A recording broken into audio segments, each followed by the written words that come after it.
you remember. It's still a home to Lunenburg County's heritage and to Bridgewater's story, but now it's so much more. A hub of art and culture. A home to events and celebrations, to the things that we hold dear and that make us special. To experiences that are universal. And now, we need you. The Bridgewater Museum Commission is looking for new members. For just a few hours of your time each month, you can help the museum grow. Help shape programming to welcome new residents and to make them feel at home. Help to tell stories that need to be heard. And help Des Brisset Museum thrive as a center for heritage, art, and culture in our community. For more info or to apply, visit bridgewater.ca/serve.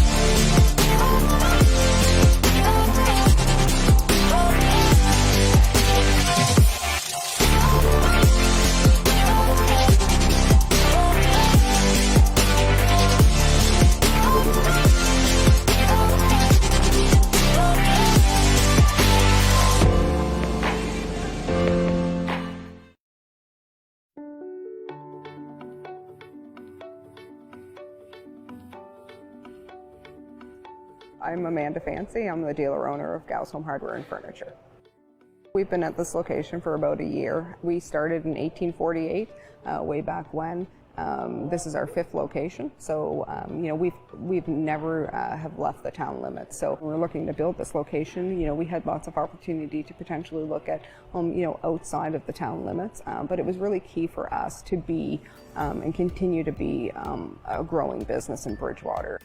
Bridgewater, Nova Scotia is unique. We have a beautiful countryside. Our town is 7,500 people, but then, our customer reach is about 45,000. So, we're talking about lots of small communities, hidden treasures. There's huge opportunity here, and I think that it's certainly worthwhile to make the visit, make the call, do some inquiring, because it certainly is somewhere where I think there would be some strong investment opportunities for sure.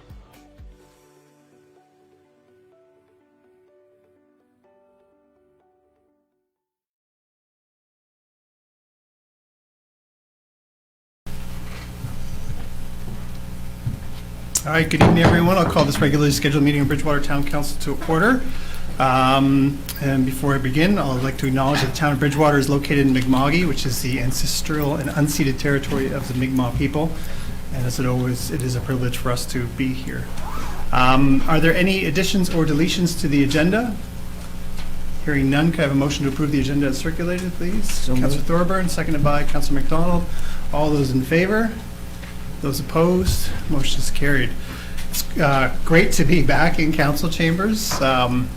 I'm a little giddy, not only because the gallery's full, but also this is the first time in 2 years, so for sure the first time this council has sat in this configuration, which is, it's exciting today, but it's also kind of sad that it's been 2 long years of COVID and we've still got time to go. We're not through this yet, but I think I'm probably the only one who gets excited by Mondays, but I'm excited that we're all here and town hall is open to the public and our meetings are fully open and people can come in person, so that's exciting. Are there any announcements from members of council? I'll just say that next Wednesday we're planning a Talk Bridgewater session for the public. So council will be at the mall and at the LCLC from 5 to 7. It's just an informal drop-in. We're going to be discussing budget over the next number of weeks, so you can ask questions about the budget. You can ask questions about any topic related to the town, and we'll do our best to answer them or take those questions back to staff for answers. So that's next Wednesday from 5 to 7 at the LCLC in the Galleria, and then at the mall, probably where we usually are. But there'll be signage, and that'll be communicated on our social media channels. So, anyone else? All right, then our next order of business is introduction of new staff. So I'm going to turn it over to our Director of Finance to introduce our financial analyst.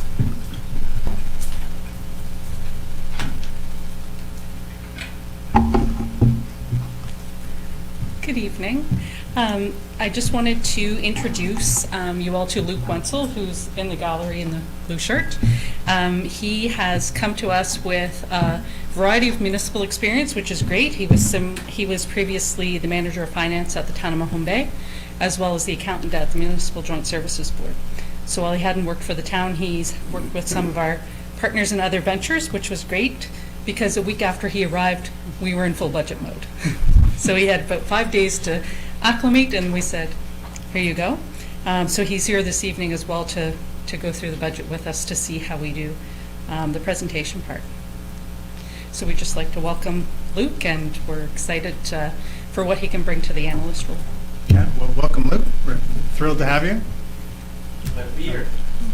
Oh, you say that now. Welcome to budget season. No, we're thrilled. Thank you. Welcome. Before you have the minutes of March 14th, regular council meeting. Any errors or omissions there? Hearing none, can I have a motion to approve the minutes as circulated? Deputy Mayor Tanner, seconded by Councillor Frazier. All those in favor? Those opposed? Motion is carried. Oh, yes, I skipped one. Are there any members of the public here that wish to address council? Now, there'll be a time, if you're here for the public hearing, there'll be a time for 25 Queen Street, there'll be a time to address council as part of that. So if you're here, if you're a member of the public and wish to address council for any matter other than 25 Queen Street, you can come down now to the podium. If not, we'll move to our planning items. We actually have two public hearings, even though it's both for Queen Street. So you'll notice in your package there's Queen Street East and Queen Street West. So following the formal process, we kind of close off the council meeting. I'll call the public hearing to order. We'll go through that, close the public hearing. We'll vote on Queen Street East, and then we'll do it all over again for the Queen Street West. So just for clarification, and so that you don't think I'm kind of like stuck in some time loop where I just keep repeating myself. So I will call the public hearing to order. The agenda has been circulated, and I just have to go through my little. All the statutory requirements have been met, and general rules of conduct distributed, and I will now turn it over to our planner to walk us through.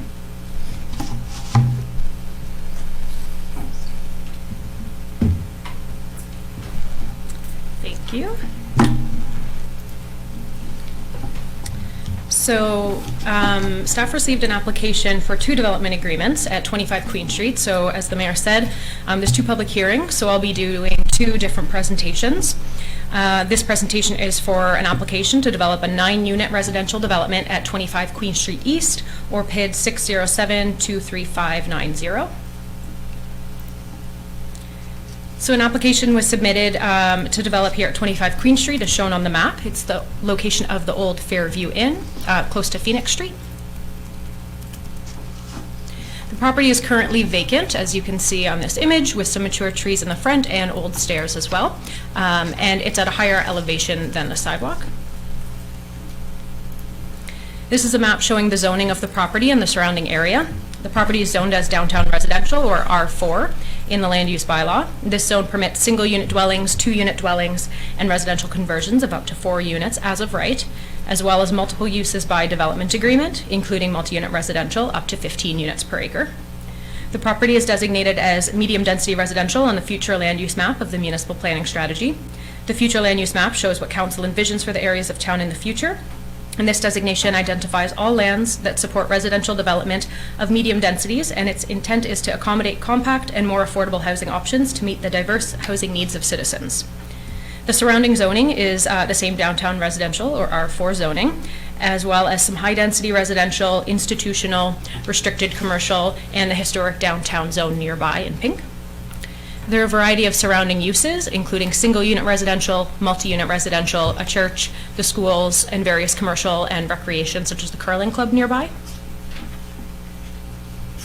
So as mentioned, there's 2 development agreements. The lot has recently been subdivided into 2 lots, and the application was to construct a 9-unit residential building on one of the resulting lots. The building would be 3 stories, and there would be a combination of 1 and 2 bedroom units, with the majority of them being 2-bedroom units. So this is the proposed site plan of the development on the east side. The hatched area is showing the approximate boundaries of the west property, which will be discussed next. This building would be set back slightly more from the front property line than the next building we'll talk about, at about 22 feet back from the property line. There would be approximately 35 feet from the building to the adjacent property line on the side. The site plan includes fencing along the periphery of the property and shows existing trees that the developer has proposed to retain. There would be above-ground parking located behind the building and a driveway and a sidewalk connecting down to the street. The site plan shows a shared common patio intersecting the property line with the other proposed development. The main entrances to the building would be on the side facing the adjacent properties, off the driveway and the sidewalk. This slide and the next show some elevation drawings of the proposed building. The building would be approximately 40 feet tall, or 3 stories. It was designed to reflect aspects of neighboring 4-square style houses along Queen Street. As mentioned, the main entrance would be on the side, but staff worked with the developer to include a front door for one of the units to mimic the design of the surrounding single-unit residences. These are elevation drawings showing the building from the side. So the top drawing would be the view that can be seen from the shared space between this building and the same one proposed for the adjacent lot. And the bottom drawing would be the side view seen from the existing adjacent properties on the outside. You can see there are balconies proposed for the units, which would be located on the inside and the back of the building. The main entrance to the buildings are on the outside facing walls. The driveway would run alongside the building that has the main entrance as well. So when creating a development agreement, there's a variety of factors that staff consider, and one of those is parking and traffic. The land use bylaw requires a set amount of parking for all developments. Since this development would be permitted through a development agreement, the land use bylaw is used as a guideline and does not have to be strictly adhered to. This chart shows the parking required by the land use bylaw and the proposed spaces. So the land use bylaw requires 12 vehicular parking spaces, or 1.25 spaces per unit, and the applicant is proposing 9 parking spaces, which is a 1-to-1 ratio with the units. They would be providing 1 barrier-free space as well, which would be required. Staff believe this amount of parking at a 1-to-1 ratio with the units is sufficient. The vehicular parking would be located in the rear, as I mentioned, and was shown on the site plan. The development agreement outlines that there must be a minimum of 9 vehicular and 5 bicycle parking spaces, and that the location of the driveways and the sidewalks would be constructed in the location shown on the site plan. The land use bylaw also requires 5 bicycle parking spaces, and they are providing the same. The bicycle parking would be located just off the sidewalk along the driveway on the side of the building, and it would be close to the main entrance. A traffic study has been conducted and reviewed by engineering staff. It was noted that construction would need to include any improvements needed to achieve the appropriate site stopping and site turning distances at the driveway. It also noted that traffic volumes do differ during the school year, as this area is frequently used by school users for parking. It was concluded, though, that the additional vehicular traffic would have little impact on traffic volumes, and the street infrastructure can accommodate it. Although the final detailed review is conducted upon permitting if the DA is approved, or the development agreement. Amenity space and landscaping are also reviewed when creating a development agreement. The land use bylaw requires amenity space for multi-unit residential developments in this zone, and based on the unit types, 1,890 square feet would be required, and the applicant is proposing just over that at 1,931 square feet. This would be made up of a common patio between buildings and a private patio or balcony for each unit. And the development agreement would specifically state that 1,900 square feet would be required. That would just allow a little bit of wiggle room for what they're proposing. And it would be including but not limited to private balconies or patios for each unit. And for landscaping, the applicant intends to keep as many of the mature trees as possible, and staff have written this into the development agreement. It states that existing mature trees located between the front of the main structure and Queen Street shall not be removed unless dead or diseased, and only then with prior approval from the development officer. The development agreement also would require a 6-foot tall wooden fence on the side property line. Additionally, a landscaping plan would be required prior to the issuance of any development permits, and it would include the location of the mature trees, additional existing vegetation they propose to keep, and more details about landscaping. So this property is located in the residential architectural control area. This area is focused on the appearance of public building facades for main buildings built prior to 1920, main buildings built after 1997, and accessory structures that are greater than 538 square feet that are built prior to 1920 or after 1997. These, however, do not have to be strictly adhered to through the development agreement process, but the applicant has worked with staff to meet some of the, or many of the requirements. As mentioned, the design details they've proposed reflect a four-square style house, as can be found in the surrounding area. A front porch is included, which aims to pay homage to the Fairview Inn and the house style. Vinyl and wood siding is being used, but is designed to resemble board and batten. And additionally, some architectural details, such as a pitched roof, dormer window, and a front door with side lights is being proposed. The development agreement includes a section on building characteristics that states that the architectural style and character-defining details of the building shall be in substantive accordance with the elevation drawings. Other design elements, like the roof or the siding material, shall be in reasonable accordance because they are not traditional materials, and we wouldn't want them to be limited if they chose to use traditional materials instead. So the land use bylaw doesn't require affordable housing units. However, for certain developments in certain zones, a developer may increase their density by 20% through the affordable housing bonus if they choose. So without this bonus, 15 units per acre is permitted by the development agreement in this zone. The additional 20% density of the 15 units per acre permitted in this zone equals 3 units.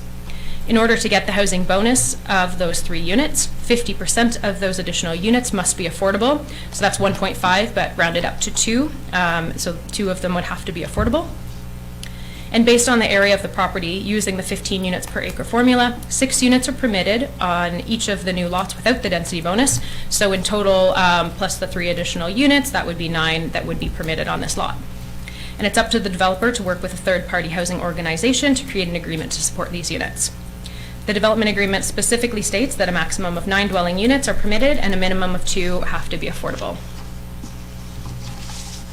I've touched on most of these already, but the development agreement would outline the following: that a maximum of 9 units are permitted on each lot, and 2 of those units would have to be affordable. That the height, massing, and architectural style and character-defining details of the building would need to be in substantive accordance with the elevation drawings that have been provided, and that other exterior design elements would need to be in reasonable accordance. That a detailed landscaping plan is required that includes the existing mature trees that shall be retained. That wherever possible, existing vegetation is retained, and a 6-foot-high wooden fence is required between the development and the adjacent property at the side. That there would be a minimum of 1,900 square feet of amenity space, including private balconies and patios for each unit. That a minimum of 9 vehicular and 5 bicycle parking spaces would be required and shall be located in substantively the same location as shown on the site plan. And additionally, that the driveway and walkway from Queen Street shall be in substantively the same location as shown on the site plan. Solid waste shall be visually separated from the adjacent residential development and public areas. That a detailed submission for the approval of services and a stormwater management plan shall be required prior to the issuance of a development permit, and that water supply and flows are adequate for fire protection. Most of the matters in the development agreement are non-substantive, meaning that they can be changed without a public hearing, but would still have to come to council. But those that are substantive are the permitted use, the number of units, and the height, massing, architectural style, and character defining details of the building.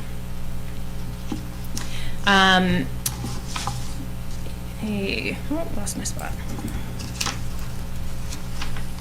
A public participation meeting was held on November 24th. There was a joint meeting for this development agreement and the other one that's coming next. Notification was provided to properties within 100 feet of the subject property, and an ad was posted in the South Shore Breaker. Seven members of the public attended, and the main concerns were lack of parking and additional traffic congestion. There were also questions about the development process, building height, impact of stormwater on adjacent properties, and the retention of existing landscaping. So while analyzing and writing development agreements, staff review the town's policies, including the municipal planning strategy. So as mentioned, this property is located in the medium density residential designation in the MPS. Most of the lands in this designation are found adjacent to the downtown on the west side of the river. And the intent of this designation is to accommodate compact and more affordable housing options to meet diverse housing needs and include higher density residential development by development agreement. The main rationale for an increase in residential density near the downtown is to help promote walkability and improved accessibility to nearby shops, offices, and amenities. And staff believe that the application is compatible with this designation. The properties in the downtown residential or R4 zone falling within the medium density residential designation. And this zone includes lands that contain varied architectural styles and character defining elements that help contribute to Bridgewater's culture and identity. Although this area is regarded as one of the town's oldest and distinguishable neighborhoods, in response to diversifying housing needs, it now contains multiple single-unit residential dwellings that have been converted to multi-unit dwellings over the last few decades. And the aim of this zone is to continue to accommodate low and medium density development and residential conversions while respecting the character of the built form. And staff believe that the application is compatible with this zone. So overall, staff believe that the application is supported in policy. There's compatibility of the use and the building, including the height, density, and certain architectural controls that have been adhered to. Nearby uses include a variety of residential types that vary between 1 and 2.5 stories. And the property is in close proximity to the commercial downtown. The development would help support a full range of housing through a mix of 1 and 2 bedroom units, as well as the inclusion of affordable units. Additionally, there's a planning concept called the missing middle, which means that medium density residential development is less common than low and high density developments. Medium density development can help create denser neighborhoods while still maintaining compatibility with adjacent properties, and so this development would help fill such a gap. Policy promotes residential densification, and as this would be an infill development of a vacant lot at a medium level of density near the downtown core, it would be supported in this policy. There are policies that focus on integrating developments using appropriate landscaping, and this would be done through the provision of a landscaping plan as well as retaining the existing mature trees. There are also policies outlining amenity space requirements which have been met. Some policies focus on the integration of active transportation routes and parking requirements. As spoken about, walkways would be required, and the property is located just adjacent to the downtown in a walkable and bikeable area, and the bicycle parking requirements of the land use bylaw have been met. The vehicular parking is slightly less than outlined in the land use bylaw, but staff believe it is sufficient, and one vehicle per unit would support and encourage residents to pursue alternative methods of transportation, such as walking or cycling. Some policies focus on environmental impacts of the proposed development and considerations of any contamination of the site. An environmental site assessment was not required by staff, but the developer has completed a phase 1. It hasn't been shared with staff as it wasn't required, but the developer has stated there are no issues of concern and can share it upon request. Policies focused on infrastructure were reviewed. There were initial concerns from staff that the sewer infrastructure may not be sufficient. However, a downstream combined sewer capacity analysis was completed, and staff determined that the proposed number of units on this property would be accommodated without any infrastructure improvements required. A traffic impact study was completed for a previous application at this site for 30 units, which concluded that there would be little impact to traffic volumes as this is a much lower density. This one would be 9 units on this property. So the proposed number of units would be acceptable. And so overall, planning staff are of the opinion that MPS objectives and statements support the proposed development. So finally, this is the timeline of the development agreement process. We've gone through the process and we're at the public hearing now. And staff recommend that council give second and final consideration to the proposed development agreement and enter into the development agreement regarding the property at 25 Queen Street East. Right. Thank you. Questions of the planner from council? Councilor Thorburn? Great presentation. Like the bonus density, that's can be used more and more to give us extra housing. Parking on the main Queen Street, is that on both sides of the street or just one side of the street there? Most of it is both sides of the Both street. sides. There's certain parts that are, there's a lot of driveways in there, but overall it's most. My recollection that street's not that wide, so I just wanted to ask that question. Thanks. Yeah. Other questions? Okay, just following along the public hearing process is comments from the public. We go kind of in order, so if there's anyone from the public that is speaking in favor of the project, they can come to the podium. And if there's anyone opposed, they can come down to the podium if they wish to speak. I think I skipped a step, which was the applicant, sorry. Is the applicant here? They are, yeah. I And don't know if they want to say anything. Do they wish to speak? It's up to you. If you can just come to the podium, sorry. I'm Nicole, and I'm from Jarsky Architecture, and we're here representing the developer Black Bay. Yeah, it was a real pleasure working on the site. It's a beautiful property with some really nice vegetation, which Mackenzie did a lovely presentation about, and we intend to keep a lot of that vegetation. We also wanted to connect with the community by designing a building that referenced the 4 square houses nearby. So that's what a lot of the architectural characteristics that you see. Yeah, and so I'm just here to answer any questions that you might have. And yeah, thank you so much for your consideration of the application. Thank you. Thank Any you. members of council have any questions? Okay. Councilor Conklin? Wondering if you're able to share with us how many units is the developer planning on making affordable? Would I it be more believe, than the minimum 2, or? I believe he intends to make it 2 units per property at the moment, affordable. Other questions? Did you have a follow-up comment, Councilor Conklin? No. No, good, thanks. All right. Okay, thank Okay, you. thank you so much. Yeah, so I'll just go back if there's any members of the public that wish to speak. Hearing none, I'll just echo the comments of Councillor Thorburn. I'd like to see the bonus density being taken advantage of for some affordable units. We need every one that we can get. It's a tool, it's one of the tools in our toolbox that we really like to see developers using. So I will now close this public hearing, and we'll kind of move back into council, and I'll ask if someone is prepared to make a motion. Councillor Thorburn. Your worship. I would move that council for the town of Bridgewater give second and final consideration to the proposed development agreement and enter into a development agreement regarding the property located at 25 Queen Street East, PID 60723590, in a similar manner to the draft development agreement dated March 28, 2022, is shown in Appendix A of document 21-140B, and that the mayor and chief administrative officer are hereby authorized to execute the agreement only within the time frame described in the development agreement. Should the document not be signed within the time frame described in the development agreement, council shall consider any request to sign the development agreement as a new application and follow the entire process required by the Municipal Government Act. Great, thank you. Can I have a seconder, please? Councillor McDonald, just the document should be 147B. It's just, was an error in the motion, so Okay. on as it was written, so thank you. Further discussion? Hearing none, all those in favor? Those opposed? Motion is carried. Thank you. And so then I will move us into our next public hearing, and I'll call that to order. And this is to deal with the development agreement on 25 Queen Street, the west part of the property, or the west property. I'm not going to do it all over again, don't worry. That is the right answer. I'll even talk slower this time. So a little bit will be repetitive, but as you know, this is for an application to develop a 9-unit residential development at 25 Queen Street West.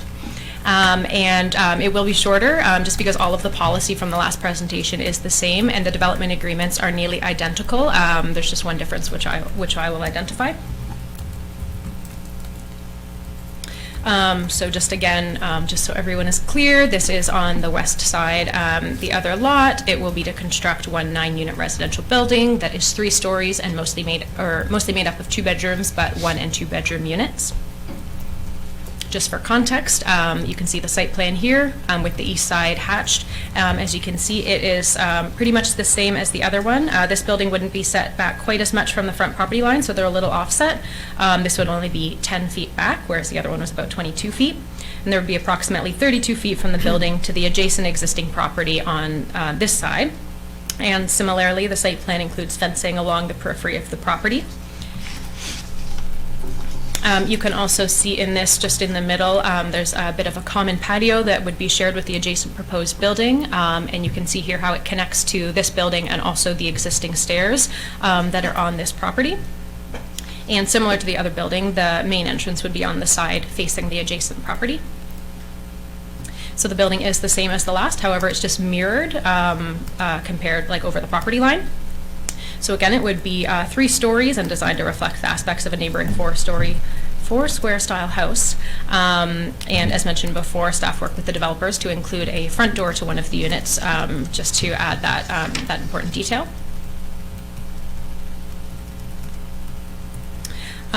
So in summary, the development agreement is the same, so it will permit a maximum of 9 units, 2 of those needing to be affordable. The height, massing, architectural style, and character defining details of the building will need to be in substantive accordance with the elevation drawings, and any other exterior design elements need to be in reasonable accordance. Detailed landscaping plan would be required, including any existing mature trees, although most of them are on the other property. And wherever possible, existing vegetation is retained, and a 6-foot high wooden fence would be required between the adjacent property. There would be a minimum of 1,900 square feet of amenity space on this property as well, including private balconies and patios for each unit. And there would be a minimum of 9 vehicular and 5 bicycle parking spaces. Solid waste shall be visually separated from the adjacent residential development and public areas. A detailed submission for the approval of services and a stormwater management plan shall be required prior to the issuance of a development permit, and water supply and flows must be adequate for fire protection. So as I said, almost all of the matters in the DA are non-substantive, so they can't be changed without a public hearing, but the permitted use, the number of units, and height, massing, architectural style, and character defining details of the building would be substantive, and the only change in this development agreement compared to the last is the inclusion of the existing stairs, as they intend to maintain them and use them for the development.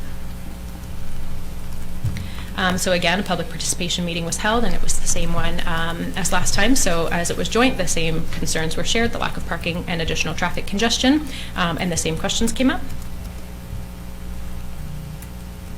And we're at the public hearing for this one as well. So staff have the same recommendation that council give second and final consideration to the proposed development agreement regarding the property located at 25 Queen Street West.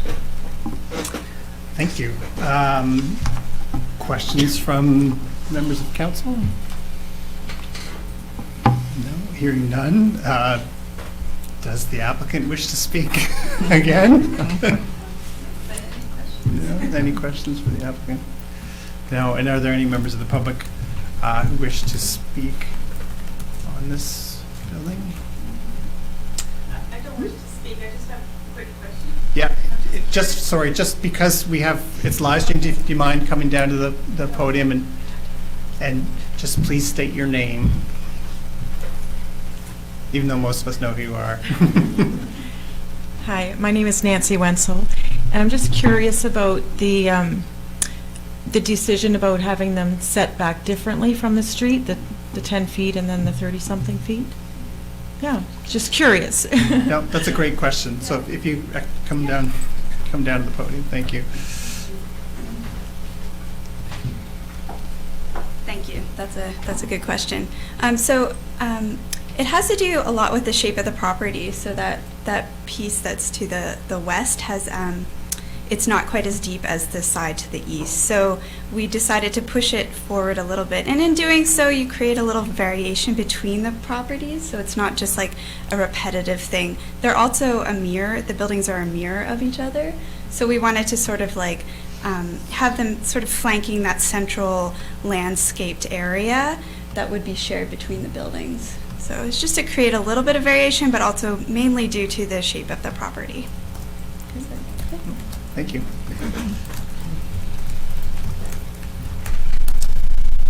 Any other comments? Hearing none. I don't have any additional comments, so we'll close this public hearing. And is member of council prepared to make a motion?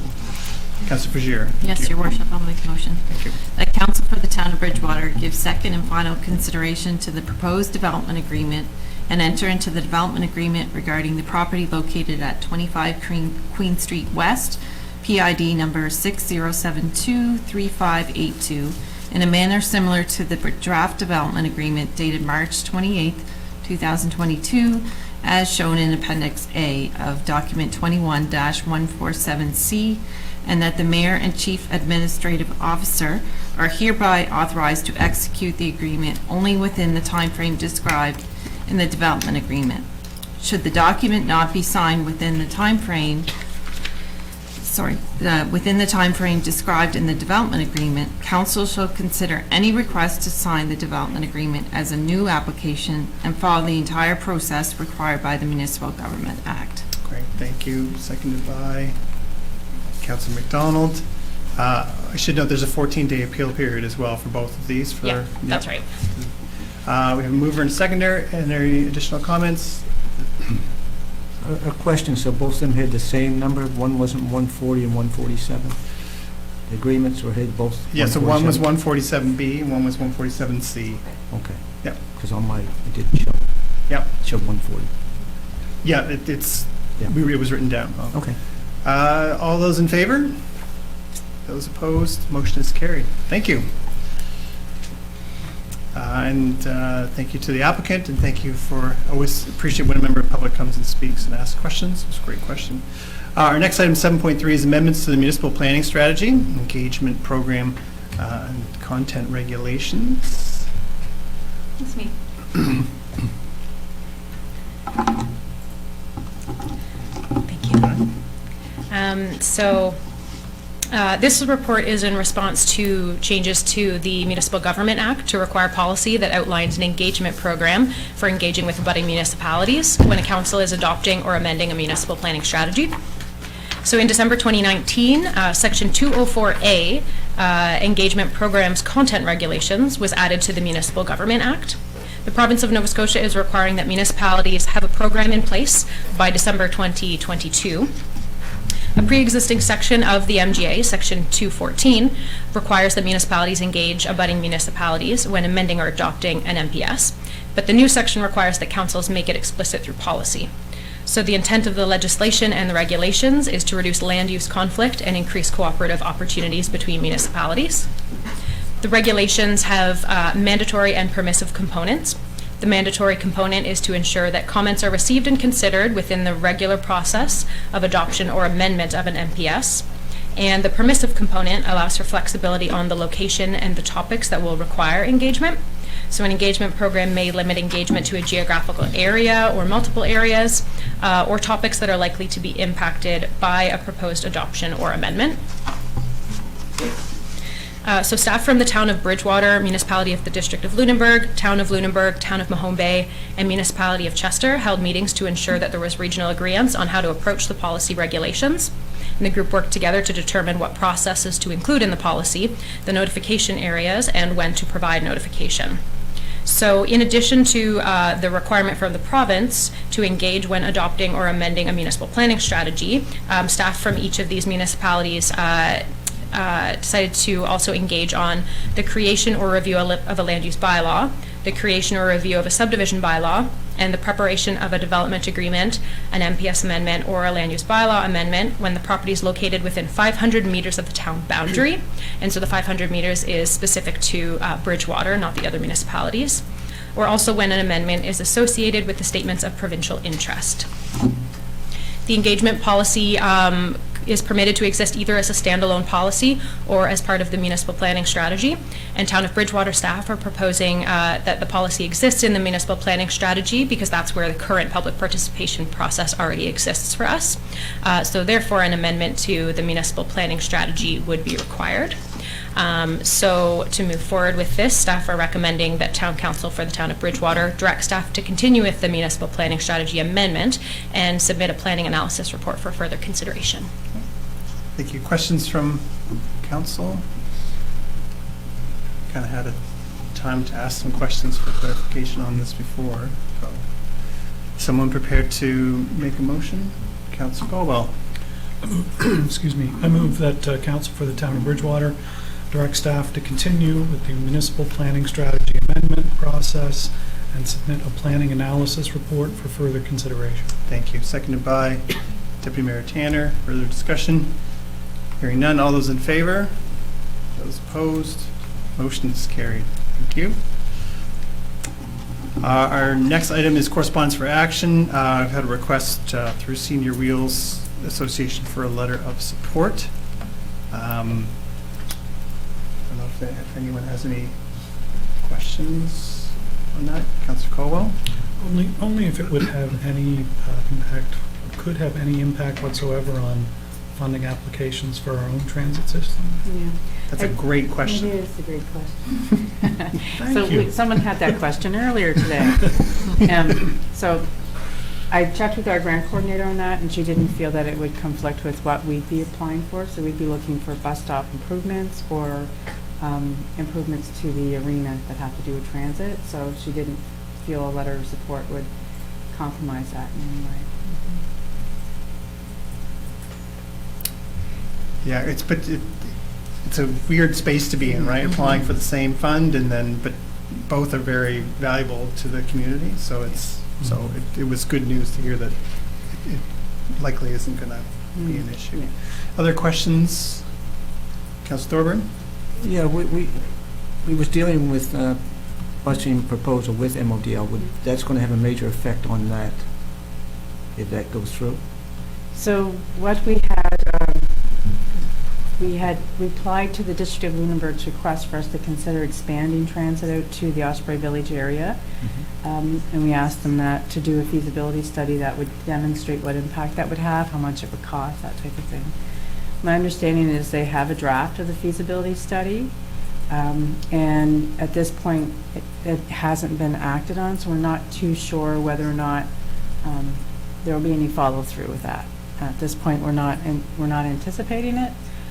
But if we haven't seen the I don't know, Matt, if you've seen the feasibility study? Only in terms of draft. Just a draft, yeah. Yeah, so they haven't acted on that with any type of request to go further for transit. So we have nothing anticipated in our budget this year with respects to that. You know, it just seems strange you got two different proposals in the same area. Yeah. You know, just wondering if one would conflict with the other, that's all. The Senior Wheels is more of a dial-a-ride. Yeah. Yeah, yeah, Well, I read that, right? I think there's 3 buses maybe yeah. we're talking Yeah. about. What a big project. Anyway, thank you. Yeah. No, it's a good question as we go into budget season for all intents and purposes, right? So we're going to have our first budget meeting at 7 o'clock. It's going to start, and because we haven't heard back from MODL, we're just moving along as if it's business as usual for transit, because they haven't made a request Okay, thank for you. anything different. So. Any other questions? Is someone prepared to make a motion for that? Councillor Caldwell? I move the council for the town of Bridgewater provide a letter to support Senior Wheels Association's Federal Rural Transit Solutions Fund application for expansion of its service as outlined in document 22-050. Thank you. Seconded by Councillor Fagier. Further discussion? Question being called. All those in favor? Those opposed? Motion is carried. We're going to continue down through the agenda. The budget is a timed item for 7 o'clock, so we'll go through as many more as we can until we get to 7, then we'll go back up to the budget. So we're going to go down to reports and recommendations. RFP 22-01 supply rotating biological contact drawer assembly strut. So a lot of things. RBC. Yeah. Stuff for the wastewater treatment plant.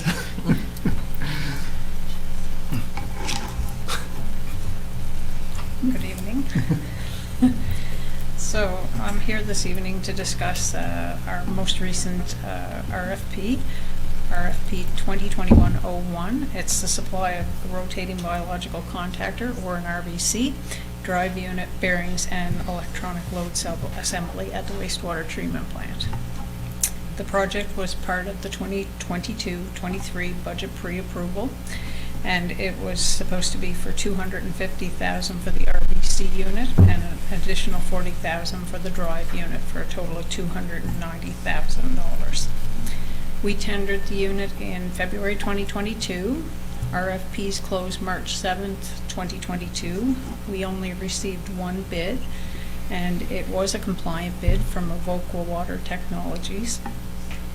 The total bid for the project came in at $410,389, HST included, which is $372,155.02, net HST. That included the provisional item 5, which was an estimated cost of $14,268.05, and that's HST included. The provisional item is for optional motion detection, which is a safety feature on the unit to keep people's from getting trapped in the moving parts. So we are recommending that we would proceed with that optional item. Additional clarifications in this tender were a little bit more elaborate this time than in past, so I did want to draw your attention to them. There were several clarifications and exceptions to the generic terms that come in the Town of Bridgewater proposals that we have accepted and passed, and they are, because this is a supply-only contract, so they don't take the liability for the unloading and loading of the product at, or I guess just the unloading at our treatment plant facility. We are responsible for that.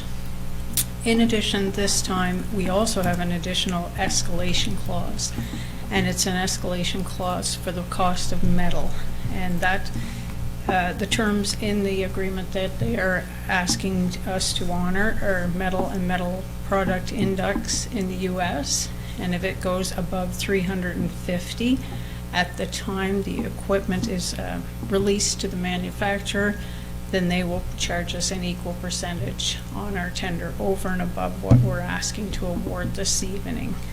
We estimate, looking back within the last 2 years at that metal index, that could range between $5,000 and $10,000, provided that the market doesn't fluctuate dramatically. And just for those who aren't aware, this is about a 16-ton unit. About 3/4 of it is composed of metal, so there is a big component that can fluctuate on this manufacturer. The project is over budget, and it is being recommended by staff for award due to its critical nature to the water treatment plant operation, and we're recommending that the additional funding could come from the wastewater reserves. Are there any questions? Questions from council? I mean, this just highlights that we're in the same boat as everybody, right? So whether it's the cost of gas or insurance or metal, I mean, everyone's feeling the pain of supply chain issues and rising costs, and this is another example of that. Question? Just that we've had a number of tenders that were dramatically under budgeted, like this is a string ongoing for a while. Is there anything we can do to address that? Because it's hard for budgeting when things are this far out of whack. Yeah, I think some of it is market that's unique to this particular period. I don't know, Audrey, if we had this estimated at one point in time. We did have this estimated, and our most recent purchase of one of these was about just a little over 2 years ago, and the price came in at budget, so it is definitely a market issue, and we typically only have 1 to 2 bidders maximum on these. We could build contingencies into some of our larger items. It's just that this one would have been like a doubling of it, right? So it wouldn't have been a normal thing that we would address through a contingency either. So it is difficult, especially when you have like the tenders where we have class C estimates done, and you know, we think we're plus or minus 20%, or whatever it may be, and they come in way over budget, and it's a supply issue. Did you say you get a couple of years out of these? No. Oh, Our last sorry. one that we purchased was 2 years ago. Yeah, I thought We're I heard. hoping about 20 years. Okay. I was like, well, I don't remember buying these every 2 years. Okay. Whew. So I think we've answered this before.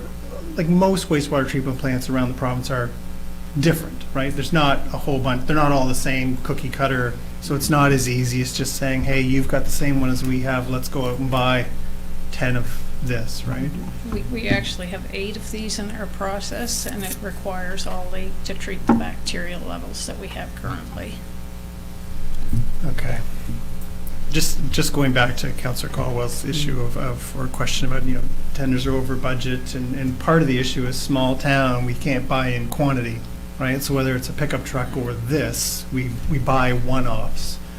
And so, I think we need to, where we can, look at who can we purchase things with to get that quantities of scale. But on this item, it's They just find obviously it's not there. Yeah, obviously it's impossible. Yeah. Okay. Councillor McDowell. I'm just thinking about the numerous, or the great amount of work that needs to be done, and that we're working on a timeline. And this is a little bit off topic because some things have to be done, no matter if that timeline's in place or not. But is this something we can go back and say, hey, we've got this timeline, but and then the prices are skyrocketing and it's going to slow us down, or we need some additional assistance because, it's going to slow us down significantly if prices are coming in twice as much as we were expecting on a project that is a decade long and it was already in the dollar amounts were pretty shocking for a small municipality. Is there someone we should be kind of notifying that we're in this position and that the costs are kind of crippling at the moment? So this is in respect to kind of the Overall. standards that we have to meet by 2039 or whatever that date is. Yeah. And certainly it's something that the message can be delivered both to the provincial and the federal governments that with escalating prices, our $50 million project might become 75 very quickly, right? I'm just grabbing numbers there, but that's... Grab lower numbers. Yeah. Okay. 60, it could become 60 pretty quick. So it's a valid point just to, say that all those values that we had done a year ago are probably looking a lot different if you base it on the prices that we're getting today for things. Yeah. Right, and I know as much as we want to get it done for a number of reasons, maybe you can wait out the market a little bit on some things, and we may have to kind of reevaluate the steps in the plan. Yeah, and I think that takes it, whether it's through FCM or MSFM, it's federal requirements, but it takes changing federal standards and regulations and timelines, so that it would have to take more of an organized approach, but it's something that could be brought forward to FCM or to see if because we're not the only municipality in Canada that's faced with this. So I know they did when compost standards changed about 10 years ago. They had resolutions asking the federal government to change the timelines for when municipalities had to meet them, and this would be a similar thing, that if these are new developments, it's worth looking at for sure. It highlights the other issue we talked about at the LCLC meeting, which is, during COVID, for example, there were streams of funding available for arenas and field houses and things that were not municipally owned, but that same funding was not available for municipally owned ones. So there were a number of multi-million dollar announcements for rinks from the province, but none of that money went to municipalities who own the majority of rinks.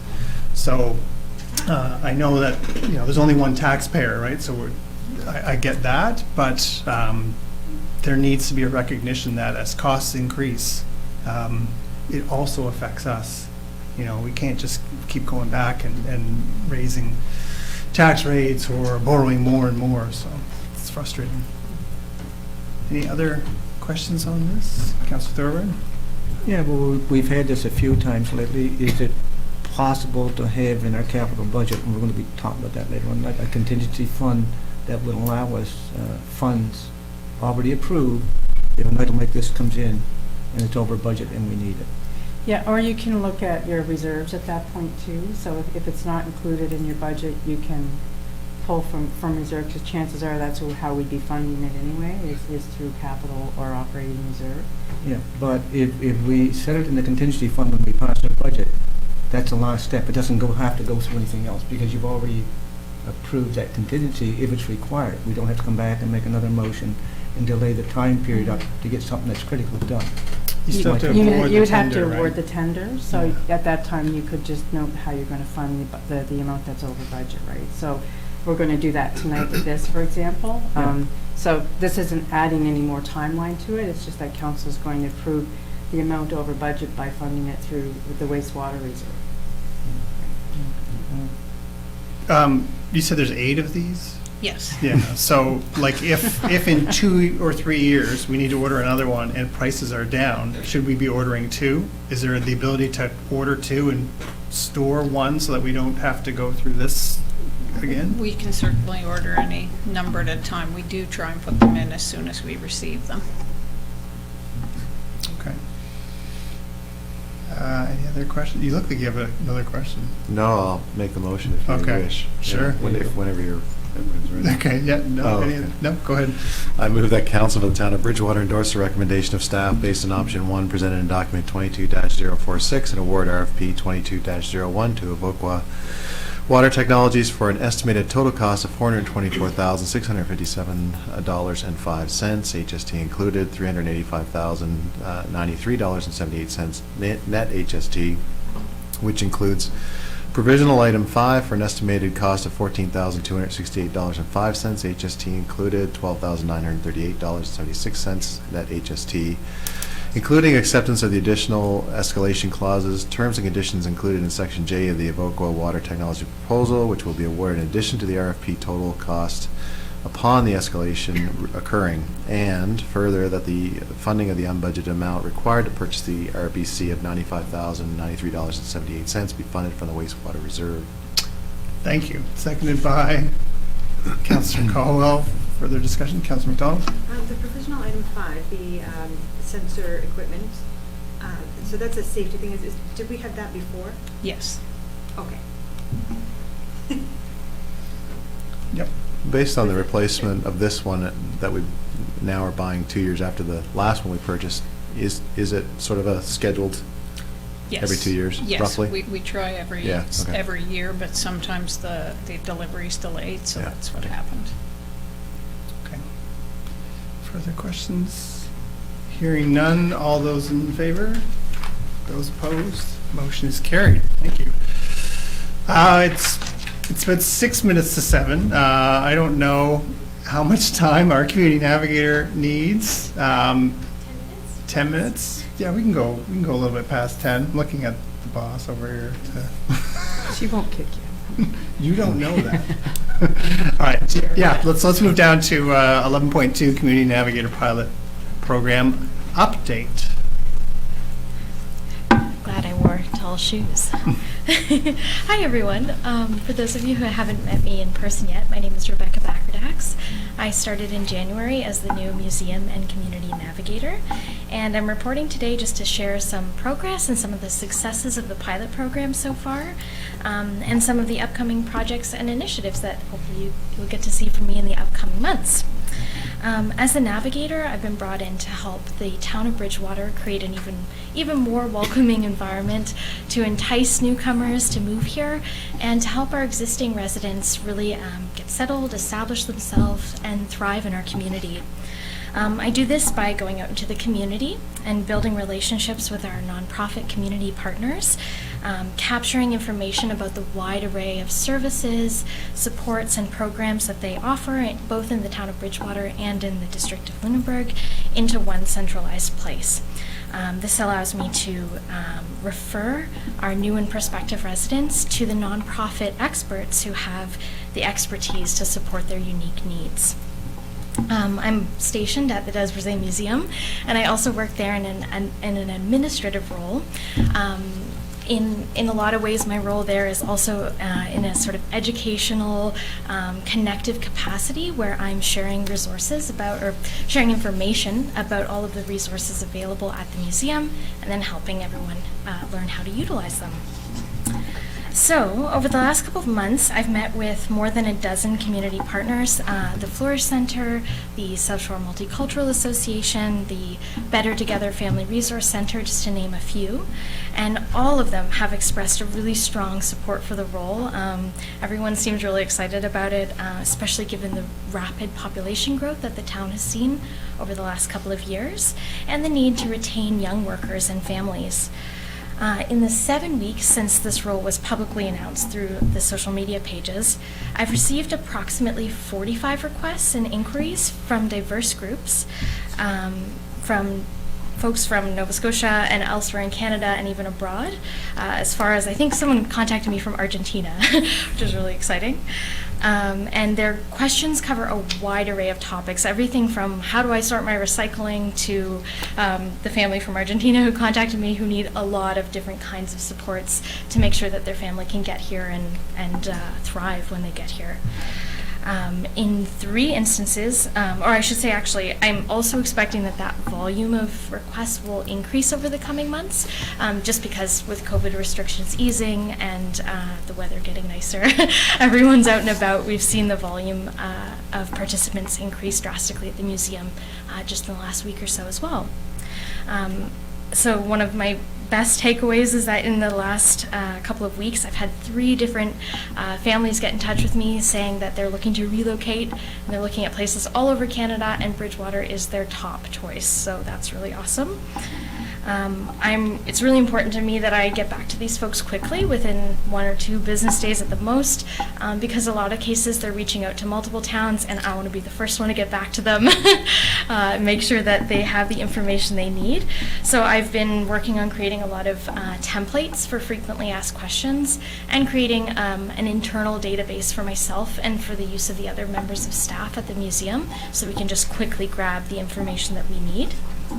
It's worth noting that nearly every inquiry I've received so far has had some element of the question related to affordable and accessible housing. So that's going to be a big upcoming challenge for us. And in 2 instances I can recall recently, I was speaking with a physician and a teacher, both of whom had secured work in town but were commuting 3 to 4 hours a day from Halifax and Yarmouth respectively. I've also noticed that a lot of folks are reaching out to me with really broad questions. People are reaching out and saying, we're thinking about moving to Bridgewater, can you tell me more? Or, we've just arrived, we'd like to get more involved, what can you tell me? This is sort of pointing to me to this sort of, maybe folks don't know what they don't know, and also that I think they're just looking for a point of connection a lot of the time, just a friendly, warm voice on the other end of the phone. So I've been doing a lot of thinking about how we can meet these needs, get them the information they need to have, and also help them to socialize a little bit with one another, but also with more established members of the community. So these are some of the initiatives that we're working on. I'm just going to go through a couple here. The first one is really simple, really cost effective. I'm just going to create a community welcome board at the museum. We're really lucky to have physical space where people can come find me, and in the absence of a visitor center in town, I want to have a place where when people arrive, they feel that there's a bunch of information in one place, so it's going to be full of pamphlets, posters, maybe an international map where folks can pin where they're coming from, which will help us collect a little bit of data as well, and maybe start some discussion prompt questions up on that board so that I can engage the really long-standing Maritimers who are at the museum with some of those newcomers. We recognize that there's a need for some social media presence for the role, and one of the ways that I'm thinking about doing that is to have, so I would go out into the community attending events like the Canada Day celebration or a Music on the La Have. I would post about where I am, and I'd say, come on out, come see this event, and when you do, come say hi to me. And hopefully that will help encourage people to get out to different events, but also know they'll have a warm welcome when they get there, and I can share information, get them to meet one another, so that will be fun. Because we do have the space at the museum, which is so great, our multi-purpose room, I'm also thinking about hosting some free socials and program fairs. So I'm imagining having community partners coming in, setting up a booth at a table, and then inviting members from the public, new residents, come on down, get a whole bunch of information at once. There's going to be coffee, so you get that social element as well. We've talked about, I've been chatting with some of our community partners. They've expressed a need to, I'm thinking of the Better Together Resource Center, for example. They're kind of tucked behind a building. You might know it's sort of around the corner of the parking lot, not really visible from the road.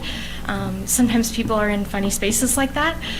So we're talking about hosting maybe a like scavenger hunt where we would get people to start and end at the museum, take the bus. That's part of the trick, and you got to go visit a bunch of these community partners. Every time you arrive somewhere, they give you a bit of information, and then you end with me and I hand out prizes. And the last one is to put out a call to seasoned Maritimers to submit their best piece of advice. That might be like, buy yourself a 3-pack of flashlights. It can be light, funny things. I would vet all of the submissions, and then post those somewhere in the museum. Maybe we could make an exhibit out of that, so that newcomers could get a sort of flavor for the culture here. I think that our seasoned Maritimers are often the best ambassadors for the town, and that's an area that we can start to take better advantage of. So now I think it's the question portion of the evening. If you have need any clarification or would like me to expand on any of that. Thanks, Rebecca. Any questions from Council? Councilor McDonald. Quick one.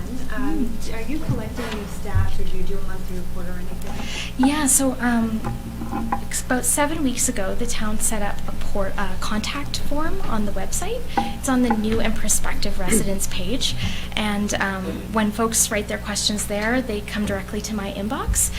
So that's been a really easy way for me to sort of collect those numbers. But I keep a separate spreadsheet for the people who telephone or who walk in. I've had a lot of folks who actually they didn't know about my role, but they came into the museum.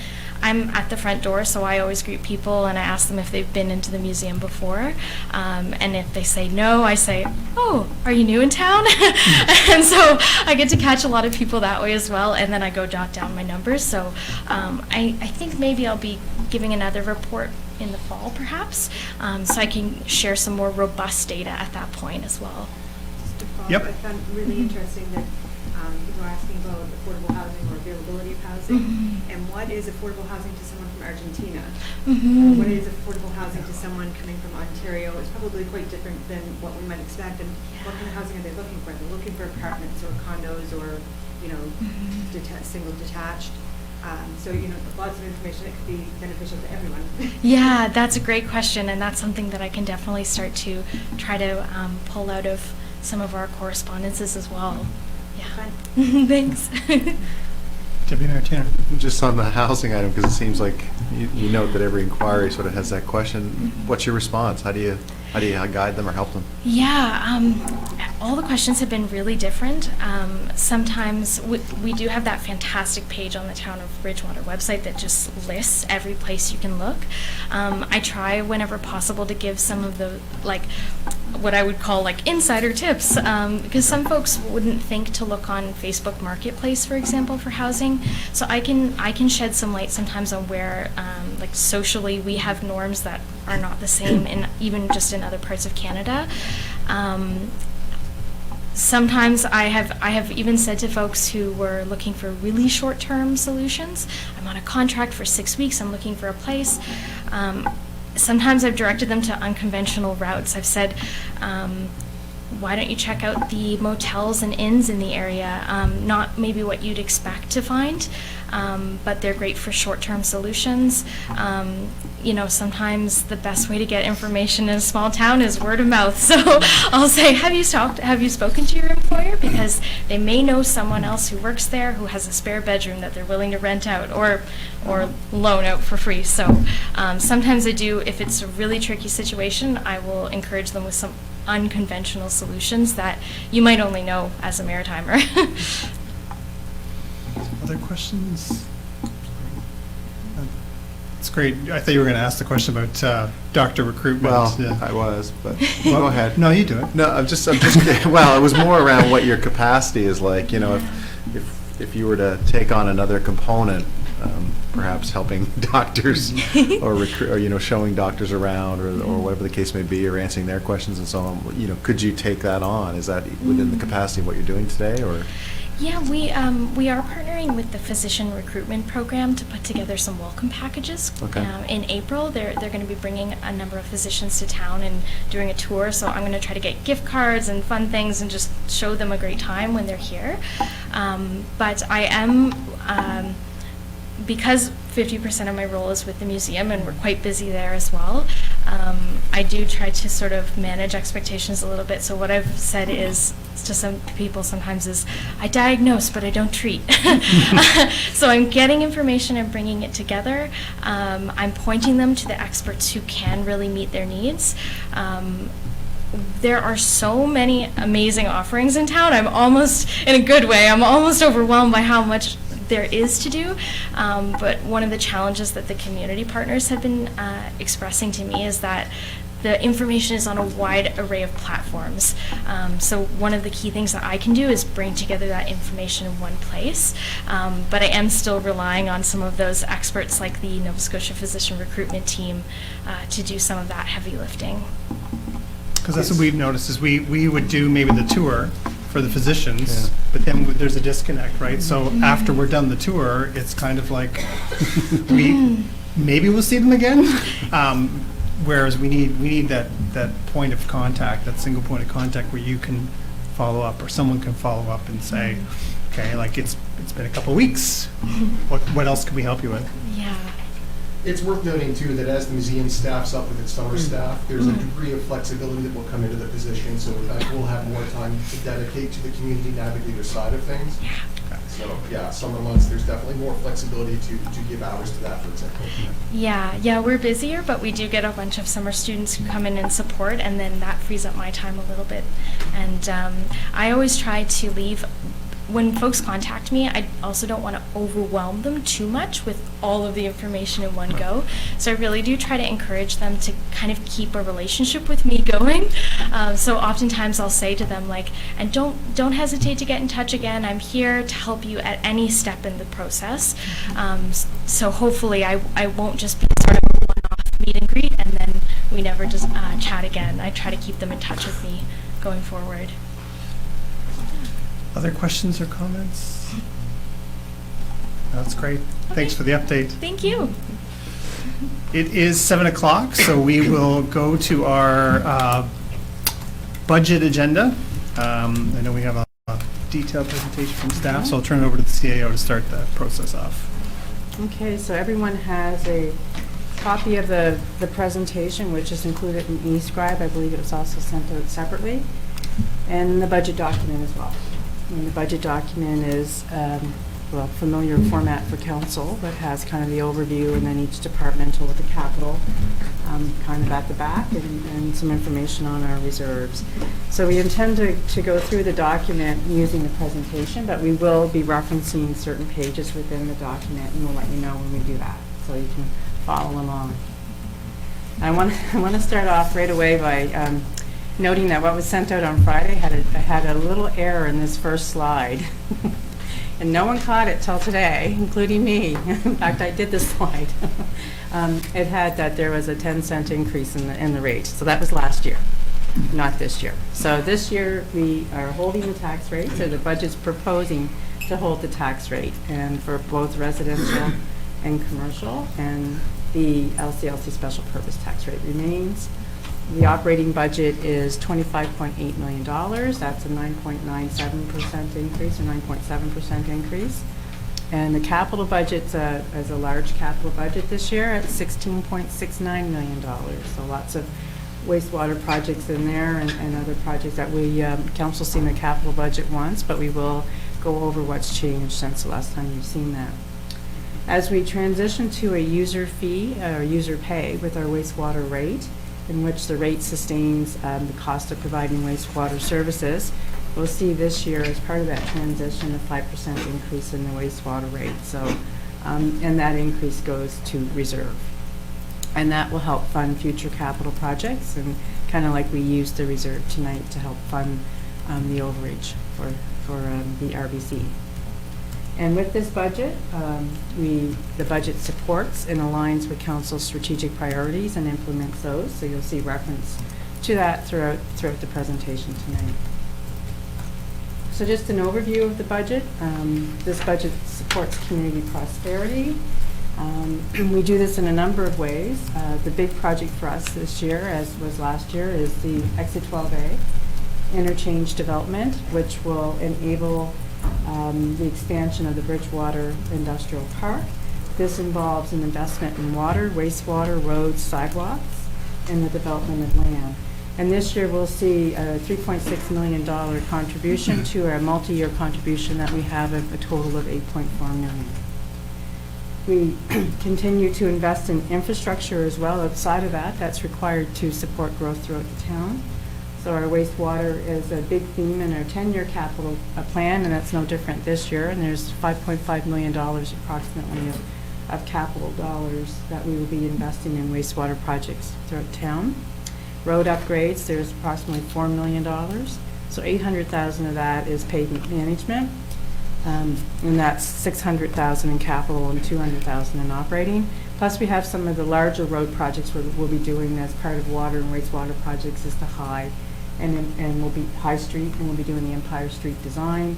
St. Philip Street will be worked on as part of the water project there as well. Sidewalks, we have funds dedicated for the upgrade of sidewalks, so there's $150,000 in capital and $42,000 in operating. Dedicated to that. This year, council's indicated that they want to see a marketing strategy done and focus on land sales and the expanded Bridgewater Industrial Park. So we're anticipating that the interchange will be open in 2023, so we want to get ready for that. So we have funds dedicated towards both giving us appraisals as well as developing a marketing strategy. We'll be developing an investment strategy, which is a priority of council.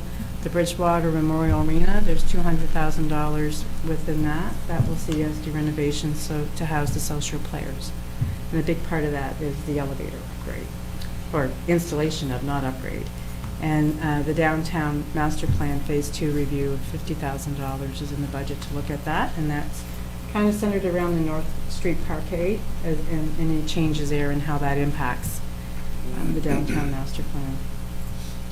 In terms of placemaking and quality of life, the budget this year has an accessibility action plan, so there's funds towards the development of that, $25,000, and that's coordinator and also some training work that our accessibility coordinator is recommending be provided to staff and council.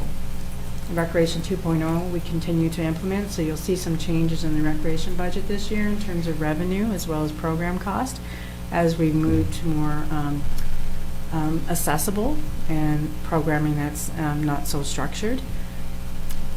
The implementation of the active transportation plan continues as it does throughout our capital plan, and some of the big things this year, you'll see some changes on High Street.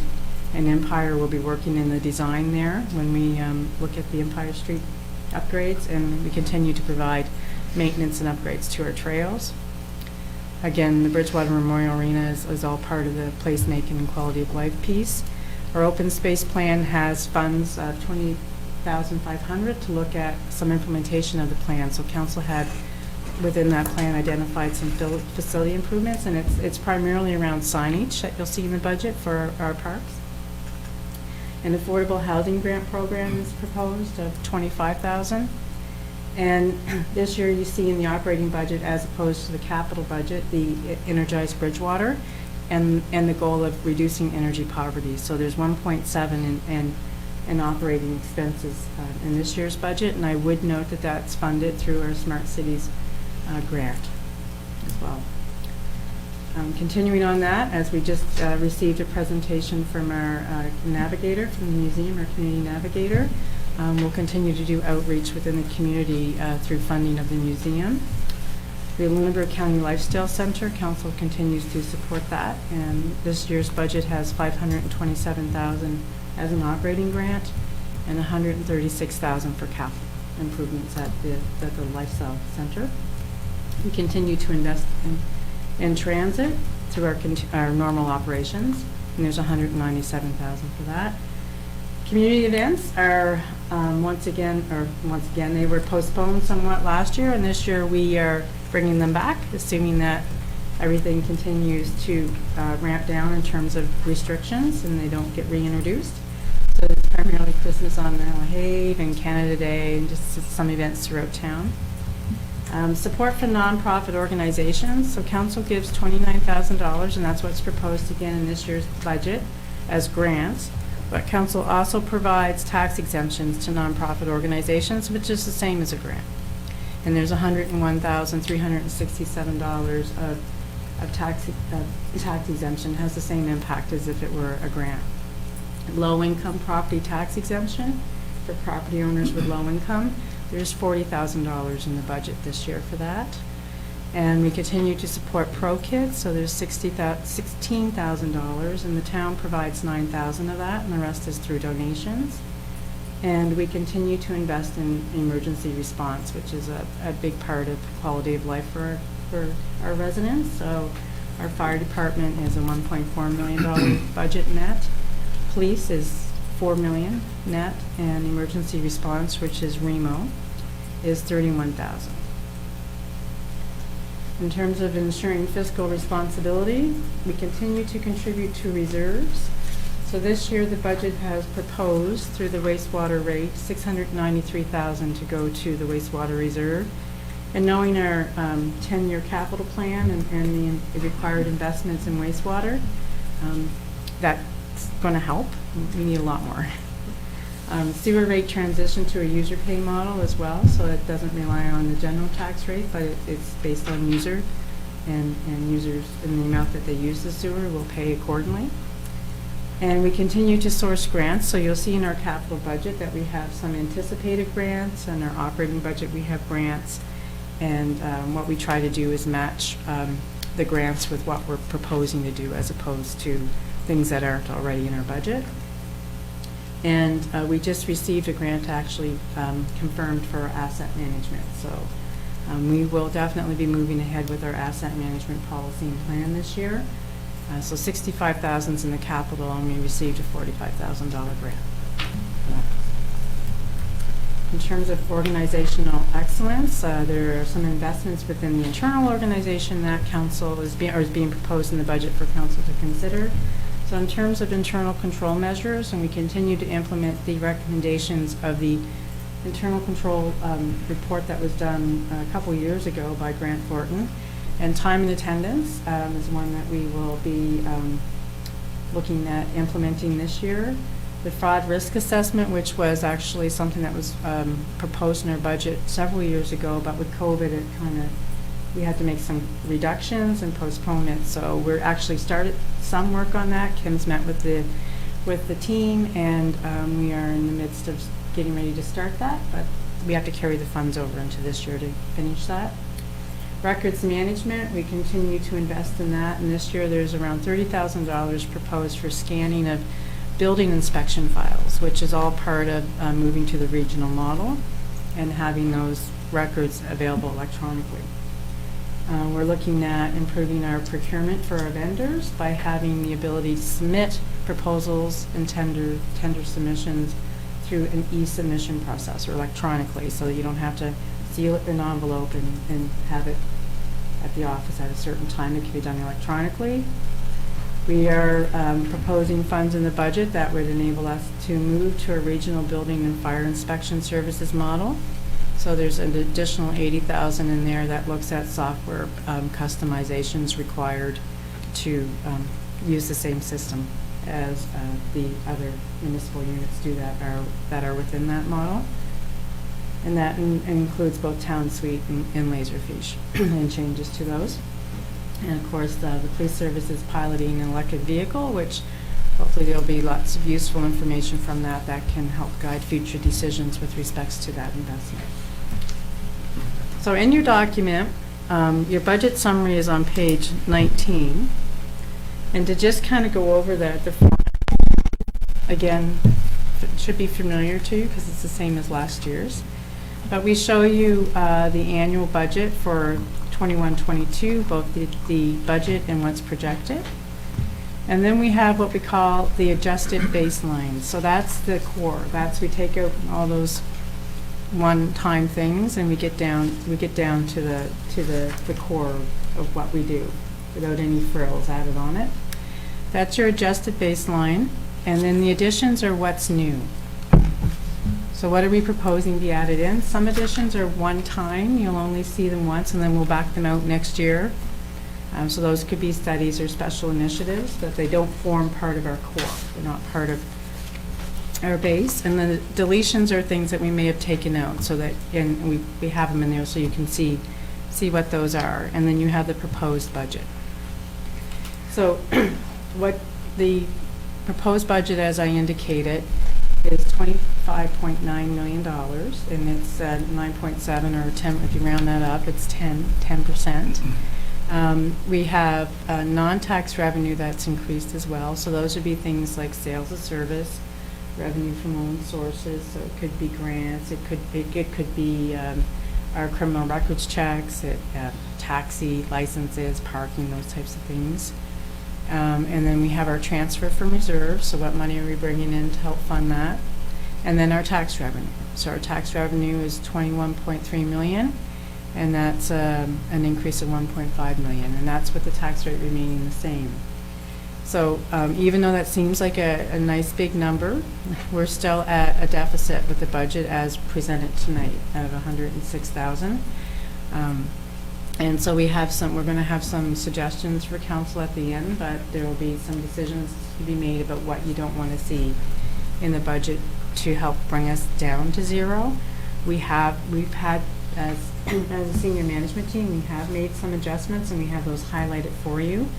There's just some that get down to service level things that council needs to decide, not, we can cut so much of paper and professional development or whatever it may be, but at some point it becomes a service level issue, and that's where we're bringing that to council tonight so council can decide that.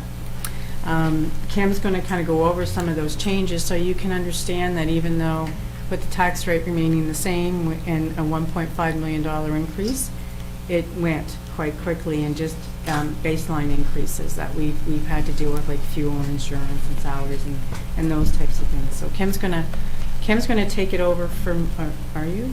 No, not yet, sorry.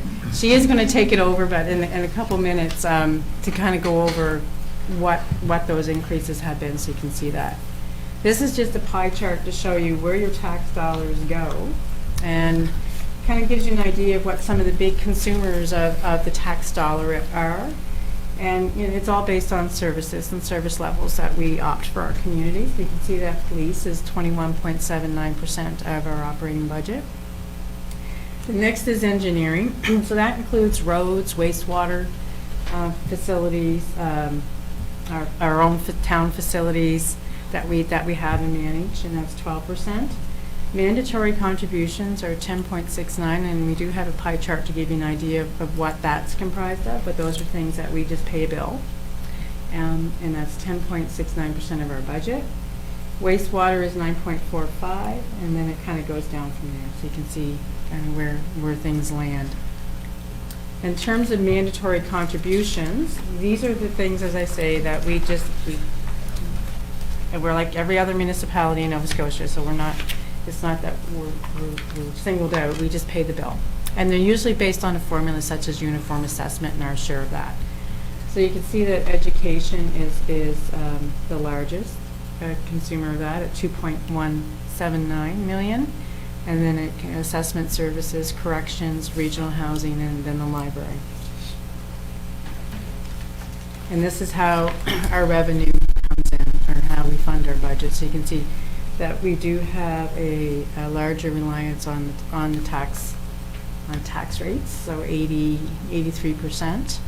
And then we have conditional transfers, so those would be type grants that we may have that have conditions attached to how you use the money.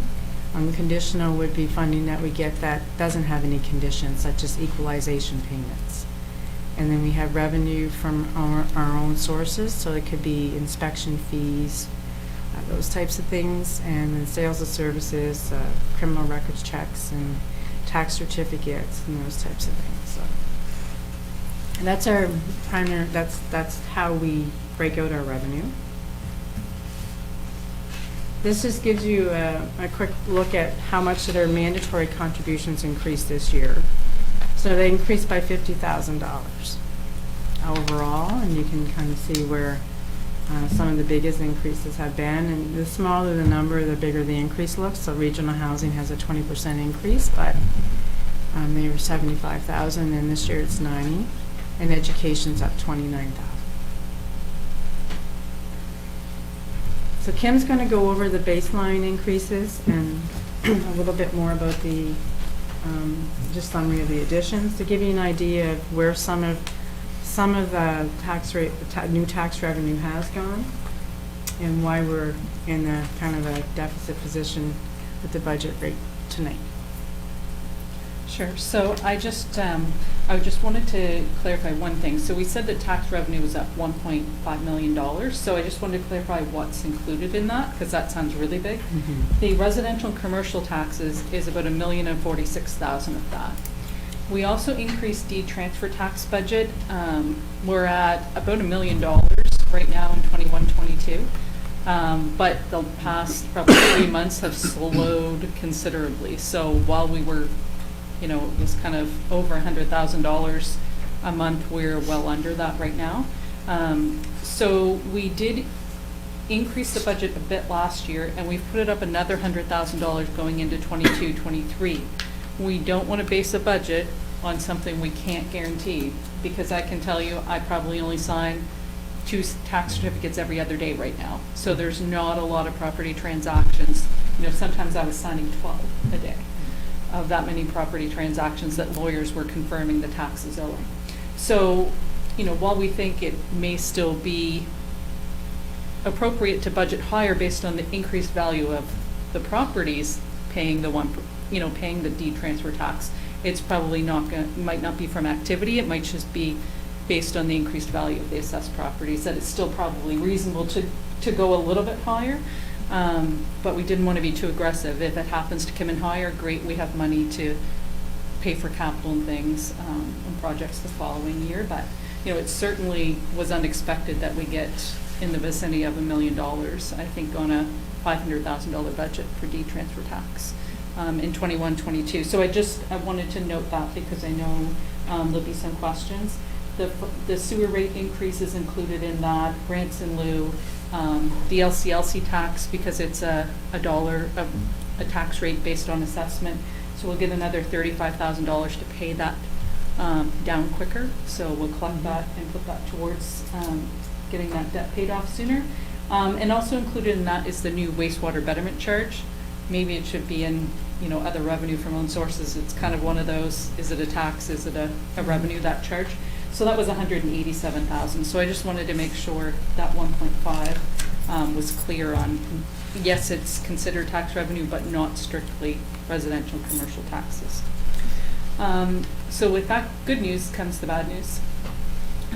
So just wanted to highlight a few of the things on here. So we provide you with a baseline and then additions, but you don't actually see necessarily what those increases to the baseline are. So no increase in service level increases. So the cost of living increases for CPI, as well as under a couple of collective agreements, that has increased our salaries between all departments by $401,526. CPI for the measurement period was about 5.7%, and our collective agreements were less than that, but still, in total, they add up. Not things we can control. The Municipal Joint Services Board has not completed its budget process or approved it, so at this point in time, that's our estimate of the impact is $125,000 of additional cost for the town of Bridgewater related to IT, HR, and tipping fees and wastewater, or solid waste charges, sorry. We will increase our transfer to the wastewater reserve over last year, $122,000, but some of that is because we're bringing in the betterment charges, but we also transfer that to a wastewater betterment reserve that we'll use for I&I projects and things you'll see funded either in operating or capital budget in the future, but it has increased that expense. Energized Bridgewater, you'll see, when Tammy mentioned page 19, you'll see Energized Bridgewater has a revenue and an expense line in our budget. This year it was in the capital budget in the past, so the increase in Energized Bridgewater, although it's fully funded and not impacting the tax rate, has increased our baseline in this report. The museum contribution has increased. Our capital from operating last year was about 880,000, and it's up to 1.2 million this year. Last year, we had reduced it to, for budget purposes, and this is kind of back to what, you know, the historical capital from operating with a 5% increase per year in that contribution would be. We had hoped more when you last saw the capital budget on January 24th. We had hoped to fund more of capital from operating based on increased assessment, but as we put together and departments put together the baselines, it became very clear that that wasn't going to be an option. When the budget was circulated with staff, the deficit was significant, so that was one of the things that we had to do in order to get the budget closer to balancing. Energy rate increase, only 3% was budgeted, although we know Nova Scotia Power is actually, subsequent to budget preparation, has applied for an increase. So even with the 3% increase, it was going to impact our budgets by $60,000, potentially more. Fuel increase, we have budgeted for 46 to 50% increase in fuel costs. We use some of the wonderful folks at HRM who do all kinds of commodity pricing and such, and use their estimates. That estimate was from December before things got complicated. And so 46% hopefully will be sufficient, but that was what we used. And that impact of that on propane, diesel, gas is $145,000 increased cost to the town. Insurance, our insurer has told us that we should be looking at about 14% average increase in our insurance, which includes vehicles, buildings, general liability.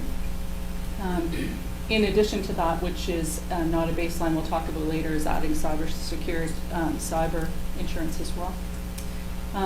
We did reduce the transfers from operating reserve, which I just put in there to help balance it a little bit because it was looking really scary as I totaled these amounts. So it's just an idea of where the baseline has gone. So as you can see from this, I guess the portion on the bottom kind of compares last year's budget of 23.6 million was the final, not the baseline last year, but the final with additions and deletions. And our new baseline this year without the additions is 25 million. Plus the additions minus some deletions, and that gets us to where we're at right now with a revised total budget of $25.9 million, knowing that we are also having to look for either sources of revenue of $106,000 or a reduction of expenditures of $106,000.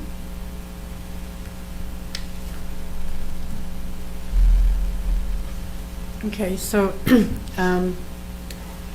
we're going to go into look at each individual section, each department, and kind of highlight for you what's changed in the baseline at a high level, as well as what the additions and deletions are. So as you can see, we have 1.382 million of additions and 569,000 of deletions. So things we took out of the baseline, and we'll highlight what those are as well. So the first one is administration, and that starts on page 20 in your document.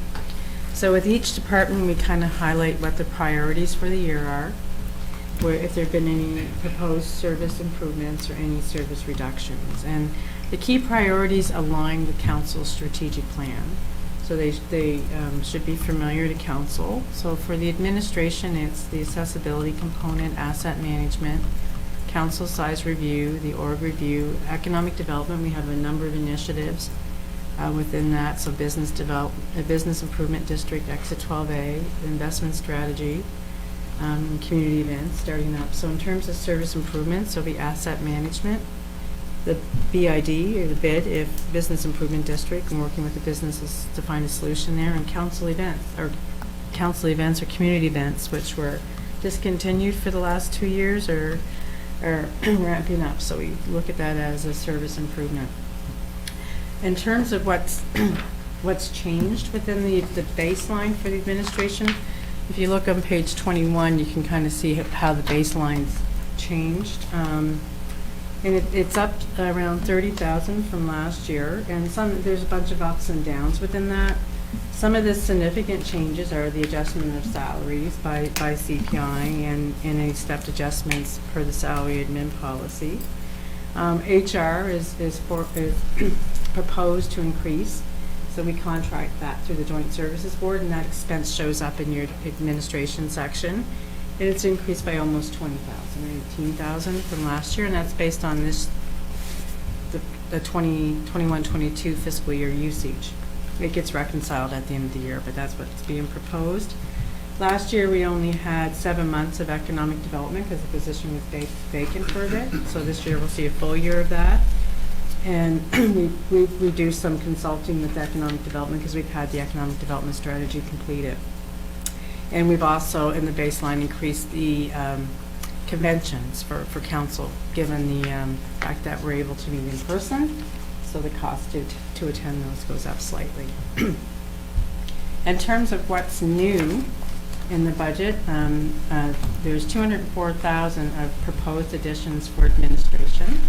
And you can see that some of the larger things there is there's a student proposed at 13,000 to do some review of policies that hasn't been done in quite a while, and also assist with the development of the Green Charter. We reduced the legal services by 25,000, and that's because we were done the QP, or the contract negotiations. There's 20,000 in for some assistance in developing the Green Charter. There's an addition of 5,000 for accessibility advisory services, so some training. 10,000 to get some appraisal work done at Exit 12A. 25,000 to do some graphic design work and web profile work for our marketing of the sale of lands in the town of Bridgewater. There's a contingency of, I believe that the total contingency is 125,000. So we've added some money in and taken some money out. So the contingency last year was 108,000, and that's where we primarily funded the remuneration review and the salary adjustments and those types of things, but also we funded the town hall appraisal and a few other things that come up throughout the year. I had originally reduced that down to 25,000, and there's still a few unknowns within the budget, so we felt it a good idea to keep the contingency a little higher at 100,000. It's only used if it's something that comes up that we need to do, that council decides that they would like to do. And so you see the 100,000 added in and the 83 taken out when I reduced it down to 25. So that's where we are there. And then there's funds of 20,000 that's being proposed for the regional coordinator. And some of that will also be spent on the Anti-Racism Committee is requesting funding to help support some of their committee initiatives. So they have meeting costs and those types of things, and that would come out of that 20,000. So that's where we get the 204,000 in additions and the 133,000 in deletions. Questions on that? Maybe just every time we go through a section, we'll just ask if there's questions. You can always come back to it. Yeah. Does that contingency have to be 100,000? Could it go down to 50? At this point, I believe we kept it. We put it at 100 because we weren't quite sure about the engineering budget and some of the staffing changes there. So I had given a report to council about looking at some positions, and so we took those out. But it was a little more complicated in engineering because it gets coded to several accounts instead of a labor account, right? So to projects and all that stuff. So we weren't quite clear when we prepared the budget on what was in and what was out. So there's, I think, probably a little bit more work to be done there. So that number may be reduced if we find that it's out. Yeah. We also have the Joint Services Board budget, which isn't finalized yet either. Yeah. In terms of the $20,000 for the Green Charter, I just, like, this is something that many other municipalities have done across, well, there's Green Charters across There's North America. There are, but our consultant did advise that it's something that there hasn't been a lot of work in. I see that as a huge dollar amount, like I'm thinking of the C40 and FCM and other organizations that perhaps would have a template or a starting point.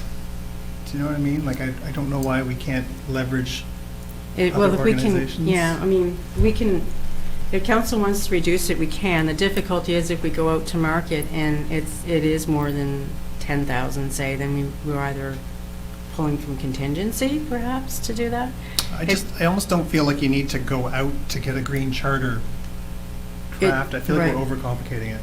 It was the fact that we didn't have the staff resources to commit to it this year, so I do have a student in there at 13,000. I'm just concerned that that student might not be able to deliver it the way council may want it, but, so we did say to council, we don't have the staff resources, so we need to bring in consultants to do it if you wanted to get it done. Well, I got a few weeks before we finalize the budget for us to, I'm going to do some digging and see if we can leverage some groups that we already partner with, whether it's Michelin Cities or the C40, because it was the C40's Race to Zero that kind of get us into that wanting to do a green charter space. I know they're not directly connected, but I'm wondering if they have a template that.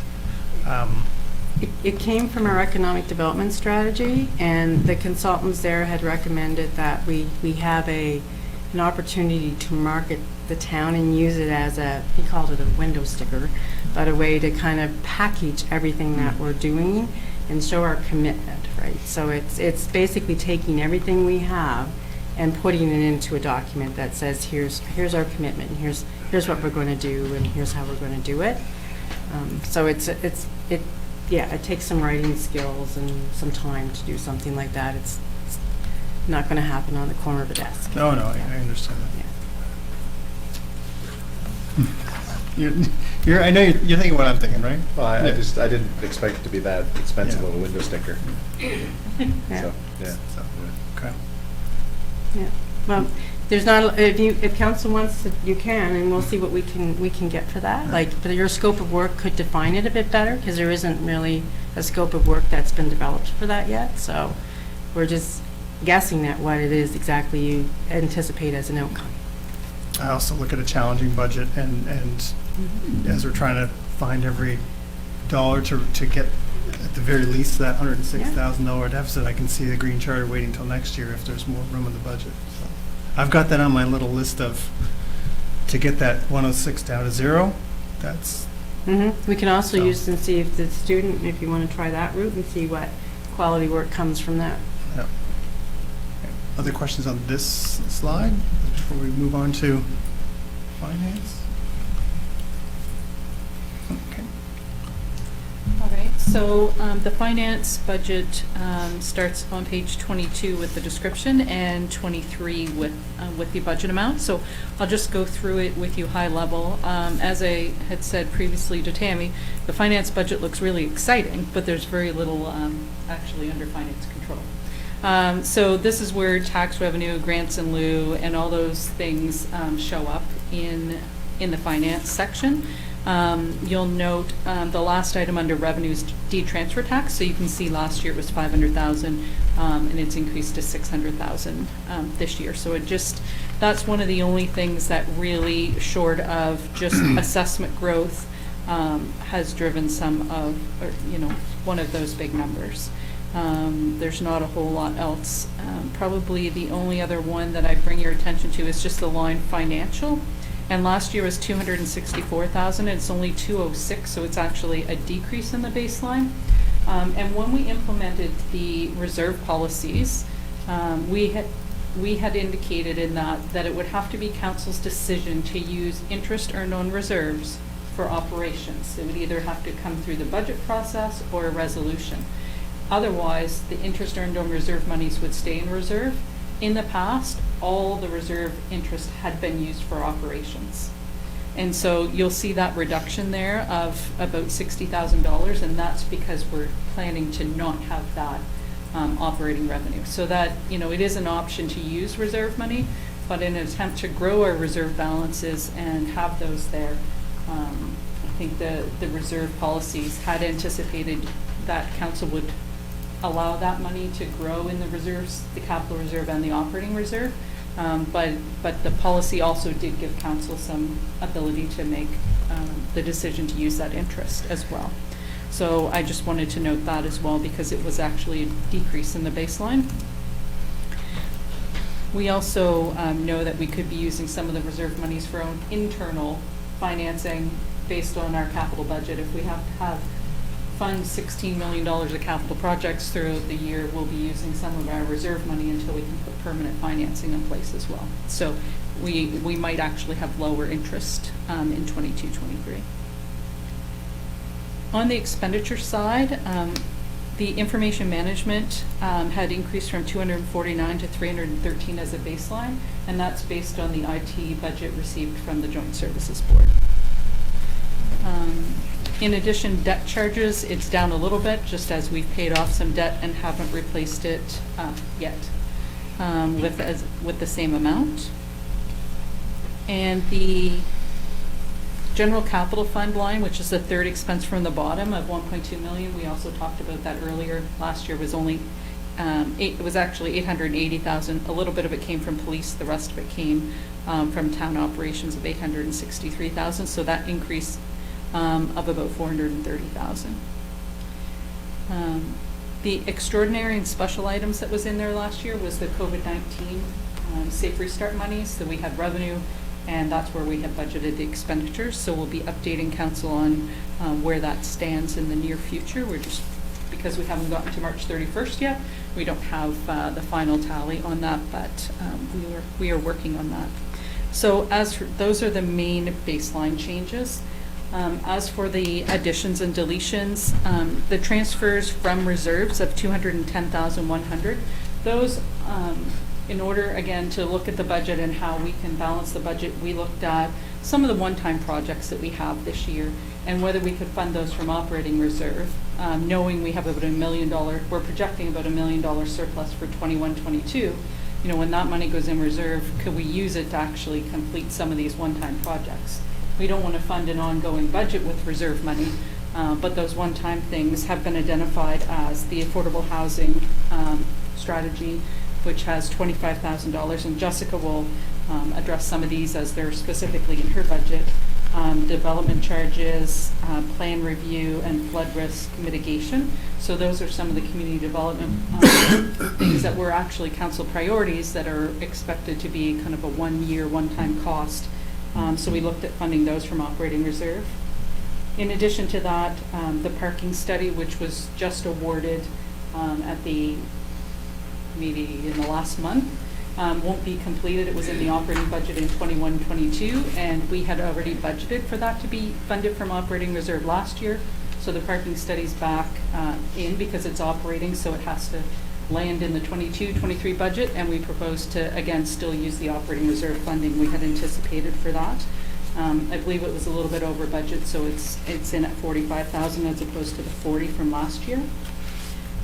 The fraud risk assessment, same thing, it was in the budget last year, so we're requesting that that be funded from the operating reserve as well.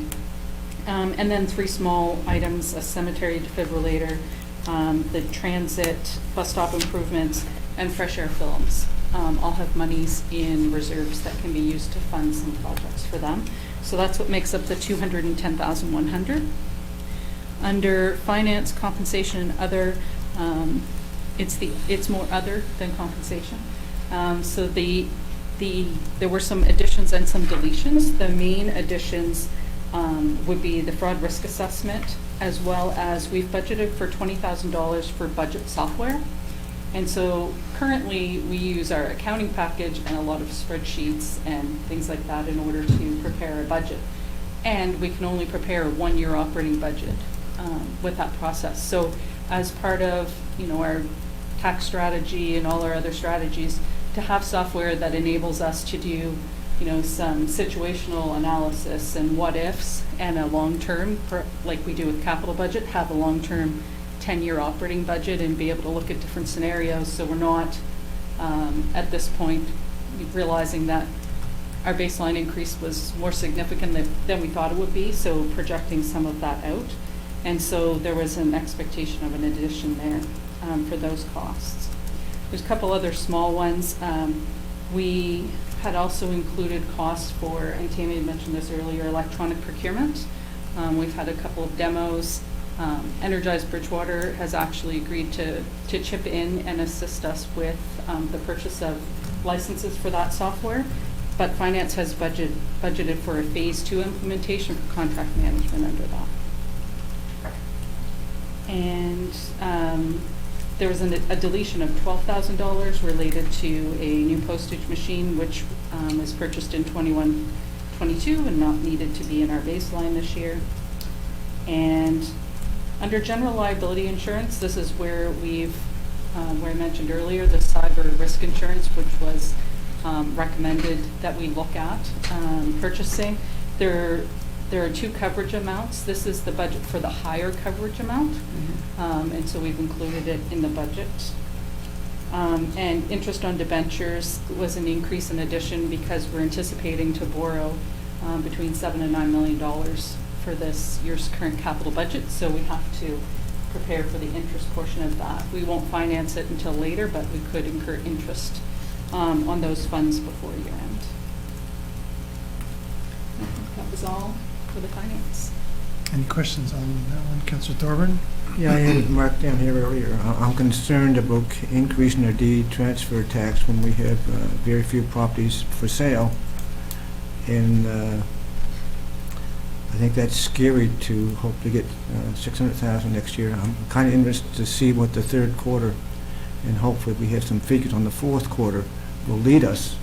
So I think the 500,000 may be optimistic, but I don't think the 600,000 is really doable based on what I'm hearing. Could be, but this is my opinion. I don't know what thoughts anyone else has. More questions? Or Yeah, thoughts sure, on that yep. one? Oh, okay. Is it true that we gain maybe 10,000 on a 1 cent increase in commercial property tax assessment, roughly? Just sent that to Tammy earlier, but of course I have it open on my computer. The commercial is not nearly as significant as the residential. Yeah. Okay. And have we, refresh my memory, but have we ever done a bit of an analysis against our peers like Truro, Yarmouth, Kentville, Truro, Yarmouth, New Glasgow, with regard to what they get for their drastically higher commercial tax rate versus what we're offering? Like, is there any... I mean, what they get in terms Yeah, of- do they get any additional services? Is there, like, does that commercial tax rate... Is it all in as well? Is it all, yeah. Other than New Glasgow's, which we know doesn't include solid waste, which I Yeah, there found. could be area rates on top of that. It's really hard if you just look at the pure tax rates. Yeah. Some have Yeah. area rates separate. Right. You know, Amherst, for example, has just a separate, like, community support rate or something like that, or community facilities or something, that has a separate rate. Right. You know, so we would really have to dig into everybody's tax rate. I know we give it to you for analysis, but they can vary widely. The 1 cent on the commercial tax was $16,700. Yeah, okay, all right. $54. Okay. And I think the residential was... $58,750. It increased a bit because of the assessment. Yeah, okay. increase. Other questions? Oh, I just want to go back to Councillor Thorburns' question. So the deed transfer, we always kind of under budget, right? We always, and it's important to remind the public as well that we kind of budget for worst case scenarios, right? When we do capital projects, we assume that we only going to get the funding we're guaranteed. That way, when we get additional funding, it just lowers the amount we have to borrow versus making an overly optimistic assumption. So for years, I think we've assumed a low number on deed transfer. So to his point, if we increase it by 100,000, does that just put us closer to where we normally were in the past? It's really hard to judge. So what I can tell you is without March, we're at $998,000 for 21-22. So we still have another month. However, the last 2 months were the lowest we've seen all year at $68,000 and $62,000. So if we take 62,000, which is our lowest month this year, multiplied by 12 months, it's still $744,000 based on our lowest month this fiscal year. It's hard to compare to prior years because of the value difference. So if the same number of properties turned over, we should still be looking at significantly more in deed transfer tax just based on the growth in the value of the properties, potentially. We also don't know how much more that'll go up. All we can really go by is, the last 12 months to see where we're at. We definitely don't want to build, be budgeting for the full $1 million and think that's going to happen again. But I think, looking at kind of what the lowest was, is also about the best guide we have right now. And it has been a little bit slower lately, so, predicting the next 12 months would be a challenge. I guess that's where I was going, of kind of like we do with almost with snow plowing, right? We kind of have a rolling average. You might knock off that 2016 year where it just never stopped snowing for all eternity. But I'm just wondering if we've always said 500,000, for example, and we always get 700,000, then I'm certainly more comfortable going back to 500,000. But if we always said 600,000, we were always at 605,000, then do you know what I mean? I feel like we're always hundreds of thousands of dollars ahead. We've been conservative in our numbers. So it makes me more comfortable if, like with your number, if we're always pre-COVID, let's call it influx of everybody inflating housing prices, I'd be more comfortable if I know we're still in the ballpark of where we were in 2018. Yeah, again, Which it's I feel like still, we're it's close. still hard to judge Yeah. because of the growth. So I just wanted to look at 2021 also, because in April of 2020, we know the market was pretty much not moving at all. We Right. only had $29,000 in deed-transfer tax for April of 2020. And then it kind of increased, but we never had any months where we received $100,000, not like we were seeing in the current fiscal year. And we were still at $733,000 when we know we had the first 3 months of fiscal 2021 that were really tough. And so, it was still in that ballpark, and the highest month we even had then was 79,000 in that whole fiscal year.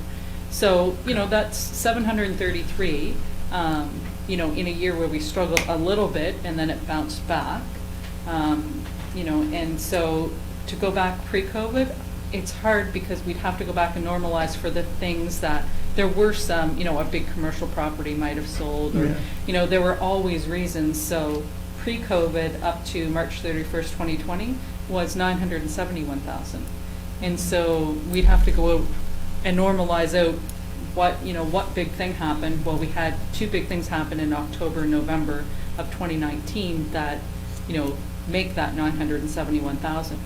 But on average, some months we have 13,000 of deed-transfer tax, and some months we had $80,000 in deed-transfer tax.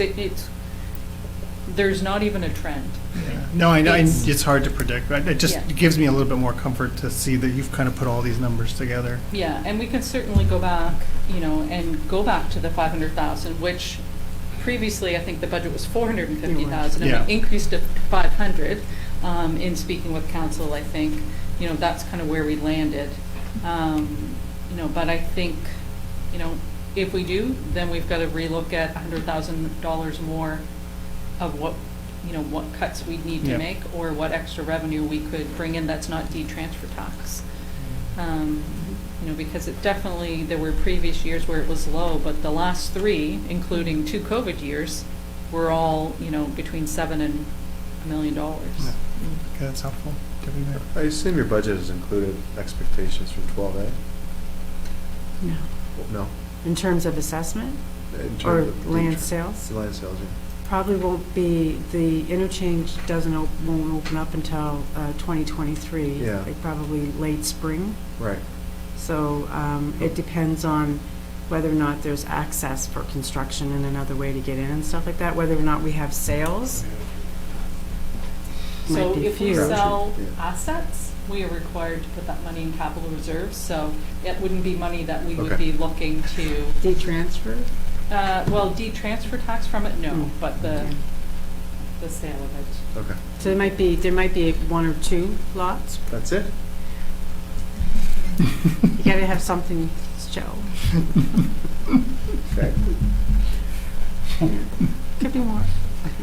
Greg's on Teams there, Oh, so no pressure, Greg, but you heard the deputy mayor, you gotta sell at least 3. Any other questions on that section? No? Okay. Moving on. Fire. Oh, that's me again. Fire?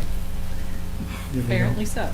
All right, so just a couple of things to note with theirs on their baseline, which I think, Page 27. page 27. There really isn't a whole lot there as far as baseline changes. The main thing would be under administration and firefighting force, where staff and as well as honorariums also are increasing by the CPI. And so there's been a bump in the baseline for those particular items. So those are noted there. The other things that I really in their additions would be fairly minimal, and that would be from the slide, $7,500 for installing cameras in 2 of the fire vehicles, with the assistance of IT from the Bridgewater Police Department, and so that's what they've indicated as their addition. There's some other things showing in the fire services budget that's specific to fire inspections and things like that, that are in addition, but mostly just due to the change in the Regional services.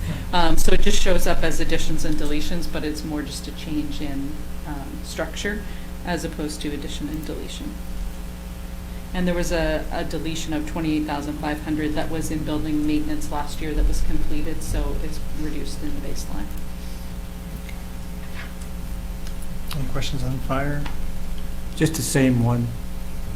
800,000 fire protection rate is not really, it's a cost that's borne by the fire service but not incurred by the fire service. So the real budget's around 600,000. Right? Yes. Yeah. It's a fire protection charge from the Right. from the water utility. Yeah. Questions? No? Down to police. Police, we'll get him. Good evening, everyone. So I'm just going to highlight the additions and deletions. Our budget's fairly similar to last year's. So on the revenue side, there's $200,000 in additions to fees for service. That would be third-party checks.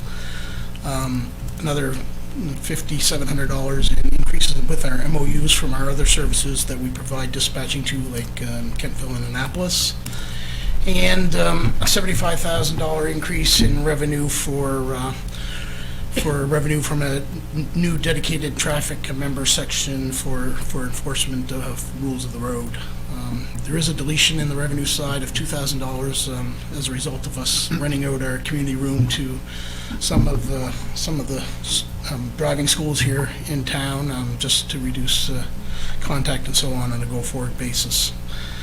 On the expenditure sides, there is some additions to the secretary position of 2 hours per week or 4 hours bi-weekly, just for some additional duties and conducting additional checks.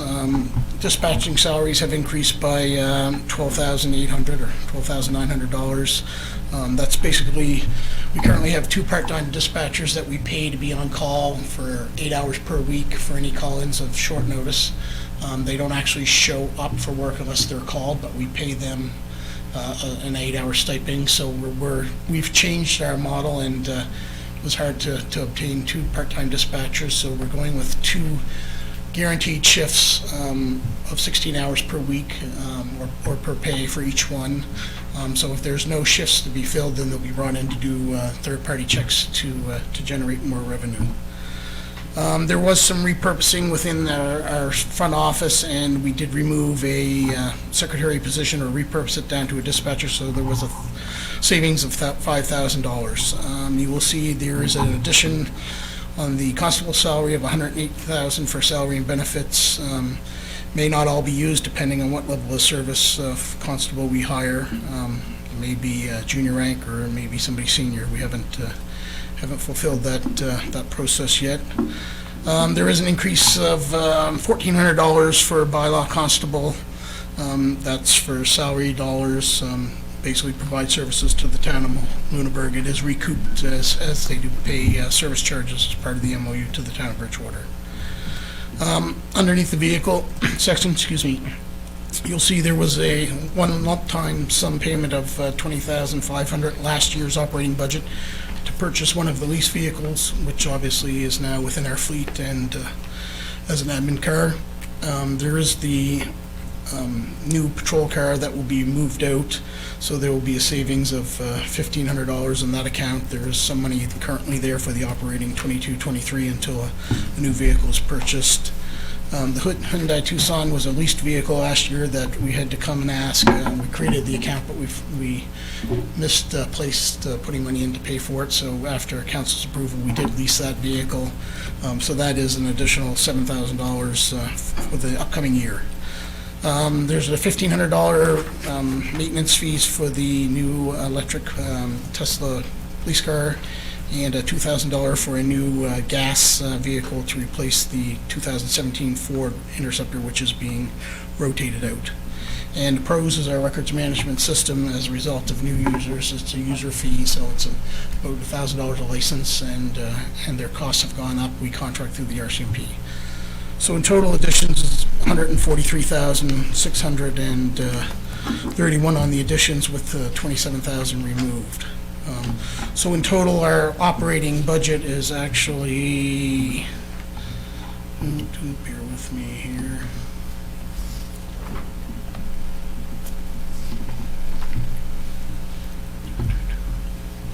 I believe it's around 64,000 net compared to last year, above.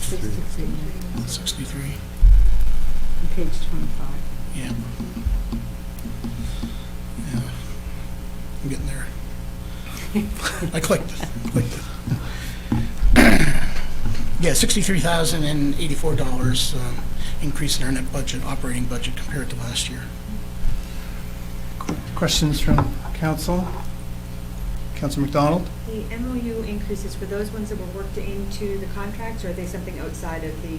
No, so so we have a standard MOU contract with so much per year to provide dispatch service. I believe it's a 4% increase per year on a go-forward basis for 3 years, and then we can readjust. Not something extra? Yeah. Okay. Councilor Caldwell. What options may the police commission consider if the $63,000 net increase is not approved by council? Well, because we can always work. So our revenue is really conservative, as the CAO had said beforehand. $500,000 is actually probably more like $600,000 next year. We're already close to $700,000 in net revenue from 21-22 operating. So, once again, we do budget on the conservative side, knowing that we may lose a company, we may gain a company. Currently, we are doing checks for 4 different companies. So there's always ways to find, if we need a net zero balance, it's $63,000. We can certainly come up with that. For the new constable position, do you anticipate a reduction in the overtime that gets offset by that? So no, this is a dedicated position to target road safety, road enforcement. We receive a number of complaints. Rather than draw on resources that are answering calls for service, we do receive a number of complaints for stop signs, traffic signs, squealing tires, loud mufflers, property damage accidents in the mall parking lot. So basically free up the patrol members, but still have a dedicated road safety enforcement education for the driving groups and the seniors programs. They would be doing education and enforcement. So it's a Monday to Friday to target high traffic times for traffic within town. So with that position, of course, every summary offense ticket that's issued, a large portion of it comes back to the town to offset salary dollars. Probably a good time to remind people that every day 30,000 cars come into Bridgewater from outside Bridgewater. Correct. So I know every now and then I have people say, "Oh, how busy is the town?" Well, there's only 8,800 people that live here, and every day we swell by 30,000 on top of that. So, and what was the stat? 50% of all car accidents are two cars from outside town hitting each other. Yes. So, yeah. Deputy Mayor Tanner. Chief, I'm sure this has been asked over the years, but have we ever approached Social Regional Center of Excellence to cover the crossing guard service? We have multiple times, and that is a no-go. Did they You know, give a we reason even- why it would be a no-go, considering how much we contribute to the education fund? So so we've tried a number of times with the parents as well, and me even looking at students to do it. It's just all about liability. Okay. They say that's our role to have road safety in front of the schools. Questions, Councilor Thorburn? I probably know the answer, Scott, but parking meter revenue doesn't seem to be that great, but where does that show up in whose budget? 20-some thousand, I think it is. Yeah, so 22,000? The town, right? I think it's in the town budget, not the police budget. Yeah, but no, it Two actually. different ones. So Yeah. there's the downtown parking lot and there's meters, which are Right. two different. Right. the meters are in Different the spots. police, right? Yeah. The meters are police The So parking I- lot's done by police too, but enforced by, Enforced but by. not revenue. yeah. Just bear It's with me. I can tell you.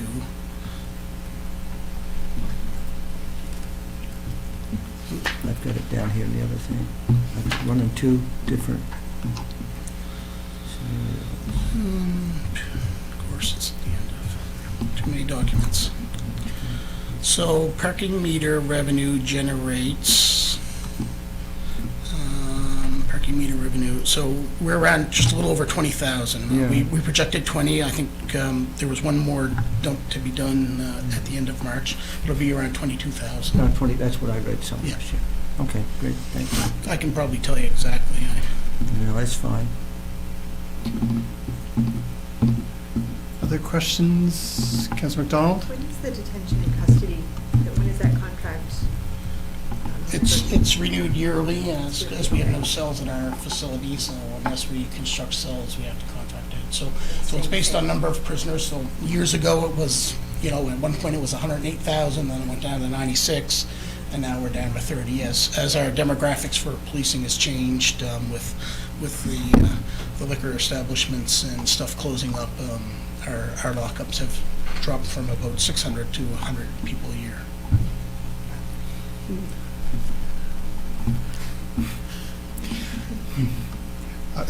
You asked, that's a good question, yeah. Other questions? Okay. Is everybody ready to So, Councillor Thorburn, so we're at 19,877 as of March the 14th, and there will be two more meter dumps done by March 31st. So, yeah, a little over 20,000. Good, thank you. Each one averaged about $1,600. Yep, great.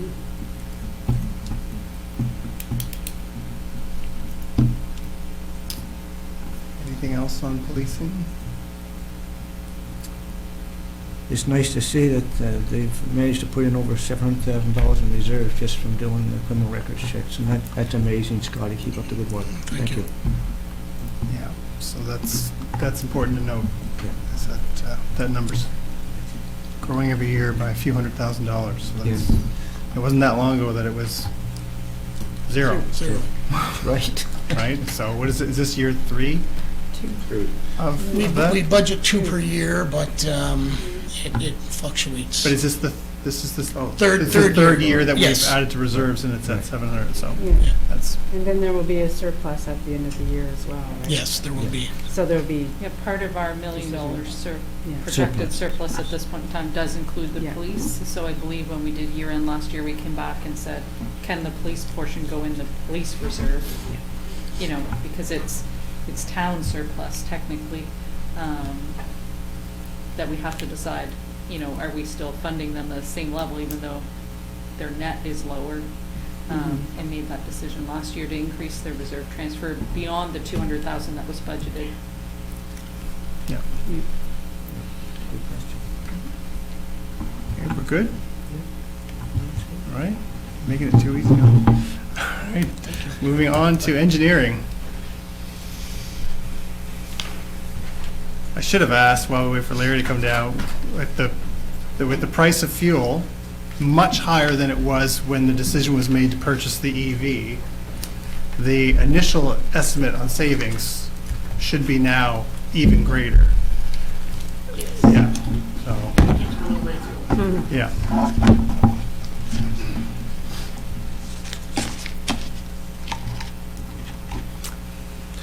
So the engineering services budget, I believe, is on page 29 of the budget document. In looking at the additions and deletions, we've removed $6,000 for the town hall. We've completed the carpet installation. We've added $2,715 for additional custodian cleaning for the town hall. Should we require it for the pandemic, that's about a half a year of additional cleaning.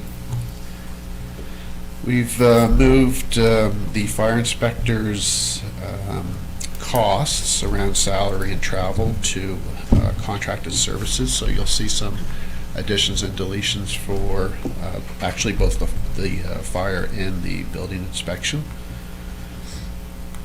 We've removed or reduced actually the professional development for the fire inspector as the services being regionalized.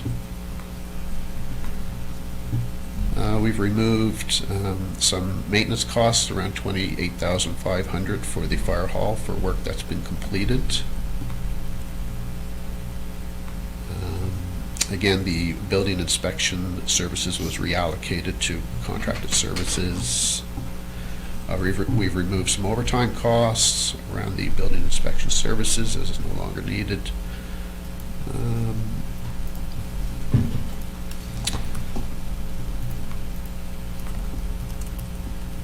We've added $40,747 for the new development review position, and we've left in salary for a student that we'd be receiving a 50% grant for.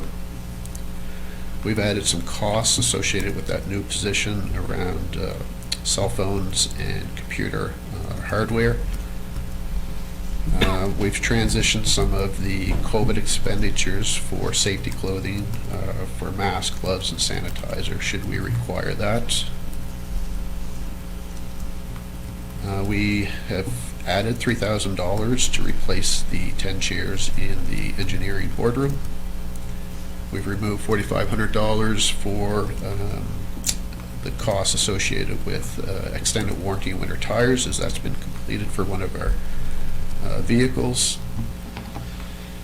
We've made some increases to storm sewer maintenance, the labor, the equipment, the materials, and contracted services to account for taking over some new stormwater management facilities that was on warranty, but now is off warranty, and it's a new asset for the town, so we've added some maintenance budgets. We've increased the labor for the overtime for snow removal by $10,000 to transition the additional COVID expenditures for the additional sidewalk clearing.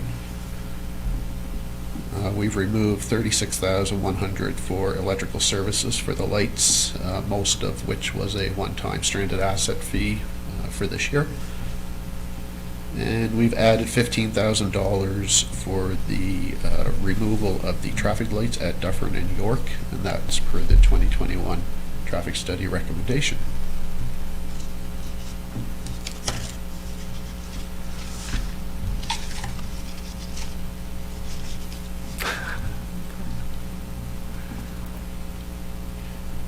Want to keep going? Yeah, do you just want to finish that? I think you have one more page. So okay, I wasn't sure if you wanted to do the total for that. So the radio tower maintenance, we removed $6,000 as we no longer need the lease for the property owner, as we've relocated that to PSC property. We've added $3,600. We were hoping to purchase construction fencing over the course of 2 years. This would allow us to buy 10 sections. We've added $6,000 for the facility maintenance department for small tools, so that's $1,000 for additional power tools, plus $5,000 for purification equipment. So if they're working inside a facility and they need to I'll say, ventilate their work area so that it doesn't disrupt the rest of the building. That will allow them to do that. That's going to be probably a 2-year program. And we've, I guess, added 16,000, but we've deleted 6 for the Public Works garage. We've completed the door opener. We've added 3,000 for the defibrillator. We added 5,000 to upgrade the door access system. 8,000 for the installation of a new pipe rack, and we left in the $10,000 to do some parking lot improvements around the yard. And again, we've added $2,715 for some additional cleaning around COVID should we need that. And again, that's about a half a year of expense. Questions of our chief engineer on any of those items? I know that we had some weird storms this year with a lot of rain, and it made it difficult to kind of, in the timing of them, get the clearing, but I do want to pass on that, well, I know you can never please everybody. Everybody wants their street done first. I had a number of people call, especially people who have lived in other communities, that this was their first winter in Bridgewater, who actually couldn't believe that the sidewalks were done as close to the roads as they were used to. 100% of all roads done many times before anyone got to a sidewalk. So one of them was a person who regularly walks because they don't actually have a car. And so they were very impressed that they could get out. It takes some hours to get the sidewalks clear, but I know last year we made a decision to increase how frequently we deal with the sidewalks. And I know it creates a challenge, but I just wanted to pass on that I actually received, you don't always receive compliments. Mostly it's, people will call to complain but not call to compliment, but I received a couple of compliments that were, spoke very highly of how we dealt with the roads. So, that's good. Pass that on. Councillor Conklin. Yeah, just kind of go along with the snow clearing theme here. It was brought up a while ago, I think maybe you did, Your Worship, about route optimization or route planning for with respect to snow clearing. Is that something that we're able to look at possibly in maybe the upcoming year? Yeah, so I'm just wondering, it might be an opportunity for us to save on snow clearing if there is some kind of optimizations that could be done. I think what we heard was it hadn't been done in like a couple of decades. They hadn't re-looked at how the logistics of it. So, And I think, Larry, you had reported on that, or maybe it was just to me about there was you felt that we probably have to bring somebody in to do that route optimization, so there would be a cost, a benefit to that as well, right? Yeah. But I can't remember what you were. I believe we came up with a budget number. I'm not sure if it was put in the budget. Do you recall? No, we were looking at, I believe it was like a few tens of thousands potentially to have a consultant review the route and determine if there's a better optimization. So it's on our, I'll say, hit list as a potential future budget item for council's consideration. I just lost my. Councilor McDonald. On the maintenance and repairs at the Public Works garage, it says that you deleted $6,000. That was the $2,500 door opener was removed, and what else was removed?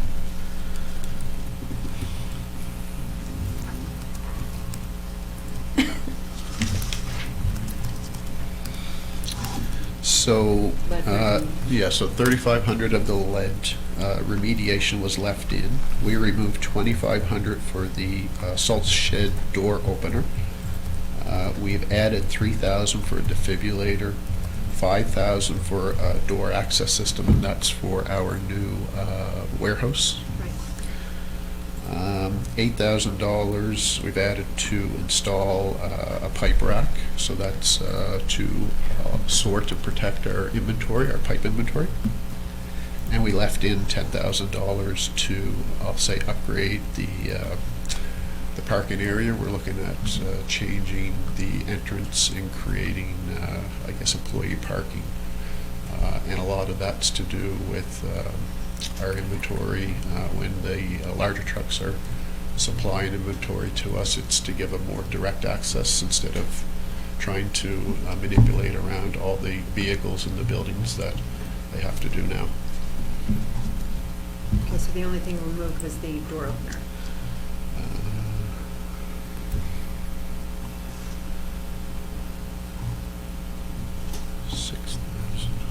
I think the level remediation, those two, the 3,500 and the 2,500, which equals the 6,000. Oh, sorry, I Yeah. thought I saw 3,500 left in. There's still Yeah, 3,500 the left in. slide does say 500 it taken out. Oh, gotcha. it was Okay. removed? Yeah. Okay, sorry. So it was 7,000 in total, Mhm. 3,500 remains? Yeah. Okay, gotcha, thank you. Other questions, Councilor Caldwell? I thought we were looking at increasing the complement for our work crews to deal with increased demands on their Yeah, time. so council had actually given me direction to take those out because we knew we were dealing with $1 million deficit when I gave council a report on resource requirements. And so that's part of the whole, we're not sure, we think they're out. There is some contracting out that we'd probably have to do if we didn't have those resources for overtime incurred or depending on the project. But they're not in the budget at this point. And so staff feel that the work we have in the budget then can be completed with the staff we have. Or I have asked that take the capital projects out that would relate to those staff resources. So if staff resources aren't there because of absences or whatever it may be, then they may have to look at contracting it if they can. Depending on the size of the job, they might not be able to. That's certainly been your experience, right, Larry? Yeah. Councilor McDonald? Is there a number in here for contract services if some of this have to be contracted out, or that would be? That's included in other maintenance budgets and such. Okay. So it does raise the issue that if we're going to put more money into pavement management, for example, we need to make sure that we can get the work done, right? Because we could put $20 million in pavement management, but if you can only do $600,000 worth of work because you only have $600,000 worth of available labor, then we have to make sure that we're only putting in what we can get. That's right. Done. And we've been asked, the staff have been asked to match the Okay. budget to the resources. Yeah. Councilor Thorburn? Yeah, I think when we was discussing wages before, and I'm surprised because I thought that we had all agreed to take additional staff. I just found out tonight that we don't have it in the budget. But I just assumed it was in based on our last conversations. But at that particular time, when I asked about their salary, it was my understanding that most of their salaries would be coming from the capital projects that they'd be working on, not to the operating budget. That was the assumption, but I think it's been clarified that a lot of it is in your operating budget and various different accounts within that. Yeah. Is that correct, Larry? Yeah, I mean, there's an average of about $30,000 that wasn't spent in labor for the operations side for engineering. That's not taken into account the PSC side, as well as, capital, there'd be capital works. Yeah. And there was $29,600 in other salary accounts for other departments that could be reduced to help offset those costs. But my understanding is those conversations were had with council, and the route was not to show any additional staff in this proposed budget. And council wanted to have the opportunity to look at what that would cost and then what would be reduced to add them in. Yeah. Okay. Other questions on that? Are we having internet issues again? I keep Does it losing seem to them. be? Okay. Do it Councilor again. Bashir? Just a question about snow clearing. So additional 10,000 has been added. So then, based on the projected for this year, do you take an average over the last number of years to come up with that addition? So we typically look at a 10-year history, and if we see that there's any noticeable change, whether it's more or less, we'll take Right. that into account. But in this particular case, that $10,000 is actually the COVID monies that were in the COVID budget this year. So we had to transition those into the operations for the additional sidewalk clearing, so the additional resources that council wanted to put out. And because I guess the COVID expenditures. Did that go to trails or just specifically sidewalks? There is one for trails as well. Okay, that was separate, okay. Other questions? Before I lose it again. Okay. We've got a couple more meetings, well, as we refine this, so questions come up. This isn't our one and only time to deal with this. All right, moving on to parks and playgrounds.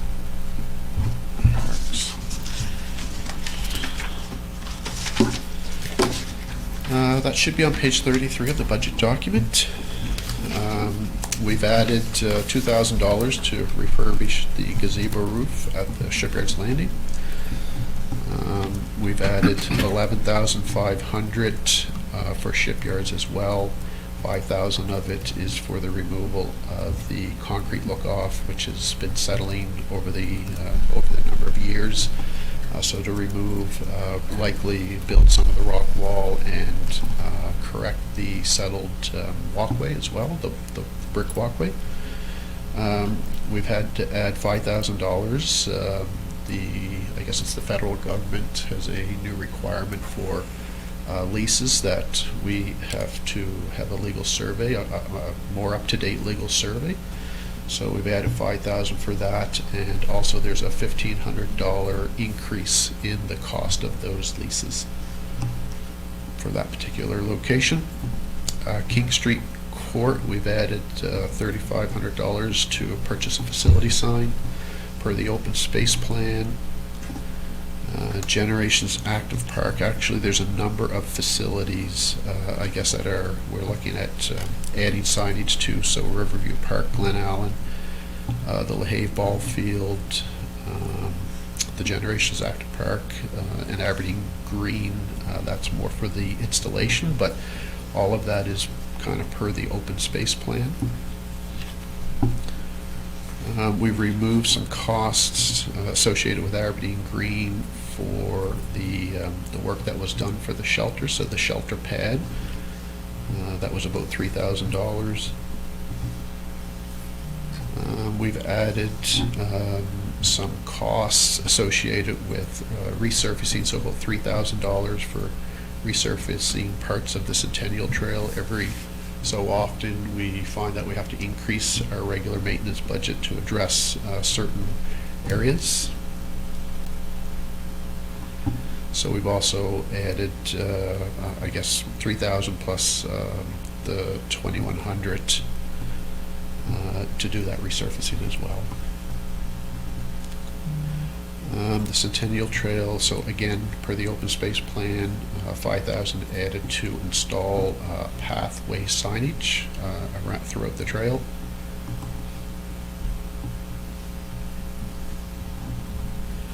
We've added $5,000 for the snow removal for transitioning from the COVID expenditure to, I guess, the operations budget for future winter maintenance.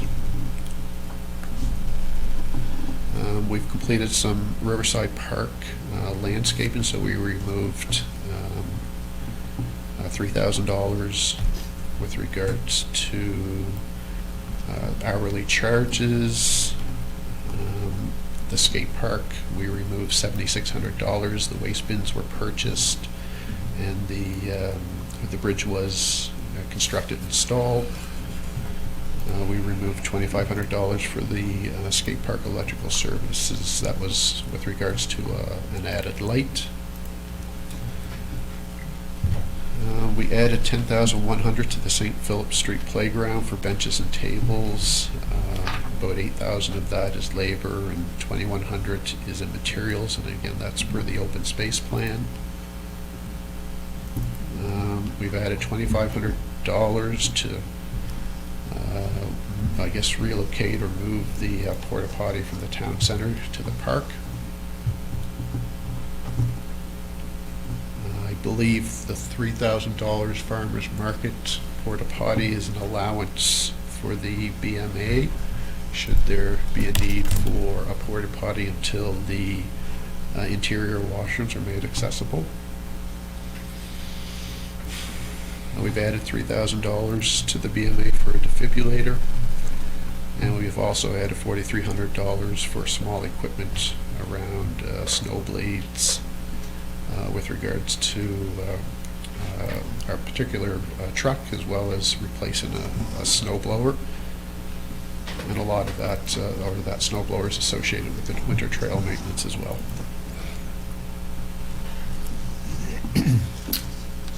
Questions on this?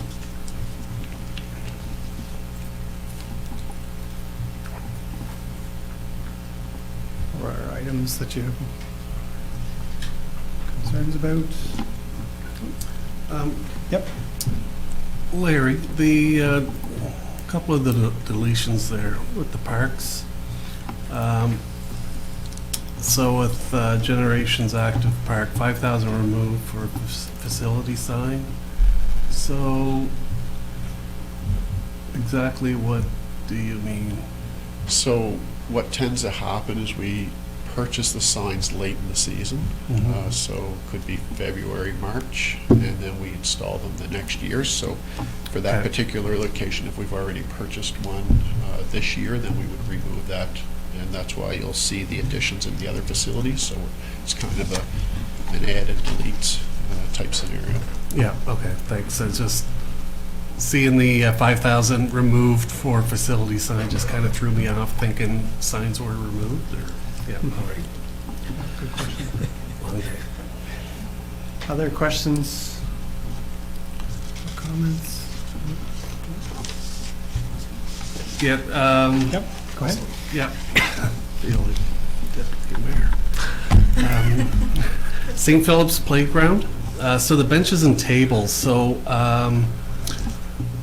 we are constructing benches and tables for the playground with 8,000 in labor there. Do we know if we're purchasing or constructing? We're not. We can confirm that for council. I was just kind of curious. Yeah. Thanks. Why so much labor cost? Yeah.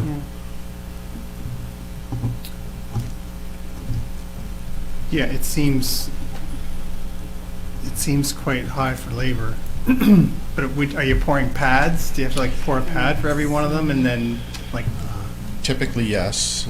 Either for if we pre-purchase, we usually mount them to a pad, and even if we build them, a lot of times we'll connect them to a pad so they don't get messy. Yeah, because the labor seems, just for placing a picnic table, it seems high, but if you have to pour the pad to keep it there. Other questions or comments on parks and playgrounds? Okay, wastewater. We missed transit. Oh, we missed transit? We missed transit. Oh, yeah, sorry. It's so little. It's not a whole lot to say there. Yeah, it's not, there's only 2 lines, so Yeah. maybe 3 if you look hard. So transit should be on page 34 of the budget document. We've added $500 to, I guess, install some new telephones at the BMA for the new office space. We removed $10,000 for the e-bus study as that's completed. We've added $3,100 for bus stop improvements, and this is based on Matt and Mackenzie's plan that they brought to council and had endorsed earlier. And we've added $2,500 for snow clearing at the arena now that the transit's, I guess, based out of the arena. Typically, we would just do a path around for emergency service access, so we've had to increase, I guess, the snow clearing for transit. Any questions on transit? Councillor Thorburn? Just one, Larry, the materials for bus stop improvements, I thought that was set up in a grant that was funded for that particular thing. It's two different things, I think, though, isn't it? We're looking for PTAP funding under the capital budget for bus, there's some bus stop improvements proposed in that. Over the 10-year capital budget, I think some was budgeted in operating, like the $3,100 for 22-23, which we're funding out of the transit reserve that we have set aside. But I think what you're talking about are some of the capital projects that are out a little bit further for bus stop improvements that we're looking for funding for. Yeah, because we was looking at putting some pads in, some shelters, there's different things along the way. And we'll either apply under the Rural Transit Fund or we'll look at the PTAP funding for that. Right. Yeah. Okay, great, thanks. Other questions on transit? Okay. Now, wastewater.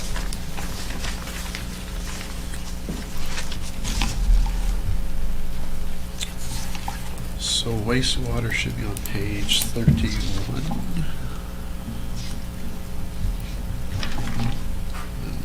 Sorry, 30.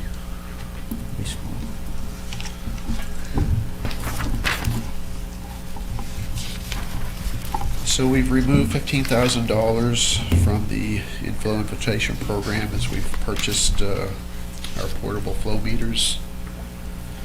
We've added $10,000 for contracted services, $5,000 for the sampling program, and $5,000 for the legal survey for the pump station 3. And that again is in relation to a lease that we have. We've had to increase the other account $1,500, and that is for the increased lease or license fee from the federal government. We've added $33,112 for a portion of the development position person, as well as the engineering student. We've added $21,000 for the wastewater treatment plant building maintenance and repairs. $3,000 of that is for a defibrillator. $18,000 of it is for steel stair access to the digester roof as a result of occupational health and safety concern. And that's to improve the access to the top of the roof that we have to do on a regular basis. We've added $21,000 to equipment repairs and maintenance for wastewater, and that is the 12,000-hour service for the centrifuge, and that's done about every 2 to 4 years. We've added $20,000 for consulting, $10,000 in relation to the sewer rate implementation plan, and $10,000 for changes that we may need to make to the town suite programming for the billing purposes. And we've increased the other account by $2,000 for the sewer, the wastewater treatment plant sewer outfall license.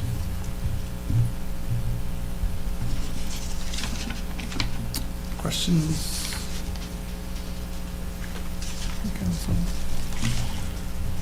Councilor Thorburn. Yeah, it's nice to see those defibrillators being installed. How many more are we installing? This is the second or the third one. We done one at the arena.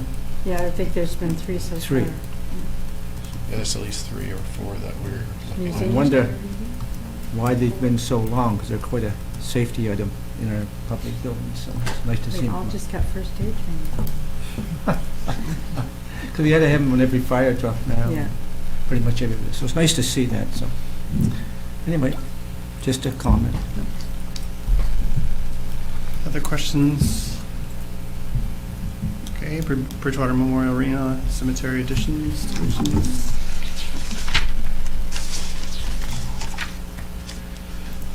So the BMA should be on page 32, and the cemetery, I believe, is on 47. So the BMA, we've added $650 to grounds maintenance for some parking lot repairs. I'd say more or less some pothole patching. We've added $1,000 for the building repairs and maintenance to deal with some sprinkler issues that we've had. We've added $8,100 to the insurance, and that was, I guess, an increase due to occupancy as well as probably an inflated insurance as compared to last year. And we've added $2,715 for the janitorial services for about a half year of additional cleaning that we may have to do as a result of the pandemic. Questions on the arena part, Deputy Mayor Tanner? Larry, later in our agenda, we're going to probably spend some money to demolish the seniors complex, that area. What guarantees do we have that the rest of the arena is in solid state and we don't have sudden surprises like that? It'd be challenging because a lot of it is covered up. Over the years, we've been making some changes. We've repaired what we've found, I guess. We're investing in roof repairs. We're aware of some leaks. It's tough to guarantee. It's an older building. There will be investments needed, and I guess we've identified what we're aware of. But there is a risk that we may find more in the areas that are covered up. Like, is there any way to do a more thorough analysis of that building, just to make sure we don't get surprises? Like, I don't know, I can't speak for all the council, but I thought the building was in decent shape, not that we needed to demolish a whole component of it, I guess. Do you know what I mean? Yeah, it's you could probably do like a minimal intrusion type survey where you could inspect certain areas, but you'd have to remove areas. It's the areas that you can't see that causes the problem. So, you could probably select certain areas and do a bit of an inspection. It would cost money. Of course, you have to put it back the way it was, but it's something that could be done.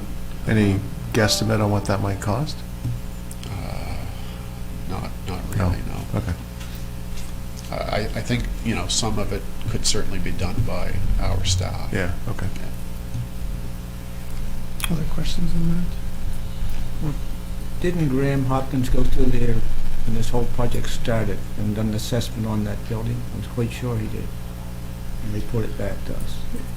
He did a report, I believe, on kind of the cost to renovate it and for the uses proposed. Yeah. I believe the annex might have been included in that, but I don't know if he did a condition assessment or anything like that. It was more, here's what I believe it would cost to renovate it.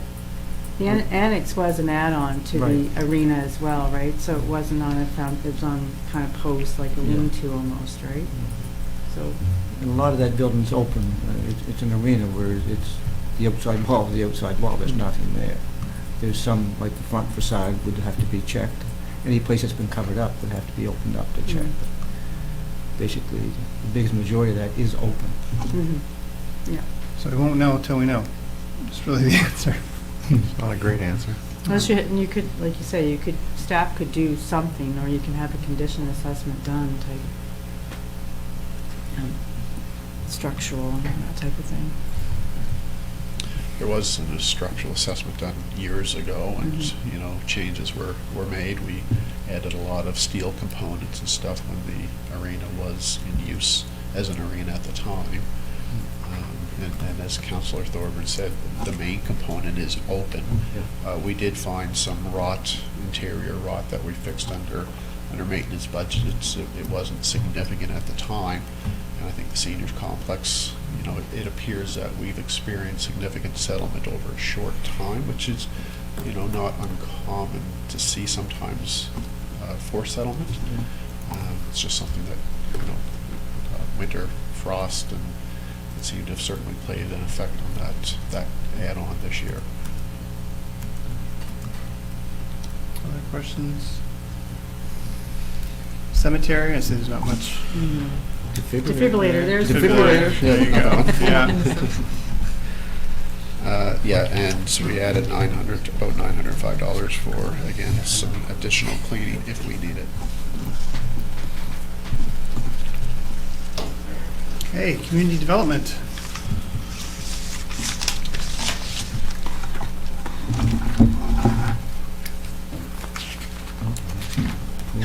Must be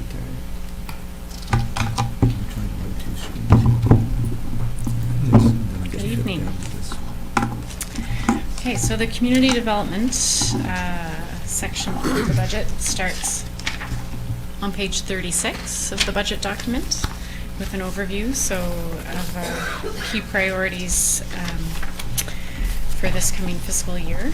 And you'll note that we have quite a few of council's strategic priorities that the community development department will be leading with other departments, as well as some service increase and service reductions primarily around our Recreation 2.0. So we're going to be changing some of our programming this summer, which results in a decrease, and I'll get into that in a moment. So first up is planning. You'll note that in the revenue, we didn't have a lot we could look to for deletions because we are holding a large number of council strategic priorities. So we did look at last year, we increased fees related to planning applications, so development agreements and rezonings and subdivision and site plan, but we didn't touch our zoning confirmation letters or development permit fees. So this year's budget proposes that we change those fees.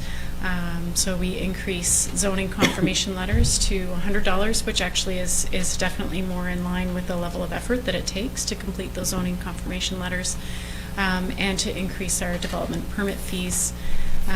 If you'll recall, in 2014, with the adoption of the 2014 planning strategy, that is when development permit fees were introduced. Previously, a development permit had been free, and it was a $25 fee that was introduced in 2014, and it's never been increased since then. So we're proposing to increase it to $50 for that fee. Those fees are aligned with where a lot of other municipalities have their fees set.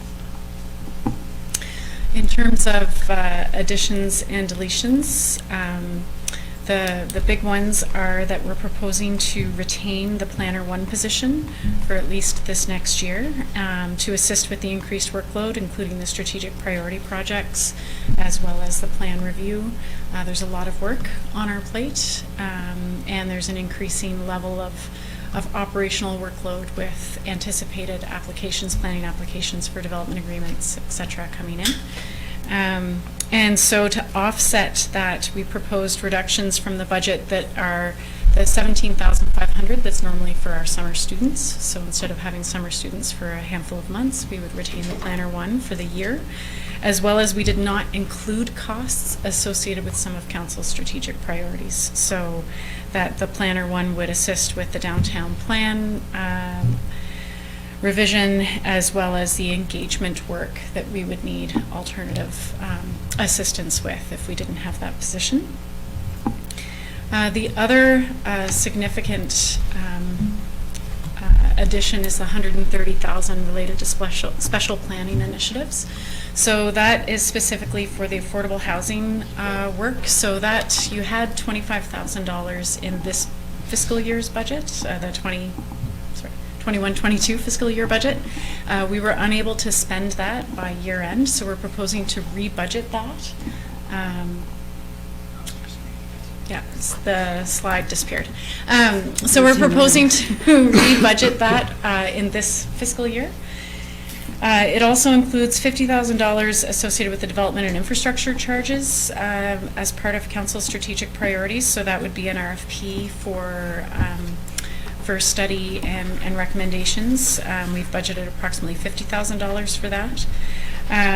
The flood risk mitigation and action recommendations, also from council's strategic priorities, anticipating an RFP in October for technical assistance with that.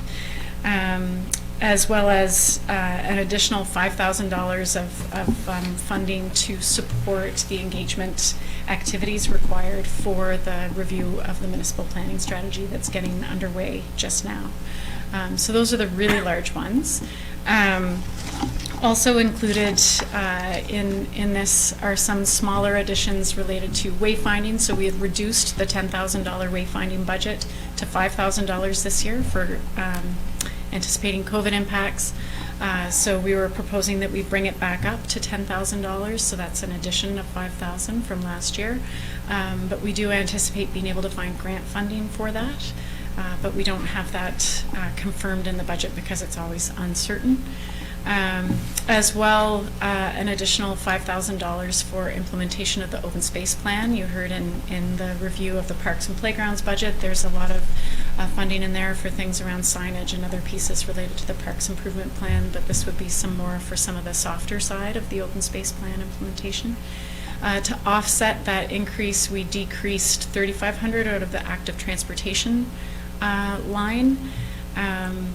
To help sort of contribute, reallocate some of the funding in the budget towards open space, so reducing active transportation down to 5. However, we also have some carry forward money associated with some grants that we received. So that's why you see both an addition and a deletion in active transportation, because we're trying to represent the two different things. The addition of a project that's a one-time, we receive the money, the project won't be completed till next year, as well as the deletion from the baseline to sort of put money over into open space. Also, you'll see that addition of $25,000 for placemaking. So last year, after the budget was approved by council, we received $60,000 in funding for placemaking activities in the downtown and Shipyards Landing, $10,000 from Develop Nova Scotia, and $50,000. We were one of several communities, about half dozen communities of towns around the province, from the Nova Scotia Business and Economic Labor Coalition. It's quite a mouthful. I always just know it by the acronym, but we received a $50,000 grant from that organization to do placemaking. So we went and my children and I and my nephew went and played on the new wave that was just installed at Shipyards Landing. The kids had a ball playing on that. So the red Adirondack chairs, things like that, are related to that project. Not everything was spent in this fiscal, and expect more to come. It needs to be complete by May. So that's funding, not a true addition, because that grant has already been received. And those are the main items in community development. Any questions? Questions from council on those? Oh, I forgot one thing, which is that we're shifting heritage funding over to the museum, because that funding, that $5,500, goes to support a summer student that our department didn't actually control. So we just thought it was just better to put it over into the museum budget, where that role reports to. Questions? Okay, recreation. Excellent. Okay. So recreation. It's kind of messy, and my notes are equally as messy over here. So recreation is a little bit different. So up on the revenue, the $5,000 that you first see is about revenue. So in years past, we would charge a modest fee for community organizations to advertise in the rec guides. That would be 4 times a year. They might advertise their programming. It would vary season by season. But we are proposing a shift in the rec guide. Also, due to COVID, we saw very little uptake in community organizations advertising anything through the rec guide, because the programming was constantly in flux. So it felt like we just weren't getting the uptake in that. So that reduction, that deletion in the other category is associated primarily with revenue from the rec guide. The 23,000 in summer registration, that deletion is representative of the fact that the town staff will not be putting on the day camp. Instead, this year we're going to go back to focusing on the smaller camps and pop-up, beat the heat type of so we'll have a smaller staffing complement, and it also means that we won't be running week-long day camps. That's fully taken over by the LCLC at this point. So they will be offering that increased number of spaces, the same spaces that they did last year, but they will run the whole thing. Last year we did it in collaboration, and so this year we're going to do things in other park spaces throughout town. So you'll see a decrease to the revenue. And then you also see large decreases to, significant decreases to registration fees for the other seasons, and that's related to shifting to unstructured programming, and so less formal fee-based programming. And so that's just representing that shift that was initiated a year and a half ago with Rec 2.0. You'll also notice a large decrease in the federal grant programs, and that's due to an error in last year's budget where we grossly overestimated how much we might get in federal grant programming funding for summer students, and we got nothing more than we did in any previous year, despite all of the positioning of the federal summer, Canada Summer Jobs, right, of there being so many more positions as COVID restarts, and we got really excited that we would be able to fund a lot, and we weren't able to. We made a lot of adjustments in the budget to account for that as the year progressed. When it comes to expenses, you'll see shifts in the administration, so that deletion of 7,500 is related to a decrease in the advertising amount, the amount we have specific to the rec guide. As well as in the vacation relief. We have Connect to Rec now. We're really going to be promoting the online platform, and we're working with our community partners at the District of Lunenburg, the LCLC, the Town of Lunenburg, the YNHB, and the other members of the guide to re-envision that, starting some meetings this week. So there's less reliance on the guide. We also, that after-school physical activity program, there's been a shift in the grant program, so that's a deletion of a program that's just not running anymore. It's been reimagined as Active Communities Fund, and so the additions are all related to grant programs that we're anticipating receiving, we are applying for, and anticipating that we'll be successful in getting, and then if we don't get it, the addition will not be spent. The Active Communities Fund program is a 75-cent funding program, so 75 cents for every dollar. So the town puts in a quarter of the cost for 3/4 funding, which is a pretty great deal. And I think that those were all the major pieces that I wanted to draw your attention to for recreation. Questions on recreation?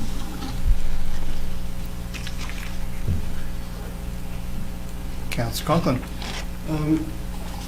Our commitment with respect to the rec guide, does that fall in under administration? Yeah.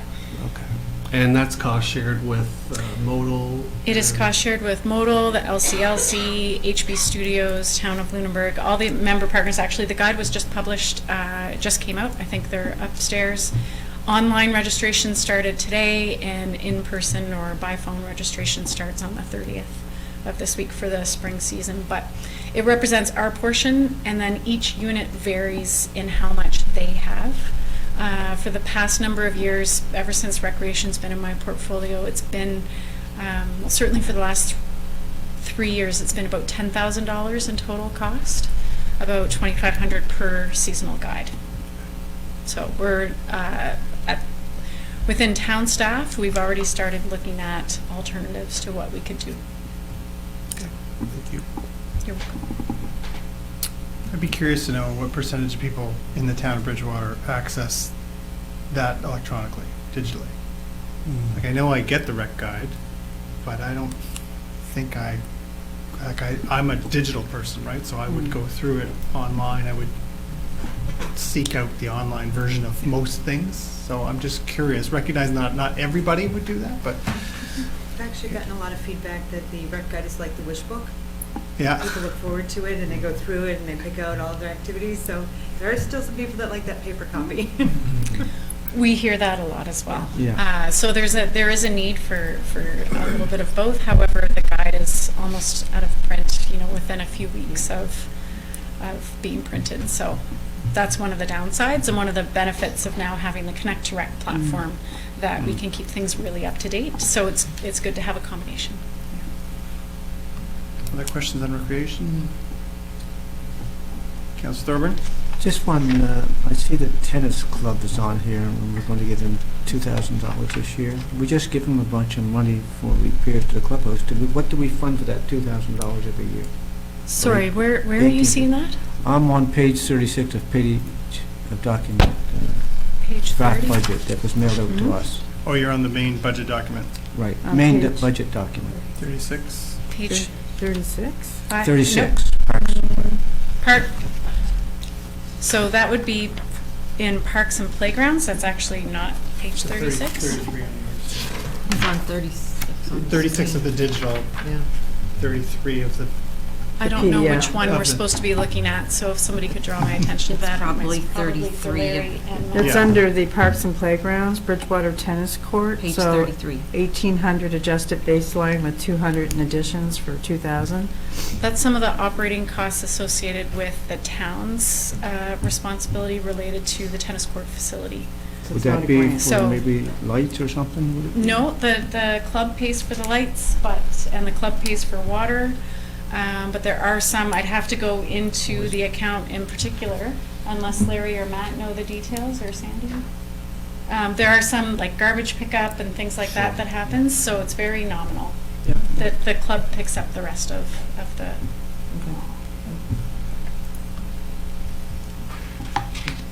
Anything to add, since that's not Mayor? my budget to speak to?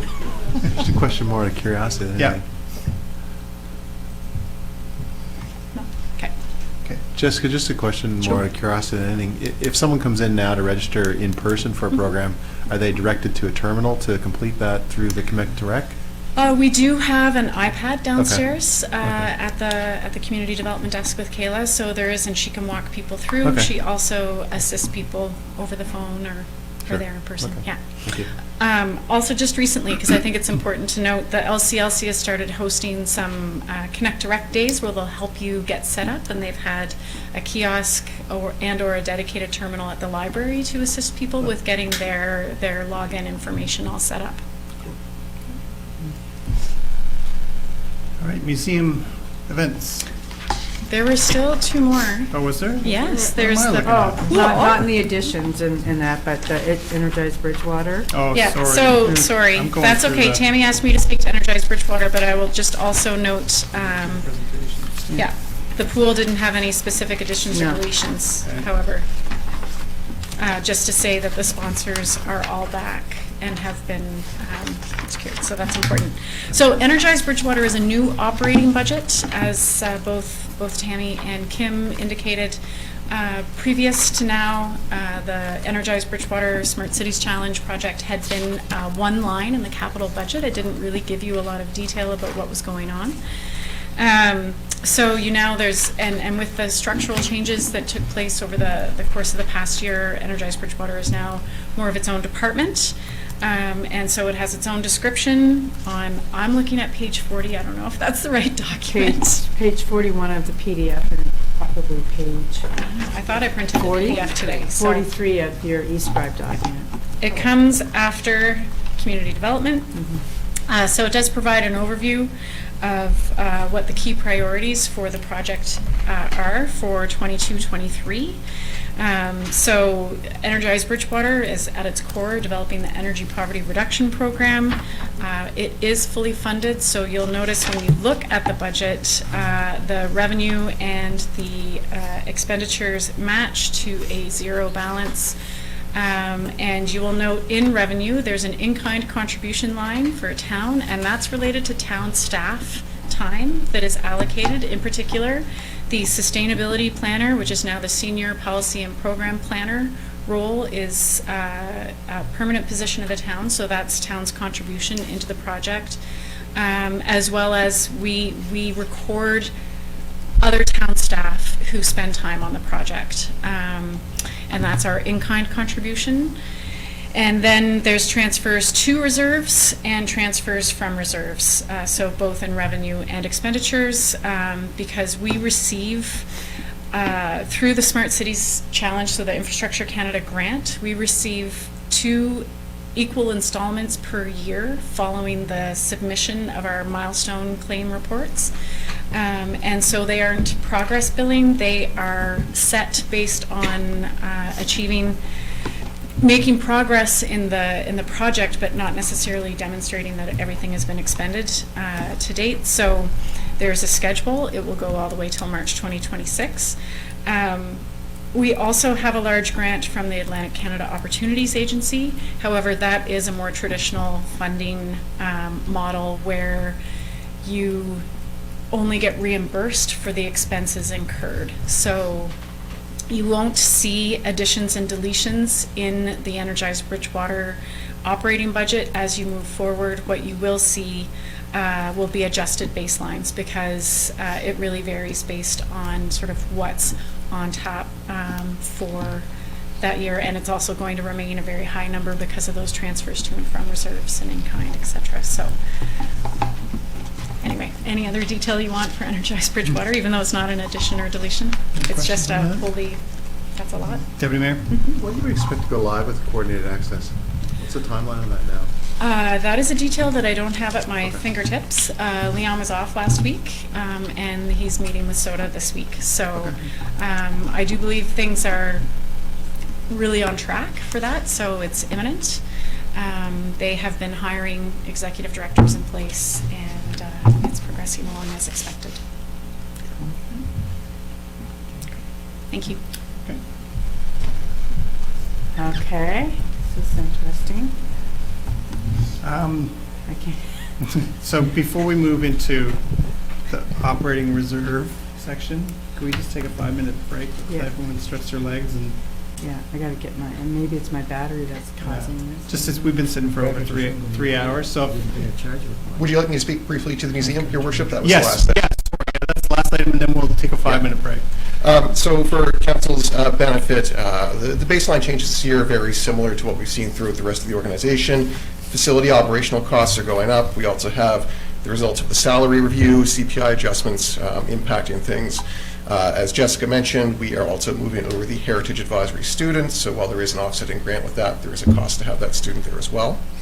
And we also now have additional staff members incurring benefits, which also affects the baseline, and that includes the Community Navigator pilot project. As council knows, that is scheduled to end on December 31st, and it is reflected as an addition of $18,750 in the museum's budget. It's also the offsetting portion of that we're receiving from the province of Nova Scotia is reflected on the revenue side.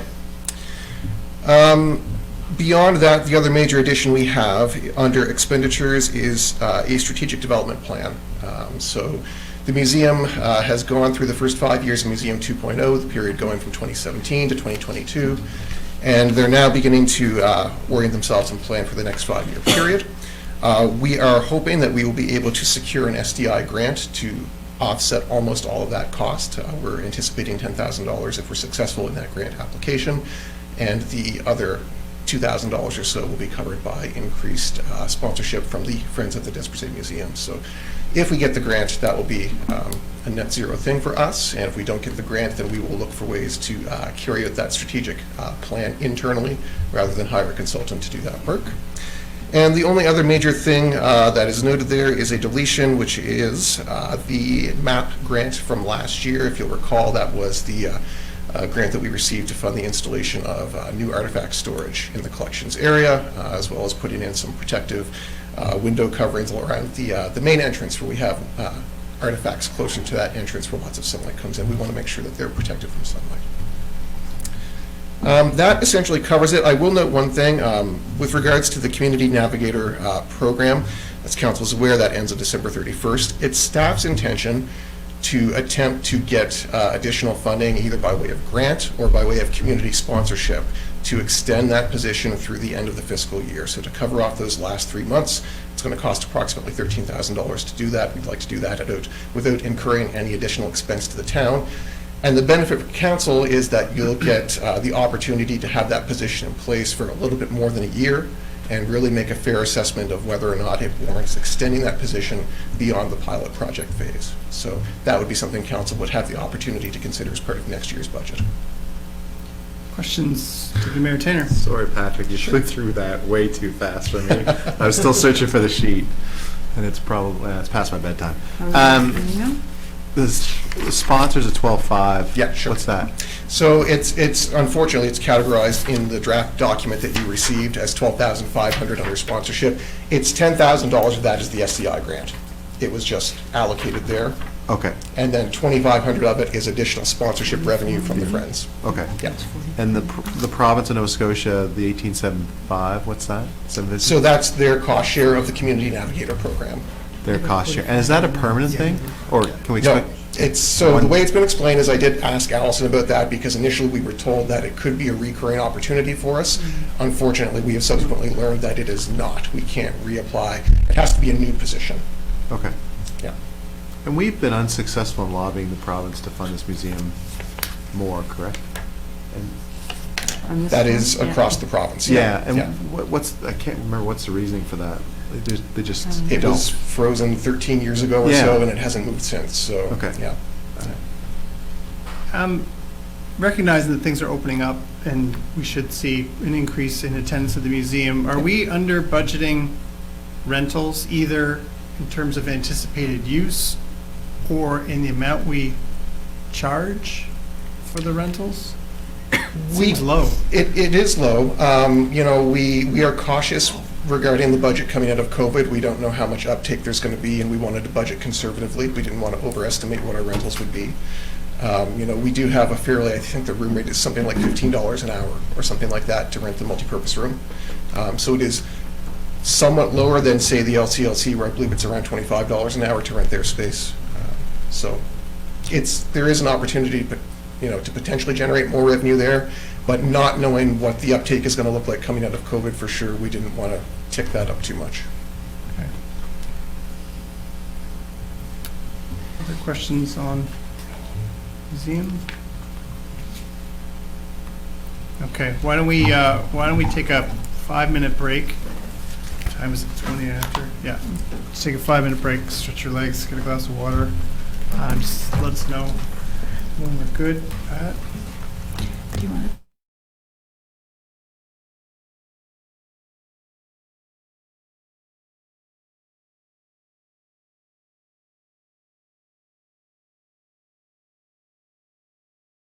This isn't the museum that you remember.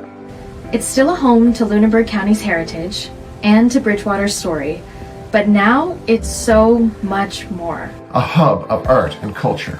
A home to events and celebrations, to the things that we hold dear and that make us special. To experiences that are universal. And now, we need you.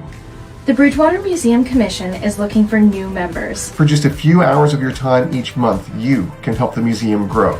Help shape programming to welcome new residents and to make them feel at home. Help to tell stories that need to be heard. And help Des Brisset Museum thrive as a center for heritage, art, and culture in our community. For more info or to apply, visit bridgewater.ca/serve.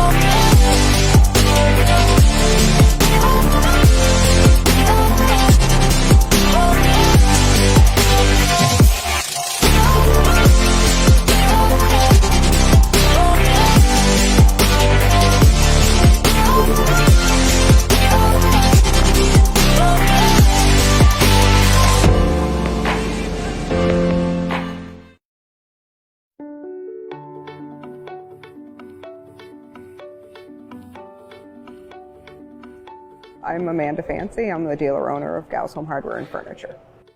We've been at this location for about a year. We started in 1848, way back when.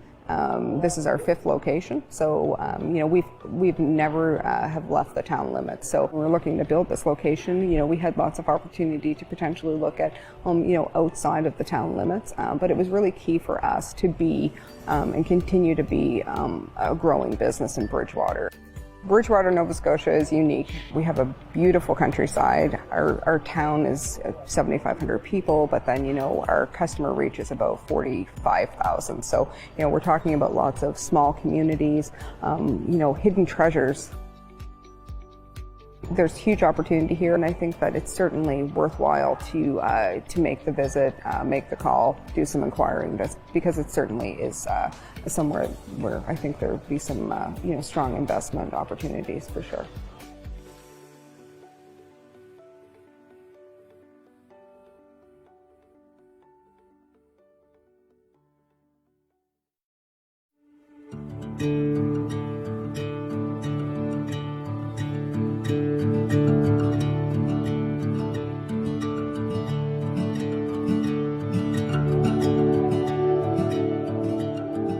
My name is Joey Richard. I come from Quebec, Montreal.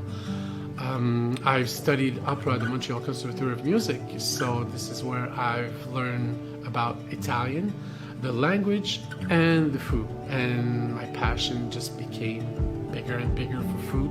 I've been cooking for 20 years, almost.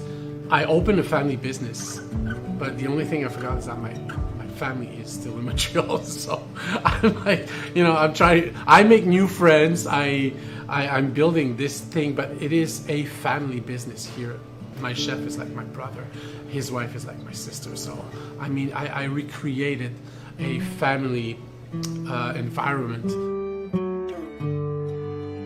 We do the real recipes, starting from the real ingredients, and for Italian food, what the secret is, few ingredients and very fresh. So each recipe would be like 3-4 ingredients maximum. But it's just the best ingredients and makes it so delicious. If you think that it's impossible to have your own business, I'm the living proof that it is possible. People want us to thrive. We work together. So everybody helps each other. If you want to be part of a community, it is the community to be part of.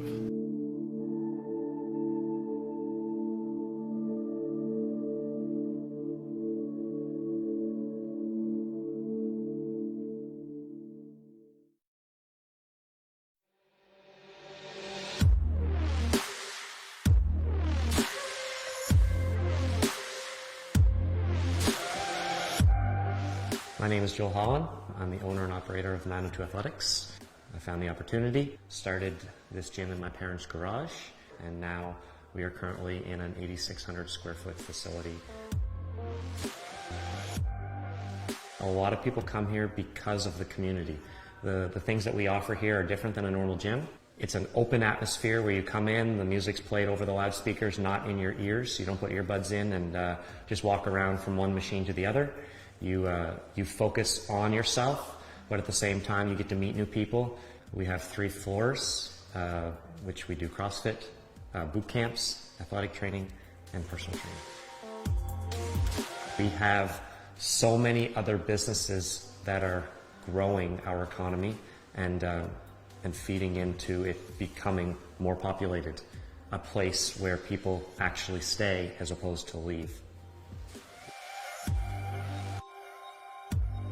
We're growing, we're getting bigger, and a lot of people are on the same push to become a better Bridgewater. I love this place. It's my home, and there is no other place that I would want my business to be.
This isn't the museum that you remember. It's still a home to Lunenburg County's heritage and to Bridgewater's story, but now it's so much more. A hub of art and culture. A home to events and celebrations, to the things that we hold dear and that make us special. To experiences that are universal. And now, we need you. The Bridgewater Museum Commission is looking for new members. For just a few hours of your time each month, you can help the museum grow. Help shape programming to welcome new residents and to make them feel at home.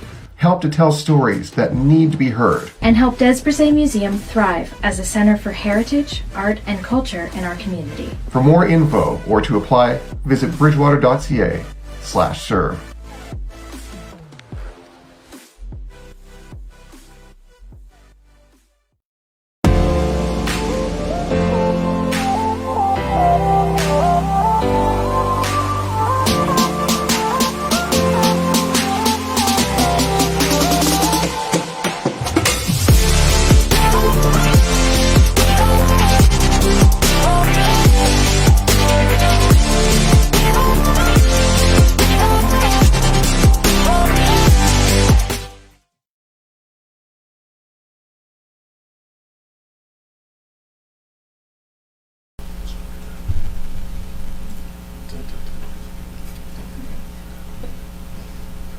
And we are back.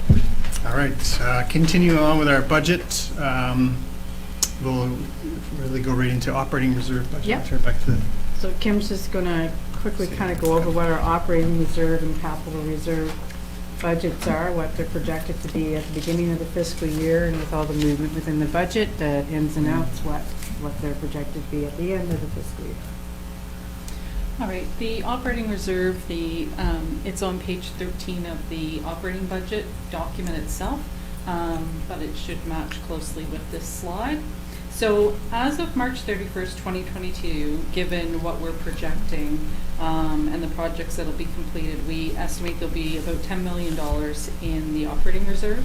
Now, keep in mind some of that are capital projects that didn't get finished because our capital carry forward budget's fairly significant. So there is funding that needs to come out from that.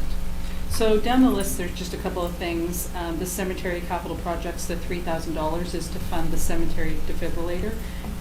There's just some small operating reserves, and that kind of uses up some of the cemetery one that's sitting there. In addition, there's a transit reserve that was set up that has some combination of COVID restart funds and such. So the $3,100 for bus stop improvements is proposed to be funded from that reserve. Balloon debenture payment, that's money that's coming into the reserve from operating. As well, the wastewater transfer from operating, the $505,943 is the surplus from wastewater coming in. Almost at the bottom, you also see wastewater betterment, $187,500. That is also coming in from the wastewater operating as well. So earlier when Tammy talked about there being $693,000 going to reserve, it's just split between the two because the betterment is to be used for specific things versus the wastewater is a little more broad category. In addition to that, we have of the wastewater operating reserve that's already there, we've already committed about $555,000 of those funds, not the 505 that's coming in, but the amounts that have been built up to date in capital projects or some operating projects. Some of that would be, if you recall, the emergency flare stock replacement. Mm-hmm. Yes. $285,000. It was unexpected. Audrey came and said, hey, we have to do this right away. We decided to fund that with the wastewater reserve. So we actually have $555,000 of projects committed to use that wastewater reserve. We're projecting $200,000 from the police reserve. You'll see that in their 22-23 operating budget. The capital projects that are on the carry forward list for 22-23, just over $1.4 million of those projects were expected to be funded with operating reserve or maybe capital from operating at the time. At the end of March 31st, 2022, we'll make sure any capital from operating for projects that were incomplete will go into operating reserve. and that'll be set aside for that, and it's just under 1.5 million, sorry. The Fresh Air Films, that is under the community development budget, so you've seen that.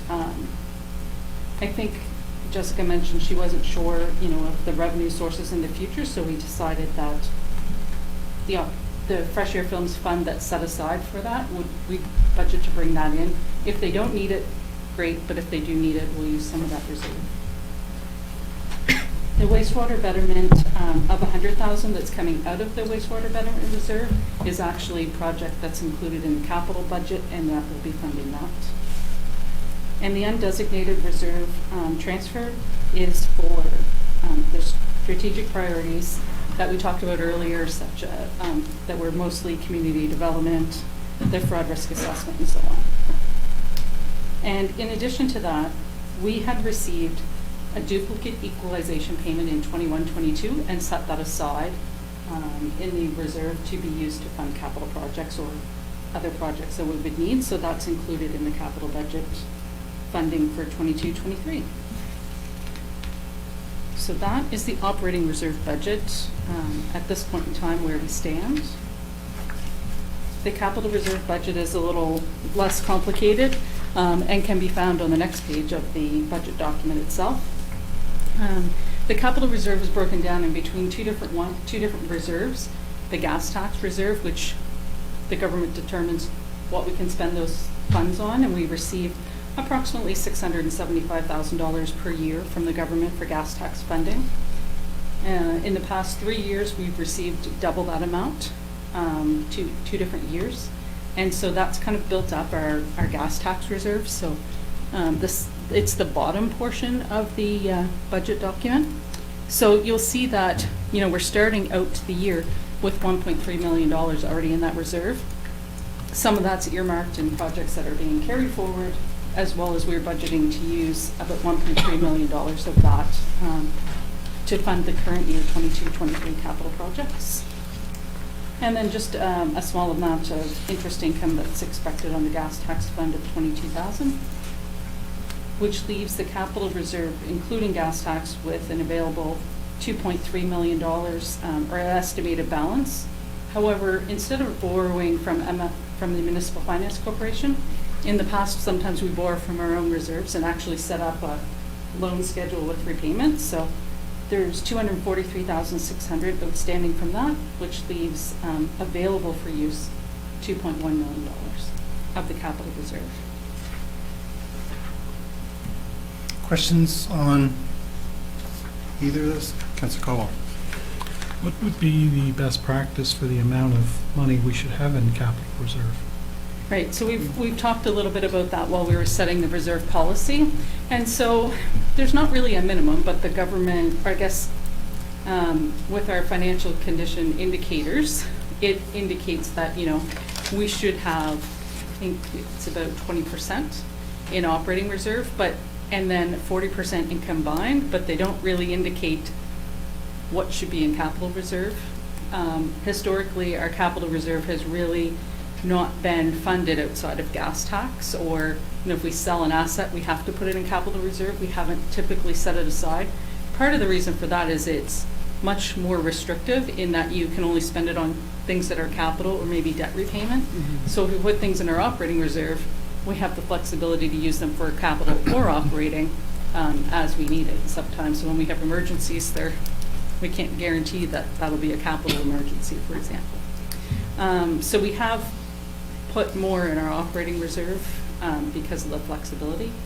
But that financial condition indicators is the only benchmark we really have. And I think the past 2 years, although the indicators come out a year behind, so we're in pretty good shape now with combined, but we still like to see the capital reserve higher. And part of the operating reserve is just high because of setting money aside for projects and a couple of years of high surpluses. So it's only been a couple of years that our balance has been on the more significant side. But remembering, when we look at it, we started with 10 million and, there's a decrease in that of about $1 million throughout all the ins and outs, just because of some of it's already, it's in there, but it's committed to two projects. So. we did set, I guess, our ideal thresholds for that within the reserve policies. So.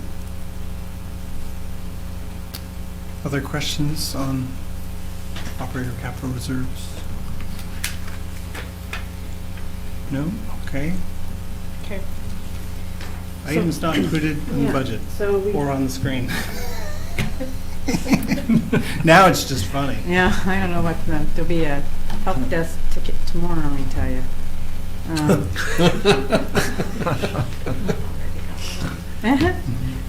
So, here we go. So, we did have a meeting with council during an in-camera session to discuss resource requirements and a few other, some of it was wrapped up in personnel issues. So, at that time, we identified that there was, during the strategic priority session, you asked that, some consideration be given to what would be the immediate resource needs. And then, so we gave you some options with respect to immediate resource needs, or waiting to do a comprehensive organization review next year after we kind of figure out the one counter approach and a few other things like that. And so at that meeting, there was a report that identified a couple positions. So there was the deputy CAO or strategic projects position, the public works clerk, which would be split between town and TSC, facility maintenance tech part-time, public works seasonal staff of 90,000. We also had 2 seasonal going to full-time. Since that report, it's been determined that they're pretty much working that now, but they're seasonal.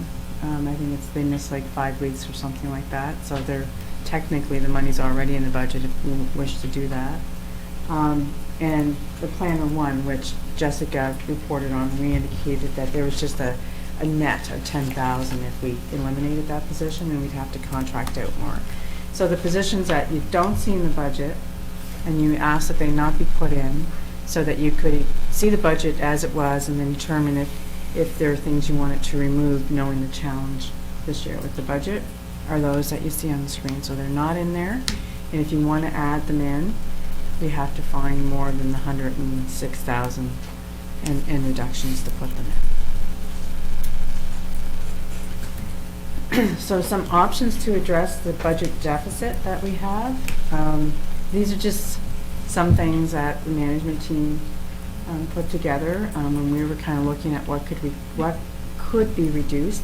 Some of them impact service levels. So not a decision for staff to make. It's really something that we're suggesting would lie with council. And they're not overly popular items either. So pavement management, of course, council always wants to add to the budget, not take away from the budget when it comes to that. But you do have 600 in capital and 200 in operating. So you could look at whether you reduce capital or operating. You could move the money around so that it impacted operating and gave you that plus. Because I believe we're funding that from operating reserve. Bus stop improvements. There's some additional water sampling that we could reduce. Trail maintenance, we could go back to pre-COVID levels. So it is a popular service level though, but it's something that we could do. The traffic lights at Bath and New York, there's nothing saying you have to take those out. It was identified in the traffic study that here's an intersection you could save money on long term. The lights are working right now. Well, on a timed loop. But those are 15,000 to take out. Park signage, these would just be ordering the signs, and that's part of the open space strategic plan, but we could delay that. Capital pavement management, we could reduce the budget there. Sidewalk management, same thing. You have 150,000, you could look at reducing some there. Or you can fund some stuff from reserve as well. In addition to that, you can always take a look in your capital budget.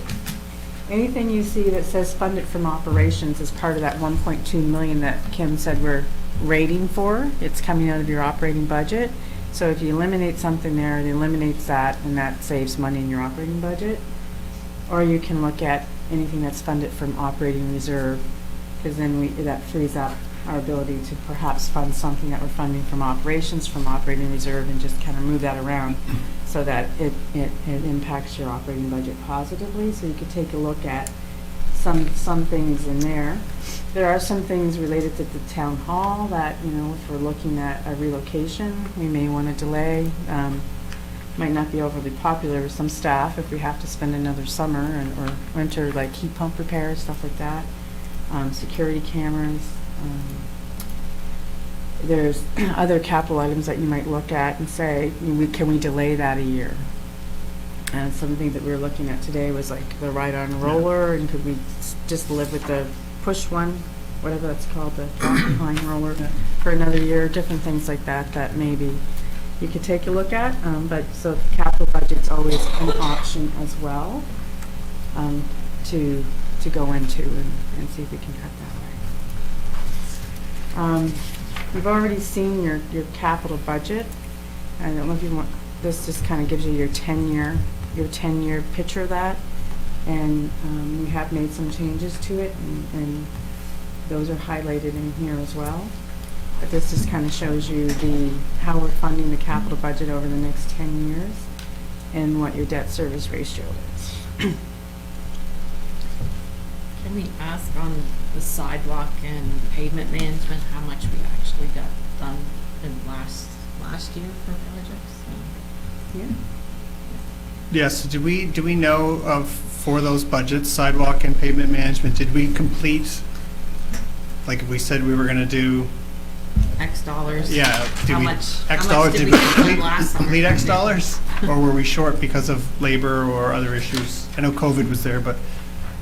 So we completed the pavement management, but we reduced these capital sidewalk from 109,000 down to 150 to account for the resources that we had. Okay. Try and get that. So all of pavement and most of the sidewalk one, okay. Okay, that's good. In terms of, like, going back to, we need to find at the very least $106,000, right? Yep. So, it's almost like we had a meeting this morning to talk about, so that, because that's, the items that you named are the ones that I just thought. Mhm. Like, if you look at the ride-on roller, the town hall cameras, and the town hall heat pumps, that's $160,000 right there. So Mhm. that brings us more to balance. And then if you wanted to go further, the lights at Dufferin and York, if we left them, then you're at 175,000. We did also, the capital budget noted we were funding 45,000 or whatever it was from operating reserve, and we did get more grant for the asset management. That one's in the carry forward as opposed to the 22-23, so it would free up some operating reserve. Which you could move over to fund capital from operating and free, yeah. So it's about 20,000, right? Yes. Yeah. I'm less excited about not doing the lights at York and Dufferin just because the traffic experts told us that would make traffic flow around the town better. So if that's the case, it's probably a benefit to the residents to remove the lights, but it's how we get to that balance, right? But I would be very reluctant to put more money into this building until we figure out what we're doing with this building. It just doesn't. I don't know, doesn't I make think sense. that makes sense, knowing that, we're considering it, but, I guess in the next year, we could, if things don't need to be done, it's more of a wish list than need. I guess it's prioritizing that and then reassess, in a year and where we're at. Yeah, Yep. to me, that's the lowest hanging fruit in terms of getting to your balance. Councilor Thorburn. Yeah, just looking at the paving that we're doing that's beside the 800,000 with High Street, St. Philip Street's getting a good chunk, and I see here we're doing a phase of Empire Street. Just design work. Just design work this year. And only if we get the grant. $213,000 for design work? Water, sewer, road.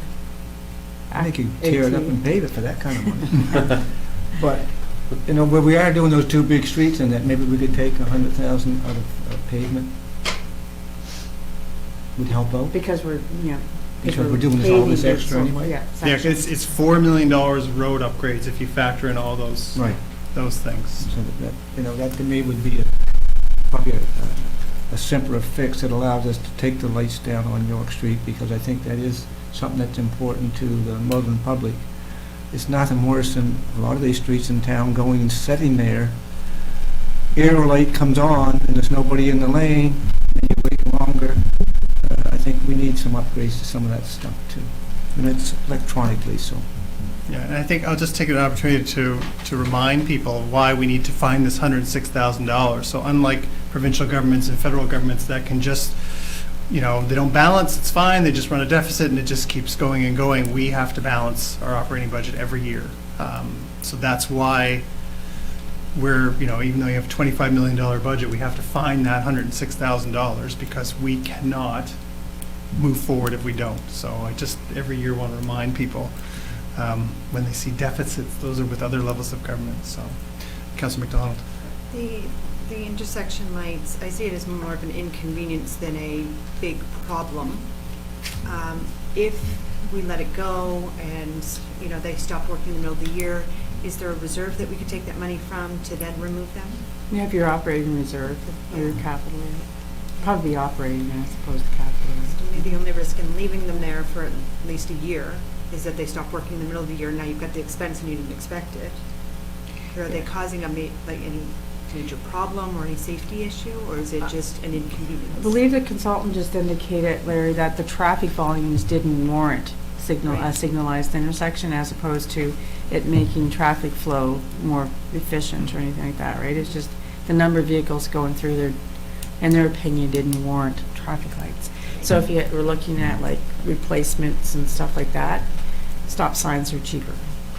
I see getting closer to the resources that our staff need as being more important than dealing with an inconvenience this year. If it's on the table, then that's one of the, you know, I'm not going to die on that hill. Yeah. Councilor Caldwell. I would say when it comes to pavement, I just think it's right now a bad time to consider lowering that budget, considering the state of the roads after a terrible winter for the roads. Everything that the mayor mentioned, I think could be on the table for cuts, and I also think that police services has like a budget of over $4 million. The chief said that they could probably find the money if we didn't grant the increase to their budget. I think that's a possibility. The police commission could look at that. I'd rather the police commission did some juggling with their budget rather than taking that from taxpayers directly. And then the only other thing I wanted to mention is about a new building. So I don't support a new building. It wasn't on our 10-year capital plan this time last year, and now we're going to spend like $3 million on a new building. I don't see it, especially at a time when I think long-term there's going to be potentially more work from home versus bricks and mortar. I think maybe we need to find other solutions than spending a lot of money on a new building. Like consider the problems we're having with recruitment and retention of staff. I think work from home may ease some of the problems we're having at the current building. That's my view. Anyway, I'm uneasy spending that much money on something that really wasn't a priority for us a year ago. That's my opinion on that. Other thoughts, Councilor McDonald?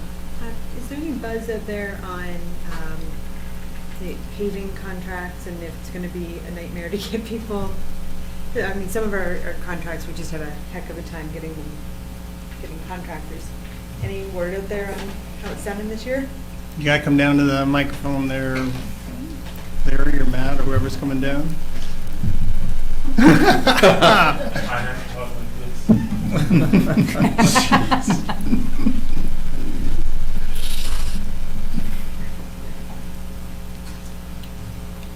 I guess the short answer is there's no indication yet. Generally speaking, we've had challenges with getting contractors and any amount of contractors. Paving's usually not one that we are challenged. It's usually more about the schedule and getting it done before the bad weather. It's usually delayed because of the amount of work that's going on. So I don't anticipate there being issues with paving, at least at our pavement management program. I think it's probably safe to assume that it's not going to be the same price it was last year. So going back to Councillor Caldwell's point, if we reduce the budget, it's probably a double whammy if you're getting a lot less. Because I think if we kept the budget at the same level, we're still going to get less because the prices have gone up. So I'd rather find balance in the lights at York and Dufferin and the other items that are certainly able to just be put off. And anything more, like, we have to find 106,000, but if we find 150,000 or 250,000, it makes it that much better, right? Obviously. Councillor Thorburn and then Councillor Cole. I agree with Councillor Cole, but my point was that we're doing two major streets in town, which if we done it from the pavement man, it would eliminate a lot of other stuff wouldn't get done, and that's the only reason I brought it up. Yeah, no, that's a fair point. That was a point behind it, but I'm not going to die on that hill either. So, but it is a challenge, because the stuff that's in the budget's needed by somebody. Now that ride-on mower or quick turn mower that they want there, that's going to help them do some of their construction work and patching and whatnot. So, to take out a small item like that, I'm not for that either.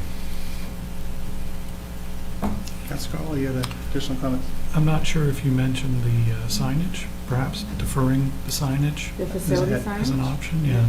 Yeah, that's Which 20, is- yeah. It's something we could do, but that we could just defer it. Doesn't have to be done this year. Yeah, nothing says you have to buy those signs this year. It is part of your open space plan, but, it's always subject to budget approval and, Yeah.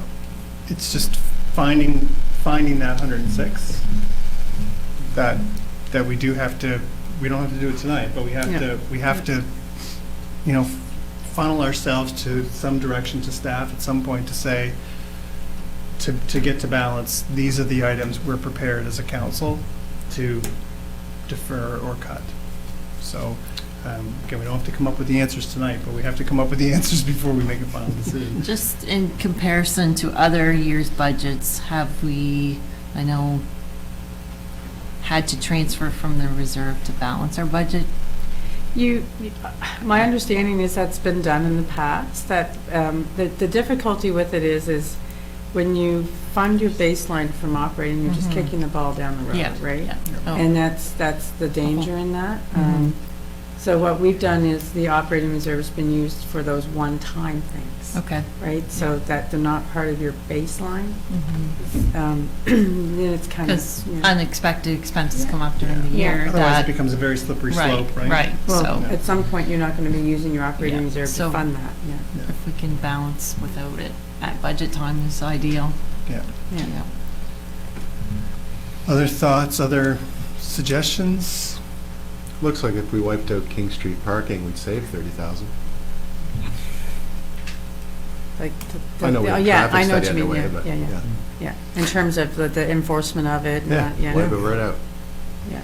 Yeah. Sorry, wipe out what?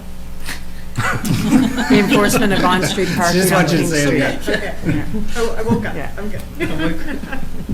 It is 10, so. Yeah. So, but just on that, so we have a bylaw enforcement officer that we still need for other things, right? Well, I think So- we would do the parking lots, the parkade, we're using them for dangers and unsightly by law enforcement right now, and Dogs and things like yeah. that, right? So you would just, I'm assuming then just reduce that.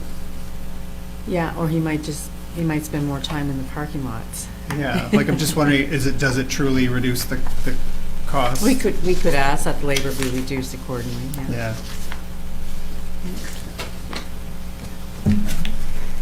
Well, everything's on the table, so. So are you asking to have that maybe looked at and brought back to the next meeting with that, if that's possible, and would that? Sure. Yeah.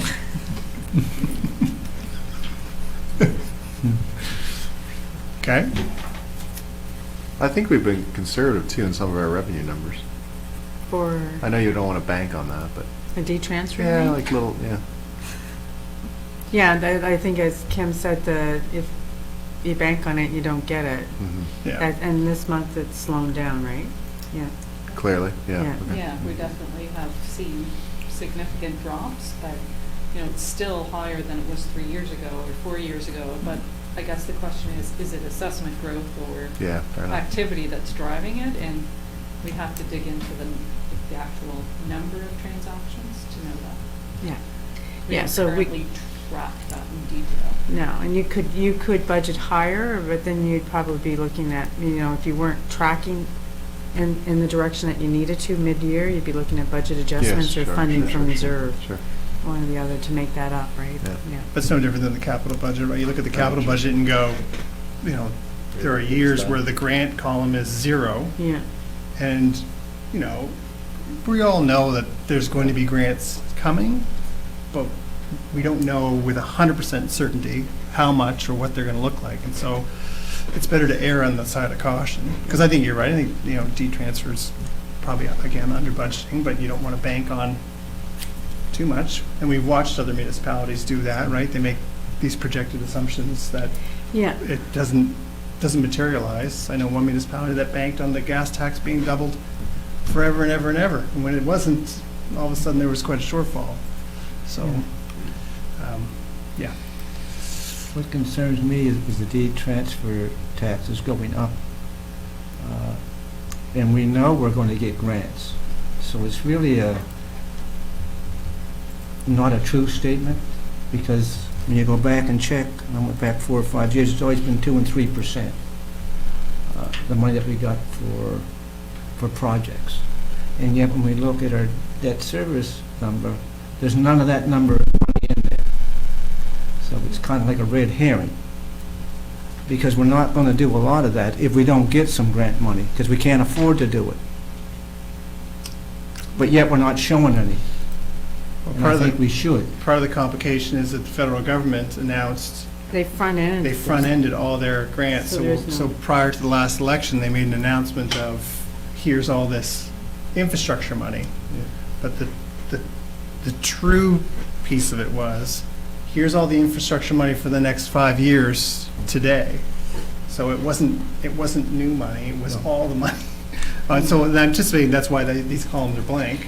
Yeah, we've only budgeted for what we know. Right. And, But they're going to have to, throw more money at infrastructure, because Well, there's a $300 gas billion tax- infrastructure deficit in Canada. Yeah, but your gas tax we get funding, gas tax in there. You can, Yeah. that's going to be there. Yeah. And that is shown in your, like we did, you can see, we have the gas tax in every year, because there is a gas tax funding agreement Right. that gives us that no, and under the grants, we put in what we know. But you're quite correct, every year, we'll be, whenever funding becomes available, or funding programs become available, we will apply. Yep. And, the debt service ratio, there's a number of variables in the debt service ratio that could impact exactly what that looks like. Your assessment could jump up, you could have increased tax revenue, there's tax rates, there's grants, there's, all those things. But it is a valid point that our debt service ratio is probably the worst case scenario right now. Absolutely. Yeah. And I think it's important that the residents know that. Yeah, it is. It's definitely the worst case. And council will make a decision every year about whether or not they're prepared to invest, on a $3 million project without having the funding to offset that, right? So it's a plan, it's not a commitment in terms of saying you will be doing this project that year. But that's what that shows you. Yeah. So, and that shows it in a different way. So this is our capital budget, and I don't know, Kim, if you wanted to kind of run through that quickly, but it just shows you, we had some changes, and you saw it last on January 24th, and the numbers look a little different. Look a lot different. Yeah, so the main thing really to note is the capital from operating was reduced by 500,000. We had hoped we'd be able to afford that with assessment growth, but it just wasn't possible with all the baseline increases. So that adjusted. The borrowing, a large part of that is because of either reducing the capital from operating, as well as the addition of a couple of projects, including the town hall relocation, that were added since the January 24th version of the capital budget that you saw. And the operating reserve increased as well.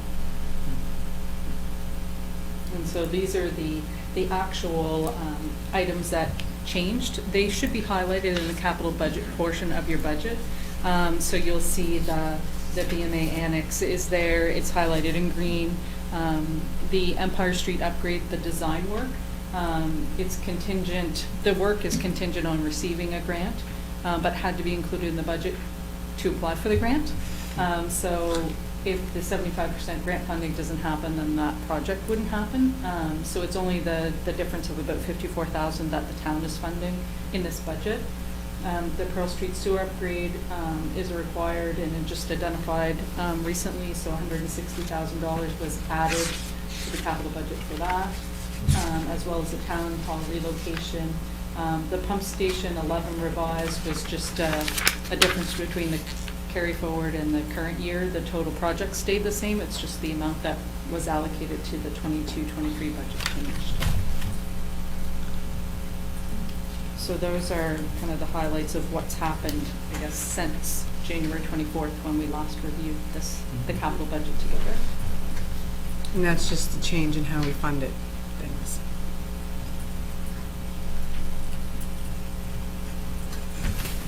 Questions on those? So you've got a couple of scenarios given from members of council on how to get to balance. Yep. And all of them get us well past that. So I guess it's just finding that common ground and figuring out where council wants to make those decisions. Is the Pearl Street sewer upgrade, it was recently identified, is it required this year? I think so. Yeah, Larry's nodding his head. Yep. Okay. Yes, it was discovered during construction. Yeah. So I do have, we have some ideas of possible cuts. And we had a few questions asked, like, so about what's an appropriate amount of a reserve and stuff. We'll bring back that. The St. Philip's will look at why so much labor for the park benches, the $8,000 and what that entails. And de-transfer checks, we can get you the trend before COVID to kind of show you what our actuals were. So you can kind of, I know the market is a bit different now. You guys have a question about the green charter and can we reduce that? And there was, I think that was it. The parking's part of that, yeah. So the parking, we got kind of like looking at the, spending another year with the walk-behind roller instead of investing in a ride-on, town hall upgrades with the heat pump and the security camera, and parking enforcement. Can we eliminate that, and what happens if we do that? So we'll have that conversation with Scott. And there was discussion on pavement management, but really that's just, you have to decide. Yeah. Right. Yeah. We already know that option. The good news is we have options. It's not a lot of money on a $36 million budget, $100,000 to the percentage of it. It's not. It shouldn't be that hard to come to it. We've had some where we could not find any money. I remember it being so lean that it was there was no room. So at least there's some room. So and that's a testament to staff going through making difficult decisions already. So I know it was not easy to get to this point. So, appreciate that. Is that it for That's budget? it. Any more questions on budget before we go back? We still have some meeting left. Forgot about that. It shouldn't be too difficult. So our next meeting for budget is April 4th. Next Monday. Monday or Monday? Monday. At 7 p.m. At 7 p.m. Yeah. Well, start at 7 a.m. Yeah. So we have a discussion session at 6. Then we'll come into a council budget meeting. It should not be 3 hours, but it is what it is. It's the most important thing we do is budget, so we'll get through it. With nothing else, well, thank you to staff. I know this is the longest meeting I've been in since 2004, so I guess that says a lot about me sitting in the chair. But thank you for hanging out, and Luke, it's not always like this. I'm used to it. You're the only thing that's different, so I think this will be Luke's last meeting. So going back to our regular meeting, where we left off, we're now at 11.3. Bridgewater Museum Commission Friends appointment. Is someone prepared to make that motion? Councillor Caldwell? I move the council for the town of Bridgewater appoint Christine Bell to the Bridgewater Museum Commission for a 3-year term, effective immediately. Thank you. Seconded by Councillor Conklin. Discussion? Hearing none. All those in favor? Those opposed? Motion is carried. Our next item is Parks, Recreation, and Culture Advisory Committee, citizen appointments. Councillor McDonald. Motion, I would move that town council appoint Matthew Himmelman, Josie Rudderham, and Ashley Norris as citizen members on the Parks, Recreation, and Culture Advisory Committee, effective immediately, each for a 3-year term ending March 31st, 2025. Thank you. Seconded by Deputy Mayor Tanner. Look at you, so super quick. All those in favor? Those opposed? Motion is carried. We have our discussion session briefing notes from March 21st council meeting, so those will be posted to the website. And as always, I would encourage members of the public to read through those and reach out to us, or come see us next Wednesday at either the South Shore Center or the LCLC for our Talk Bridgewater session. Our next item is 11.6, former Bridgewater Memorial Arena Senior Annex Complex demolition. Good evening. There's Greg. I share my screen, I guess. Let's see here. Have we got that in their site? No. No, not yet. Oh, enough.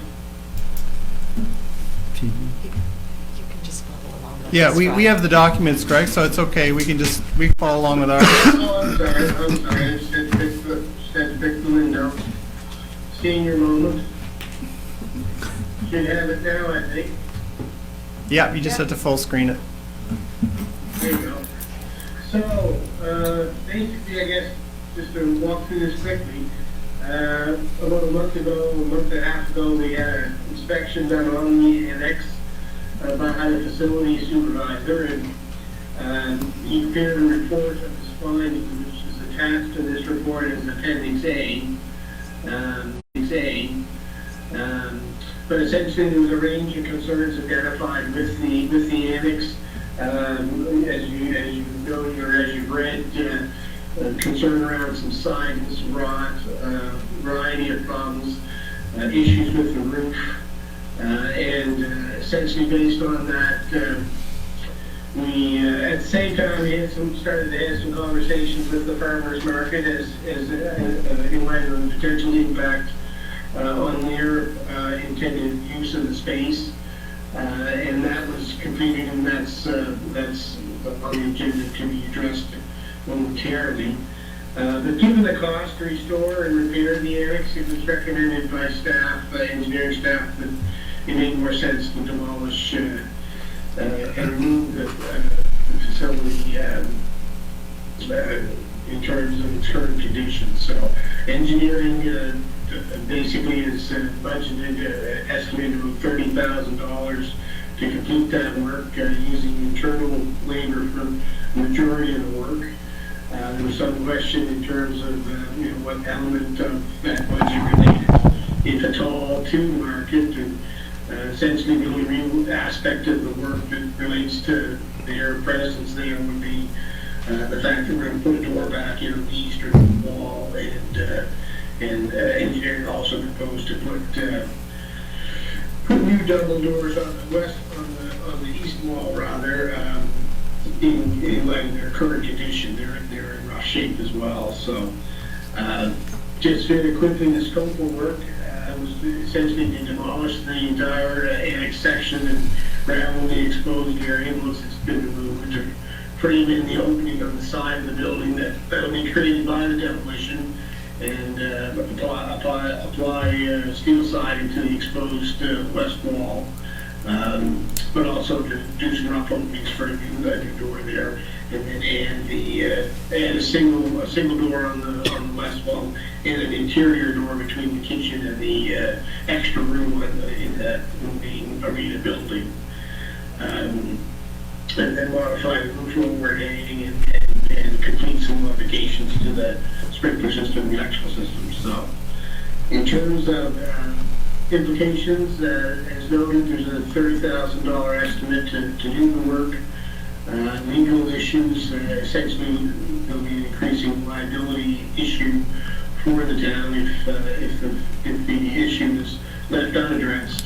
And in terms of strategic priorities of the work program, it does relate to the redevelopment of the facility itself. So, in terms of options, obviously option A is to budget for the projected cost to demolish and move the annex using staff resources to conduct work as proposed, and to leave the annex intact and close off to the public, deferring the final decision until a future time. So staff recommends that the council approve the allocation of $30,000 in the 22-23 operating budget to undertake the demolition of the seniors annex and related building and closing renovations to restore the building to a roof-type status. Questions? Councilor McDonald? There's no loss of revenue there, is there? No, not necessarily, no. Okay. Not necessarily? Well, in terms, I'm not quite sure what you mean by loss of revenue. We're not currently renting that to anyone now, are we? The annex is leased to the farmer's market. Just the farmer's market. We have been able to find some alternative space. It's not as much space, which will cover off in the farmer's market lease renewal, but we have been able to find an alternative arrangement and keep the current leasing amount at the rate it was, or proposed to have it at the same rate it was last year. Perfect, thank you. Okay, my questions are probably for Larry. When would this start and how long will it take? Just keeping in mind that on Saturdays there's a market there. So will it be done before they start, or is it something that is gonna be disruptive for them while they're there? Or do we start after? We would hope to minimize the disruption. As far as the demolition, that wouldn't take long, but then we'd of course have to make the existing facility somewhat tight for security purposes and stuff. So it'd be nice to be able to do that within the week time frame so that there's minimal or no disruption. Okay, so that is doable, We're potentially. hoping that's Okay, the plan, yeah. all right. I just wasn't sure if it was like a 3-week thing or it was gonna take months. I don't know. Yeah, I mean, as far as actually completing the existing building and doing the final touches and stuff, that would take multiple weeks. So you can do that Monday to But- Friday kind of thing? Yes. Yeah. Okay. Deputy Mayor Tanner. What's the cost of doing nothing?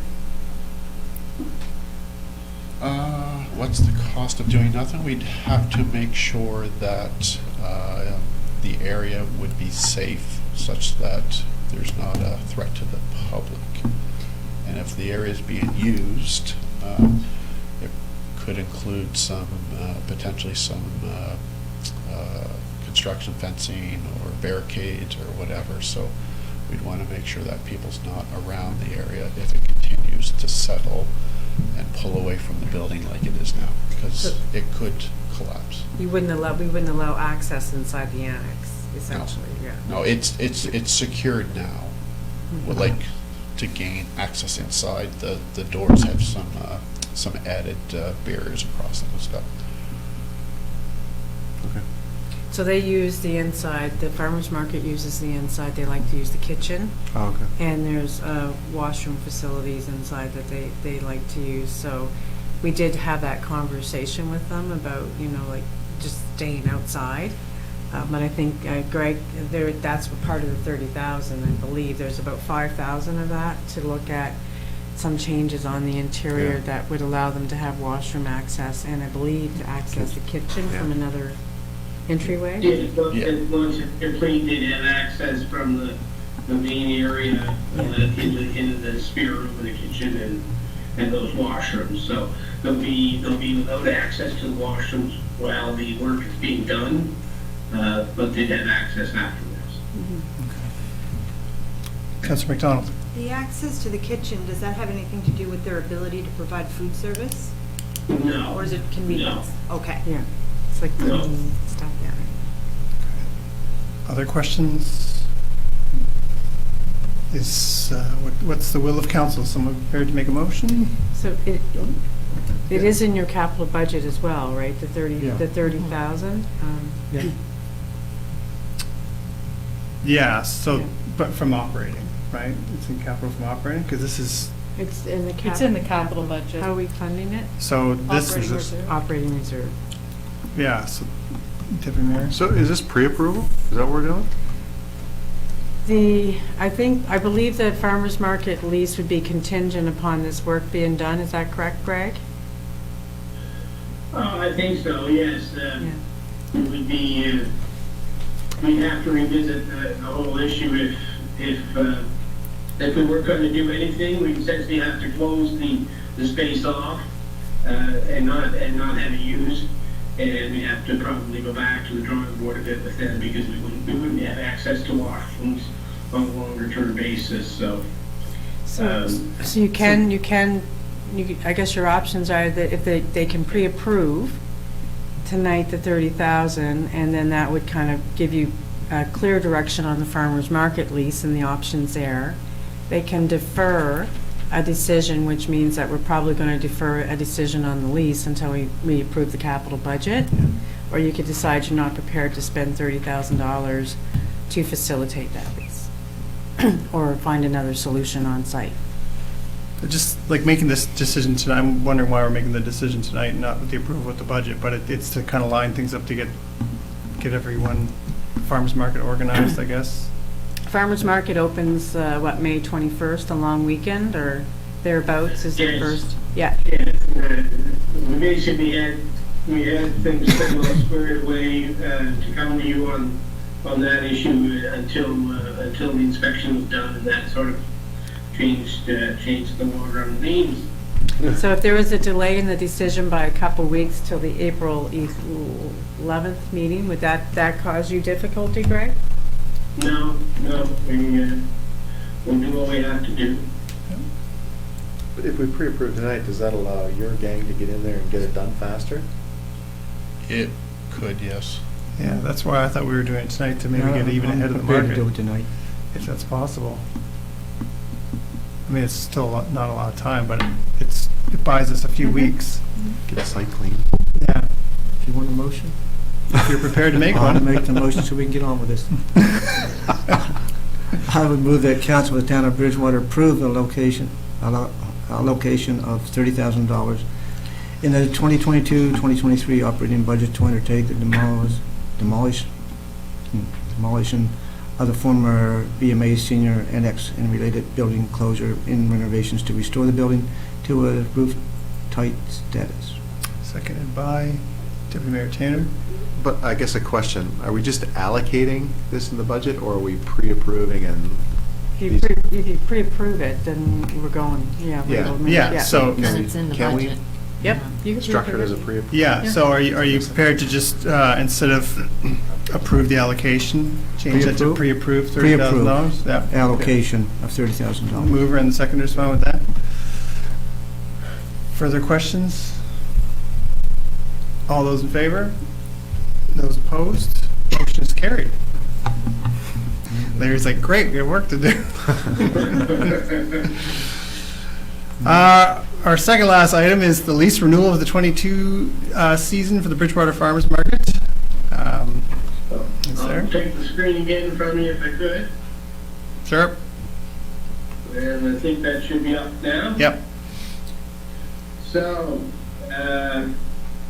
basically, as you're all aware, the market's been operating at the arena for 2 seasons now. This would be their third in 2022. So they approached us a couple of months ago to express their desire that they want to renew the lease. And in the past, the lease has covered portions of the parking lot and some interior space. The market essentially runs from late May until the end of December. In terms of background, the town's been actively redeveloping the arena since its closure as an active rink. Current uses include public works and transit for a great portion of the building. Recently signed the memorandum with social players for the auditorium on the second level. And the Farmers Market would like to enter their third year of operation at the site if permitted. So recent inspections, as we've just covered, deemed that the annex is unsafe. We've indicated there's a budget of $30,000 to take that work on. We did work on some alternative arrangements with them, which I'll throw up here on the slide momentarily in terms of alternative space. And essentially, this is the floor plan of the arena. On the right-hand side, the seniors complex and the washrooms is that portion of the seniors area that is part of the main building. It won't be removed. So that is the area that will be not available to the farmers market during the period of construction. And the long rectangular section in the main area of the building, which is the ice surface, is the area that we proposed that they would use first initially while the work is being done. And then upon the completion of the demolition and renovation work, we would create an entry way between the seniors complex, secondary room there, and along your rectangular space. So when the market again was using the west wall entrance to the building, they would be able to go right in and use that overall space for the duration of their season. So this overall is a somewhat smaller area than what they had in the past, but essentially it's the best that we could do given the circumstances and the amount of room and the overall condition of the first floor of the arena. So essentially, New York has been considered a success at the location over the past two seasons. And as I said, they do wish to continue there. They're quite happy with the space, and they hope to continue to develop the market at that location. The lease agreement is attached as Appendix A, and it's essentially identical in all respects to the previous two leases that you signed with the market. The Market Association will also ensure that the town is included as a named insured on their renewed insurance policy, which hadn't been the case in the past. And they're also included their COVID prevention plan, which, although the pandemic appears to be subsiding, it is appended in that it could be redeployed on short notice if required. So essentially, in looking at the situation during the construction period, we indicated to the farmers market that they'd have to make some of their own arrangements for washroom facilities over that period. And as I stated in the previous report, there will be some doors and entries provided in the renovation that amounts to approximately $5,000 of the $30,000 budget. So in terms of the budget, the farmers market lease will remain at a rate of $1,000 for the use from May until December. In our negotiations, I've indicated clearly to them that this is going to change. This will be the last year that rate will be in effect, and that going forward we'll be needing to negotiate something a little more substantive. And in terms of the legal, the facility usage agreement has been prepared for signing and is appended as Appendix A to the report, and is identical, as I said, in all respects to the 2021 agreement, with the addition of a requirement for a certificate of insurance to be provided at signing. So the options are essentially to approve the agreement being executed in its present form, to alter or modify the terms, to deny the request, or to refer back to staff for further information. And the recommendation is the council approve the 2022 facility use lease agreement for the period May 1 to December 31, 2022 with the Bridgewater Farmers Market Association. Thank you, Greg. Any questions on that? Councilor Caldwell? Will there be an accessible entrance? Yes, during the construction period, they would access the interior through the main north entry, and then once the construction work is done, we would redirect the traffic over to the east wall where they had traditionally been using, over by the bathroom and the wash and the kitchen facilities. Yeah, so I think it's still stairs at that main entrance, right? But there's work going to be done to make it accessible. But the timing of it might be. Yeah. So Yeah. it might not be accessible. No, it won't be accessible during the construction period. Essentially, I believe we're to probably move on the doors on the east wall fairly quickly, and that ramp is in good shape and could be used fairly quickly. So that could provide some accessible access that way. Okay. One more question. Yeah. What's the status of possibly negotiating a long-term lease?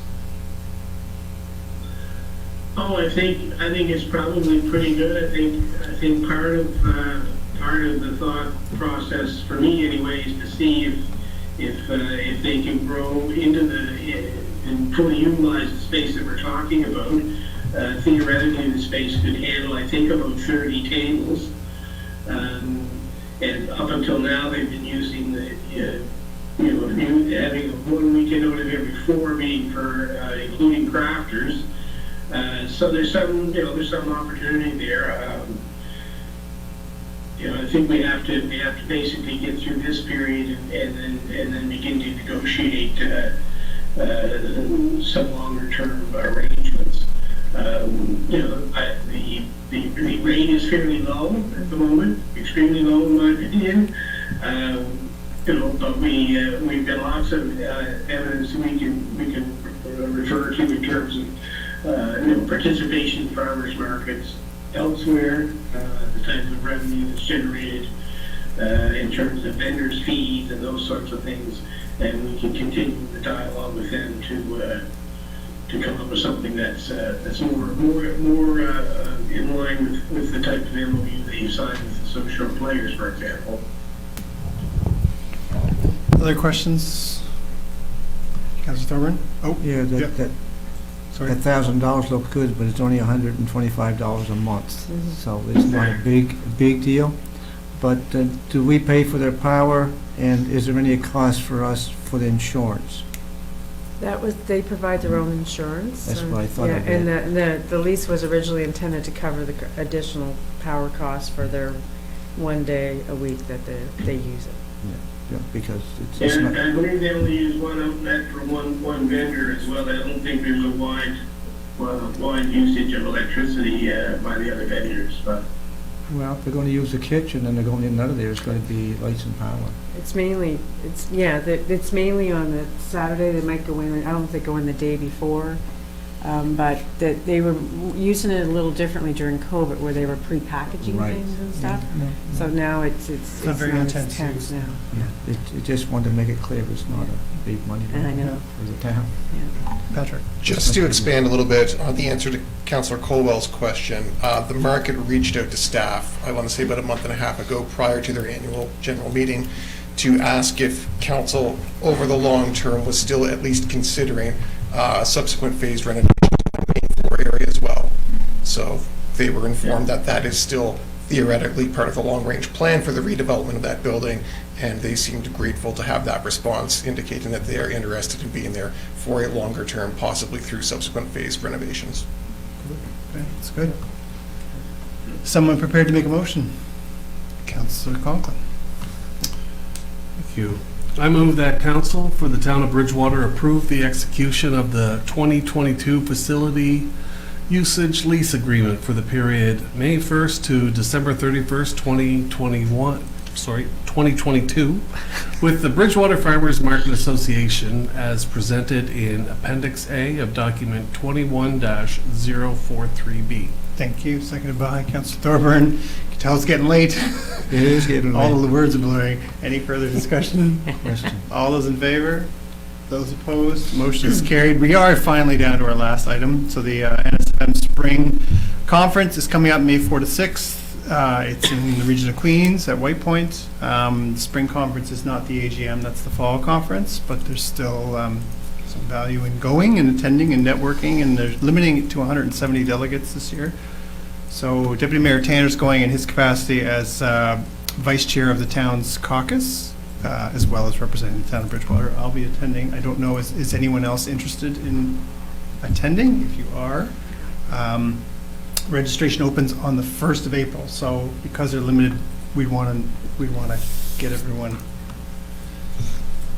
there who wants to go. Is anyone else interested in going? I see some people thinking about it. Perhaps. So We need a firm commitment tonight? because there's no voting. Do we need to? No. We just have to approve, we have to approve reasonable associated expenses. Yeah, registration and reasonable Yeah, associated. so I guess if you were interested and you didn't go, we wouldn't Pay the expenses. we wouldn't pay the expenses, right? So better for us to approve the appropriate expenses for all who want to go and then not We use them. have done in the past up to 3 or fill in the blank. Yeah, because we don't have to something on name them, books. right? Because they're not voting delegates, so that means you're potentially interested? Definite maybe. Okay. Definitely. We'll check my schedule. Maybe, definitely. I was thinking that, I'll just check my schedule. Okay, so Councilor Thorburn? I can't this. There must be I will pickleball phone. on. Yeah, I got a 20. Yeah. Okay, so 2. I'm not available. No. Deputy Mayor, does the NSFM? I don't know. I should have checked that because I don't know what the scoop is there. Okay, so we should probably say 4. Yeah. And then, like I said, if it's only 2, then it's only 2. Is someone prepared to make a motion to approve the registration and reasonable expenses of 4 delegates for the NSFM Spring Conference? So moved. Councilor Thorburn, seconded by Councilor Conklin. Further discussion? Hearing none. All those in favor? Those opposed? Motion is carried. I'm assuming no one has anything else to add. Therefore, motion to adjourn. Councilor moved. Thorburn, seconded by everybody. Councilor McDonald. We are adjourned. Thank you, folks.